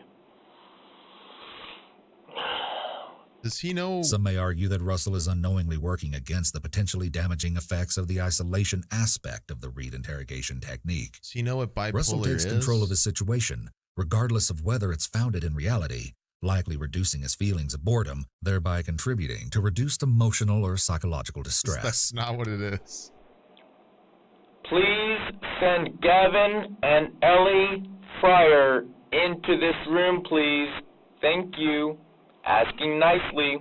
He might be under a delusion, but Russell's behavior is still notably histrionic, similar to what we see throughout Ellen's interrogation. He puts on a variety of melodramatic displays. Scissors and pocket knives are nowhere on me. But my teeth are very sharp as well. Okay. I just found the wire that goes into the wall. And I'd really hate to get hurt by a cop. Or is it the other way around? I forget. The police continue to let him speak, giving him all the rope he needs to hang himself further. Who cares anyway? I just saw Gavin go by. Here's the thing. You passed the door. Bring him back. Please. Thank you. Individuals exposed to violence often display violent tendencies that develop as defense mechanisms. Here, it's almost as if Russell is putting up fists preparing to fight with his past, the one which reportedly included a significant amount of violence. So one thing that we, just to kind of run you through it, and I'll let Jim take over. Is, What are you talking about? What? What are you saying? you wanted to have a cigarette. We went outside. Yeah. Gave you a cigarette. Yep. I advised you of your Miranda rights. You remember that? Yeah. Said you understood your rights. The investigator wants it on record that he allowed Russell to smoke a cigarette and that he advised Russell of his Miranda rights twice. The investigator begins to quickly recap his previous testimony and what they did on the crime scene visit so he doesn't have an opportunity to retract his prior statements of guilt. This room's recorded. Yeah, dude, a chill dart, you know? You turned it off earlier. Well, I turned it off and on several times. You really told us that last night is when you... Just sitting there with that, he's like, so yeah, there I was stabbing her dad, right? This guy had the balls to say, ow. What a dork, right? What a dweeb. And Gavin walked over. Yeah, you guys aren't going to tell anybody I said that, right? And then you met her. You guys seem okay. You guys seem chill. Yeah. Give me a cigarette. You seem What you nice. told us. Yeah. Is that still true? No. Okay. We could easily interpret Russell's behavior as psychopathic and that he doesn't display signs of remorse, even occasionally laughing. That's fine. Based on information from sources and from what Russell has stated about himself, he more likely does not comprehend the true meaning and impact of what he's done. That's fine. So why don't we start from the beginning? Okay. That's fine. Clearly he doesn't. I mean, you've been very cooperative and truthful. So That's You're fine. very intelligent. Yeah. Russell is more likely to respond by continuing to be truthful because he may wish to be perceived as intelligent. That was part of his problem, is because he can hold an adult conversation, and you think, wow, this kid's pretty smart. Right. But it's not because he knew what he was talking about, it's because he memorized what he had read. So we headed over. We waited across the street, down the alley. We were waiting there till she texted saying that he's asleep. So I think she's saying there that like first of all, don't like the whole adult conversation tidbit. That's annoying. But what she was saying at the end there was that like similar to how like a serial killer can mask social cues, not because they understand them and they do them because they want to, but they understand the necessity to do them. So someone with clearly an inability to comprehend what's going on knows how to converse like that and can recognize things to say, not necessarily because they understand it, but because they know that's what they should respond with. Does that make sense? Where's the arrow? I'm lost. started wanting to head over, and right when I wanted to head over, she texts. So it's almost like she read my mind. So we headed over. He went through the gate because we were going to go through. When you talk about he again. Gavin. Okay. Went through her window. I followed shortly after. Kind of nervous about it, but hey.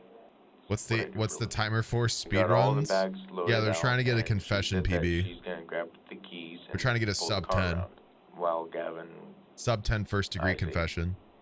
talks Any to the percent guy. really though. That's far from. There is widespread belief that individuals on the spectrum cannot distinguish between moral right and wrongness. Contrarily, individuals diagnosed with autism often possess an even greater conceptualization of right and wrong. In Russell's case, he seems to have an extreme idea of what is right in this situation, believing that what happened to Aaron was fully justifiable. Did you ever climb through the window? No. How does this guy have so many contradictory statements in one fell swoop? I'm going to take a wild guess here. I'm going to guess his ability to want to kill somebody is probably causing more issues in his lack of grasping morality than his autism. Weirdly enough, I'm sorry if that's a hot take, apparently to this guy it is, but weirdly enough, I think the rest of his decision making is clouding his morality, not the fact that he has autism. And while it's true, to my knowledge, and you guys can correct me, in certain cases of autism, there is that sort of thinking where it's hard to see more than just like one or the other situations. but not like morality based. It's not tied to morality, right? Once again, unnecessary. I mean, maybe somebody might deal with it in that sense, but to pose it in this way, as if it's the if it's either this or that, no matter what, and tying it to somebody's morality, stupid. There's literally varying degrees of everybody on the spectrum. Any single element of something someone can deal with. And to say that morality is directly tied to somebody's autism is literally dangerous as shit. No, I only went through the front door. This channel's fucking stupid. Yeah, after the beating. My automaton fell. Just as Gavin told investigators that he hit Erin instead of killed. After I hit her dad. Russell tells investigators that he only entered the location after the beating versus after the killing or the murder. Do we have to keep watching this? This again is I'm interested in the language, case, not essentially psychological avoidance. Shut the hell up. And threatened him? That part was not true. Okay. I just wanted to make it look like he was a good guy. And he is a good guy, trust me. Who is? Gavin. So when you went in, what did you see? Very scary face. Mm-hmm. I think what you originally told us, that his body was still twitching when you got there? Yeah, he was dead. Gavin checked his pulse and everything. It was still moving due to the gases and stuff. In the Contradicting his accomplice. Mixture within Not the body. good for their case. I went through the front door, went straight to the bathroom. Okay. Because I was like, okay. What we're learning is something that Ellie has been wanting to happen for a while. And that the three of you guys have been having this He's manipulating the police so hard here. I was not in the planning of killing him. What he says here contradicts his... Talking about like moving her out. Oops, I missed him saying something. And then the video skipped. That's crazy. Was make it look like he kidnapped her. He calls the police. In a car, Gavin would drive over state That's crazy. It happened again. to California. I was gonna do. You guys are going to tie him in the front seat of a passenger car with him alive and drive him across California? Yeah, that was my idea. Okay. Killing was not my idea at all. Did you know going over last night that Gavin was going to kill him? Except he wrote it down that they were going to kill him. Well, probably assault, but I didn't expect him to actually kill him. Just like probably a few broken ribs or something. It's stupid to use the word assault there because you're tying directly to a felony. He talked about killing. Russell with a felony with a weapon. Shut up. Out of killing him. But when they talked about it, what did they propose to do? Take him over state line, cut the brakes or whatever, make him go into a gas station. all kinds of things got talked about? Yeah, but I always popped holes in every system. Did Ellie ever come out and say he's going to take a bat and do this tonight? No, she just said that she... Gavin says that she handed him the bat to Yeah. go do it. Did you see that? No, I did not. What did she tell you when she came out? She said that she's going to go around the block, grab the car, give the signal, and Gavin would go take care of business. So you knew when she had the car that Gavin's going to take care of business? Well, I didn't know that he was going to kill him, but like... Oh, but him coughing's not histrionic? Interesting. Interesting how there's a failed mention of histrionic behavior in this guy's coughing, but the 15-year-old girl is clearly a psychopath for coughing in an interview, needing attention. Yeah. Interesting. Just, I thought take care of business as in, like, hurt the guy. Okay. Russell contradicts himself by saying he thought take care ways. So you have the dude, Samsung... skipped again. This is crazy. Yes. Oh, Yeah, well. red and black. The red and black one? And did we find that on you when Actual photo. Yes. And is that passcoded? Yes. What's the passcode on that? It's a pattern. Can you draw the pattern for me? So if this is the top of the phone... Just draws a middle finger. Should be easy. Okay. Because my new name is Mike Smith. Oh, I can already see what it is. Do you recall how they talked about that they were going to kill him, when they wanted to kill him? Besides the big... Man. Of all these pages that I wrote down, The majority of this sounds fairly accurate. Yeah. It's just the gun stuff wasn't accurate? No. Okay. I just wanted to make it look more helpful. Where'd the other cop go? Well, consistent with. Well, the cough was a psychological play to take out the other cop by spreading COVID to him. So he actually killed the other cop and disintegrated his body with his acid that shoots out of his eyes, which is common with people. Oh, dang, that's impressive. Well, you know, it's all of his histrionic behavior that I'm not talking about because he's not a 15-year-old girl, you know. With the interrogation up to this point, Russell's conversation Whoops. that you didn't cause the death. Oh, shit, he survived. Do you think he was awake when he got hit? Probably just falling asleep. All I heard was, like I said, the thuds and I guess he's vaccinated. One of Ellen's neighbors had also heard Aaron's moans, likening them to an animal dying. That same neighbor declined to interview, stating, "Hello, Abby. Thank you for asking so kindly, but I don't think I'd like to discuss it for your platform. It was a pretty traumatic experience for me personally, so I think I'll have to pass. Have a great day." Understandable. Any other stops after you left Aaron's house before you got to Almond Street? He said he took his Actual photo, real text, raw interview, you guys left before you go to home. real ableism, Do you remember that? No, I was probably actual still word terrified that salad. there was a dead body in front right behind me. Russell does not necessarily deserve credit, but take note that this is the first time any one of up. Another detective is that it actively got talked about as far as planned out, different things got talked about. Yeah, we talked about it, but never really, I wasn't really going to do anything.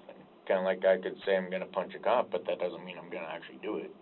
Russell displays his disdain for authority Like when he makes an punches the guy. analogy involving punching a cop, which may be a subtle way to threaten the investigator. It also shows his lack of intimidation for their really? authority and/or lack of social or situational comprehension. Well, yeah, I wouldn't was want to be agreeing disrespectful to the cops, a do we? degree. Okay. But Shoulder rolling possible motor tick. Which has to do with what? All those micro expressions, Not bro. The micro expressions of a killer. Do you think Ellie knew that it wasn't 100%? I remember when they interviewed I'm Ted not Bundy sure what before he good got for women executed. All of his men knew, micro expressions we'd be really able to gave it away. understand women, not have arguments with her wife. Not the hard evidence of didn't him say killing anything women. about him It was all of He the just micro said, expressions "Take he care did in his interview. Did you say take him out? Probably. It was a lot of things. Yeah, he was micro expressing the shit out of that. I'm still terrified that there was a dead body. Again, Russell is the only. But Oops. Do you believe what we just did? No. Do you believe I'm riding in the car with a dead body? No, I'm not. I might be blonde, but I'm not stupid. I'm only part blonde. Ever thinking about trying to see If I could be Mr. Popular because I have a dead body behind me? No. No, or if Aaron needed help? I mean, were you pretty convinced he was dead? Yeah. You told us that you were a high-functioning autistic? Yeah. Okay. So do you know the difference between right and wrong? Sometimes. Would it be wrong to kill someone? The investigator brings up Russell's. I don't want to hear you say anything. Several... I don't want to hear you say anything about Well, see, here's another trick with that. What's to say that it's wrong to kill someone in self-defense? Okay, but what if So killing is killing. So. But what if this isn't self-defense? Self-defense would be if her dad came at him. Right, and there's no evidence of that. Versus him getting mad that her father, Aaron, tried to sleep with his daughter. Okay. Do you think it would be wrong to kill somebody that's sleeping with their daughter? It's not lawful for fathers to do that with their kids. Lawful understanding differs from moral understanding. Russell is either aware of what the investigator is attempting to do or exhibiting signs of genuine confusion surrounding morality. Would you consider yourself an intelligent person? To some degree. What is your diagnosis? Bipolar, which I keep down with cigarettes. Okay. Cigarettes do not keep down bipolar disorder. If anything, nicotine ingestion increases the likelihood of the onset of depressive and manic episodes. This is what I get for not skipping it. A few more steps to that, but whatever, dude. Fuck you. Are you just bipolar? Yeah. Any schizophrenia? That, The investigator may things. ask Shut up. tippers like teachers. Shut up. You know it's wrong to punch a cop in the face? Yeah. Okay. Plus, I know if You know it's wrong to kill somebody? Yes, depending on the situation. So was it talked about prior to going over there, or while you were over there, that Gavin was going to assault, that Gavin was going to assault the dad? He said that he didn't like it, and he was not happy with the text either. Were you upset about that? Being a protector of females, yes. Okay. And if anyone tried to do that to my daughter, I'd probably grab a shotgun too. Because no one harms my family like that. A shotgun, too. There was no shotgun. I'm exhausted, dude. He's a protector of females, guys. It's my duty as a man to defend the women. Jesus.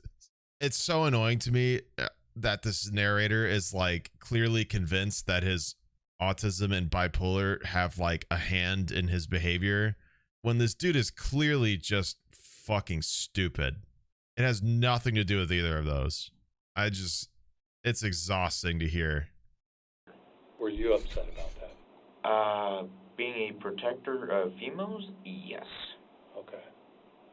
And if anyone tried to do that to my daughter, I'd probably Protector grab a of shotgun females. too. Because no one harms my family like that. My duty as a man. The assault, how was that supposed to happen? Actual photo. We were supposed to try and find chloroform and knock him out, but we couldn't find any chloroform because it's not online anymore. Gee, I wonder why. Gavin told me that he knew some karate. I said, well, is there any pressure points that would not kill him? He said there Not were, how that works. and that they would try to, but I guess they didn't want to. Is the reason that you brought the machete was kind of a backup? Yeah, just a backup if he was to try and come at one of us. But I wasn't going to go like, I'm going to kill you. No. It's more like, stay back or I will. But it was never needed. So If Gavin would have said, come on in through the window, and Gavin's got a bat, and Gavin says to you, I'm going to take this bat and bash it over his head. Hypothetically, what would you have done? I would have tried to convince him only to break Aaron's rib cage, but not kill him. Okay. Just knock him out, probably like one hit, knock him out. Would you then continue on with trying to convince him to once he's So knocked out, badass, put him in bro. the car and take him to California? Yeah. Russell doesn't skip oblivion. That was one of I the skip plans. you, though. What's the other plan? My plan Russell was doesn't to, skip, but I skip you. tie him in the woods, have a stern talking to him, like you do not do that to your family. And hopefully that would scare him, and me and Gavin and Ellie would drive off and leave him there, and he can walk go to back. California or somewhere else? Probably just back to the house and wait till my grandma gave me the RV, and then we were going to take my RV. That was the ultimate plan. Gavin were in interrogation, and that the To cause harm to her dad. Who first brought it up? She did. Ellie brought it up? She was the one who first wanted to. You'll have to speak up a little bit, I can't hear. I'm sorry. Damn. She was the one who Self-hug. first was like, I want my dad dead. RJ was wanting to knock him out and then go. Is that a take him scientific out for term? it What and the then fuck go. just... What did I just do? That was what he was. Did RJ ever talk about tying him up to a tree and having a stern talk with him? He didn't tell me about that, no. How would your plan be to take him out and kill him? So what my plan would have been was like if That we burp got was a like, micro expression of guilt. It was the gas building up from the guilt he's feeling. knocked everybody out with it or whatever. Knocked everybody out. Who? Well, she has sisters or his girlfriend, whoever was in the house. Your plan was to use chloroform on all the kids and the girlfriend and him? Yeah. Even the human. Shut up. This bat thing? Yes. Is there any talk about getting a gun and just shooting him? That's what RJ was wanting to do the entire time, but I was like, you're gonna have to walk past him to get to the guns, and he's probably gonna wake up before then. Do you know the difference between right and wrong? Yeah. You do? Have you ever been diagnosed Clearly. with any kind of mental disorders? ADHD. According to family, Gavin, everything we've mentioned could struggle, not everything. When I was like 7 and it hasn't changed. I mean, I've been off medication for it since I was Obviously, he has 17. to have a mental disorder to commit you were crimes. using It's so medication unlike for your anybody medication. else to do that. His struggle with these reports. Shut up. Tell by looking, didn't sleep well, his hair became greasy. He just wasn't himself. Bottom line. Shut up. And then Bottom I line is was shut like, up. I don't want medication anymore. Did you need it?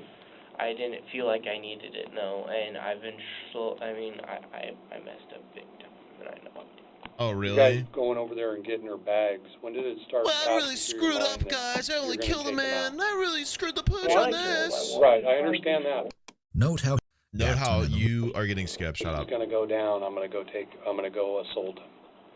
I was thinking, I was thinking, is this really happening? I'm about to go kill someone. And I stopped and I kind of sat there frozen. I didn't know what to do. Even though this was calculated, we mentioned he froze in Gavin's. And I'm sorry. Let me go. So what's your mom's name? Well, you made it to the third quarter of your 12th grade year. Yeah. What happened? I just want to get done with school because a lot of people were giving me all sorts of shit about assault, and there were rumors going around. I mean, I hadn't done anything. Rumors going around? It was a You lot of mean pressure, so I just wanted to get out of it. people figuring out you were a And killing pedophile? myself wasn't the answer because that would just be pure stupidity. It's not really a rumor. That's just like what And I'm happened. guessing I'm not going home. I would guess that that's probably correct. Okay, I get paid tomorrow. Okay. Murder is an automatic life sentence, isn't it? When people ask me questions like No. that, it's not just a simple Depends on the answer to state. say yes. I mean, I think there's a lot of different variables to it. Has Ellie gone home? Nope. No way. She's not. She's still talking with detectives. Am I allowed to talk to her at all? Probably not. Nope. Gavin appears to genuine on Ellen. Everything I did. HD was really nice at the time. HD can increase of impulse. Have you used any drugs today or drank at all today? Other than my vape, no. Do you use any drugs? I do smoke weed. Did you have a clear mind when this happened? Had you been drinking or using drugs when this happened? Okay. Many of Stupid. Gavin's old friends. Shut up. Messaged me was like, so let's get an ounce. Want to come over and smoke? He further relevant. We found a shopping cart on the side of the road. He hopped in it and forgot all of his stuff on the side of the road, right? So I picked it up for him. I was like carrying his board and his backpack, and he was just sitting in this shopping cart like, you know. I'm thinking it made him think weird. So some people just can't handle this, you know. I've heard that some mental disorders can be amplified when you smoke weed. I just know I just seriously put myself over with this. From the beginning, I had a bad feeling about all this, and I was like, I knew I shouldn't have gotten involved. But I didn't. We've been dating for a long time. We've known each other. If I smoke weed, I am a threat. I don't even want to continue this, dude. I'm tired. Does anybody else just want to skip to see what happens? I want to go back to, I want to see this part because I find this guy very entertaining. I don't know if I could sit through this girl's habitual lying though. But not for taking Aaron's life. He and Plumlin was the problem. But blame Gavin. Guarantee Ellie. Bad feeling about all this. Jim's going to explain some things to you. Bags, evidence.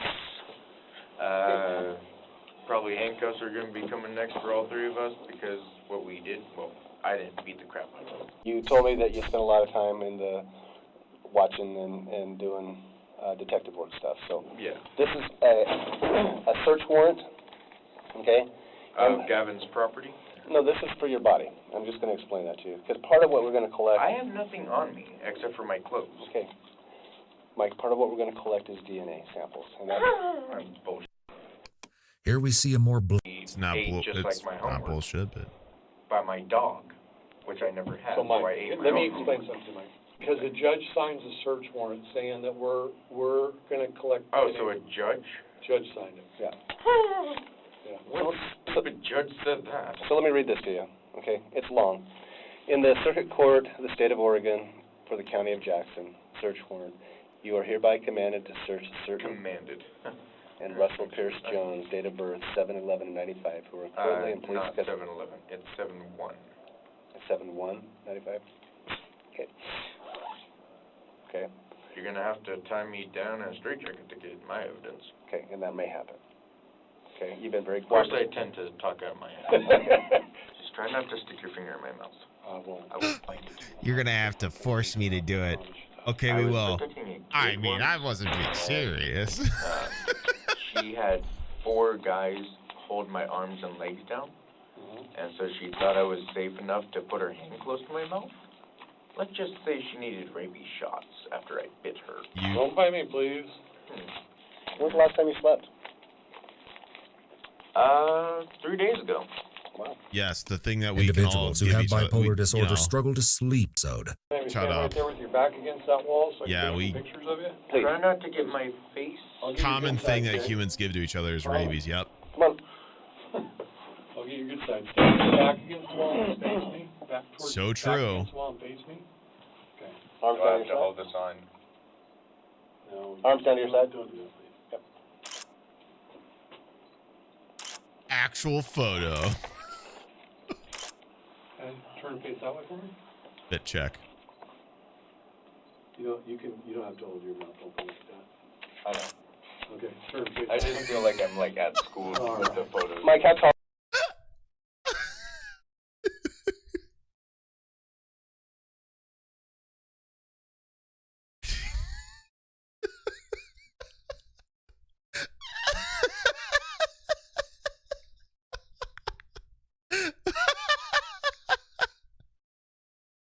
How are you? Right. I always say Face me and hold your hands out. Oh, sorry. How That really got me. I always say 6, but I'm actually 5'9" probably. Okay. Can you hold them up and out a little bit? Short king. Like Hitler or a zombie or something like that. Just hold them still. Flip them over for me. Bring them down a little bit. Perfect right there, Mike. Alright. Face me. Turn around for me, face What the is wall. Don't ask me happening? to take off my pants. We're not because I gonna have no turn- underwear on. Okay, turn around, face the wall for me. What'd you do with your underwear? I tossed it. I covered it with the lot paper towels though. So. No titties. He did not have the skills really to be on his own, and this was kind of just the final situation for him. I mean, we don't know honestly that he'll even make it out of prison. I don't know. I mean, prison sounds like a pretty rough place, so. So he doesn't get the severity of what Gavin did. He still wants to help her. I go, she lied to you about all this abuse and all that. It was all lies. Well, you know what? I still would like to help her if I could. Oh, my goodness. That's how he is. I kid you not. So what's the situation with Ellie? Will she be going home or what's her case? I don't know. Maybe they did plan something. Because I wasn't with them all of this weekend. Yeah. They had plenty of an opportunity to do that. Ellen has transitioned. Is that fine? Mhm. Okay. I don't like being alone. You don't? No, I don't. If I find somebody to come hang out with you that's not me, is that okay? Okay, I'm gonna do that. Fear of defeatship is with me. Suffer may develop also characterized. I need a hug. Why? Because I finally opened out about, told somebody about the abuse that I was going through. Okay. We're gonna hold off just a little bit, okay? I can sing here with you, though. How long have your parents been having problems? They've been divorced since I started middle school, which was 3 or 4 years ago now. Okay. Divorces that are commonly divorced. I'm also a musician. It's so hard to talk about. I don't think I'll ever be able to play guitar again. Oops. Ellen is taken from the interrogation room in handcuffs. We might be left with questions as to whether she suffered from something that could have influenced the behavior that led to her father's murder, or whether the abuse she described truly occurred. Ellen stood up in front of a courtroom at her sentencing hearing and claimed that she copes with post-traumatic stress disorder resulting from the abuse she experienced. suffering from horrendous flashbacks. She had no words of remorse for conspiring to murder Aaron.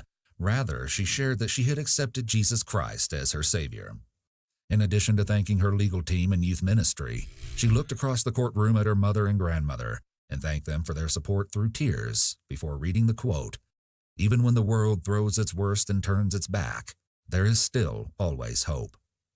In 2019, Ellen Fryer was found guilty of conspiracy to commit murder and conspiracy to commit a Class A felony and sentenced to 25 years in prison, spending 10 of those years in a juvenile correctional facility. Russell was convicted of conspiracy to commit murder and attempt to commit a Class A felony. He was sentenced to 7.5 years in prison. Gavin was convicted of murder, conspiracy to commit murder, and tampering with physical evidence, and sentenced to life in prison with the possibility of parole after 25 years. Wow. The content of this video, good. The commentary of this video, horrendous. I don't know if I'll be watching many others from that channel. Pretty awful language. Just gross. Like there's no need. You know, I'm with you guys, and you know you guys are in my corner. So I hate the case itself is an interesting one. I'm glad I could listen to it. It's annoying that the dude just, I don't know. It's not a good use of his platform. It's terrifying. Just like overqualifying their commentary and mislabeling so much. It's just so many inaccuracies about criminal behavior and psychological behavior and mental health. Just like everything was wrong. I don't know. Just no due diligence by that channel, and it shows. It sucks that so many people clearly don't see it the same way, but come here.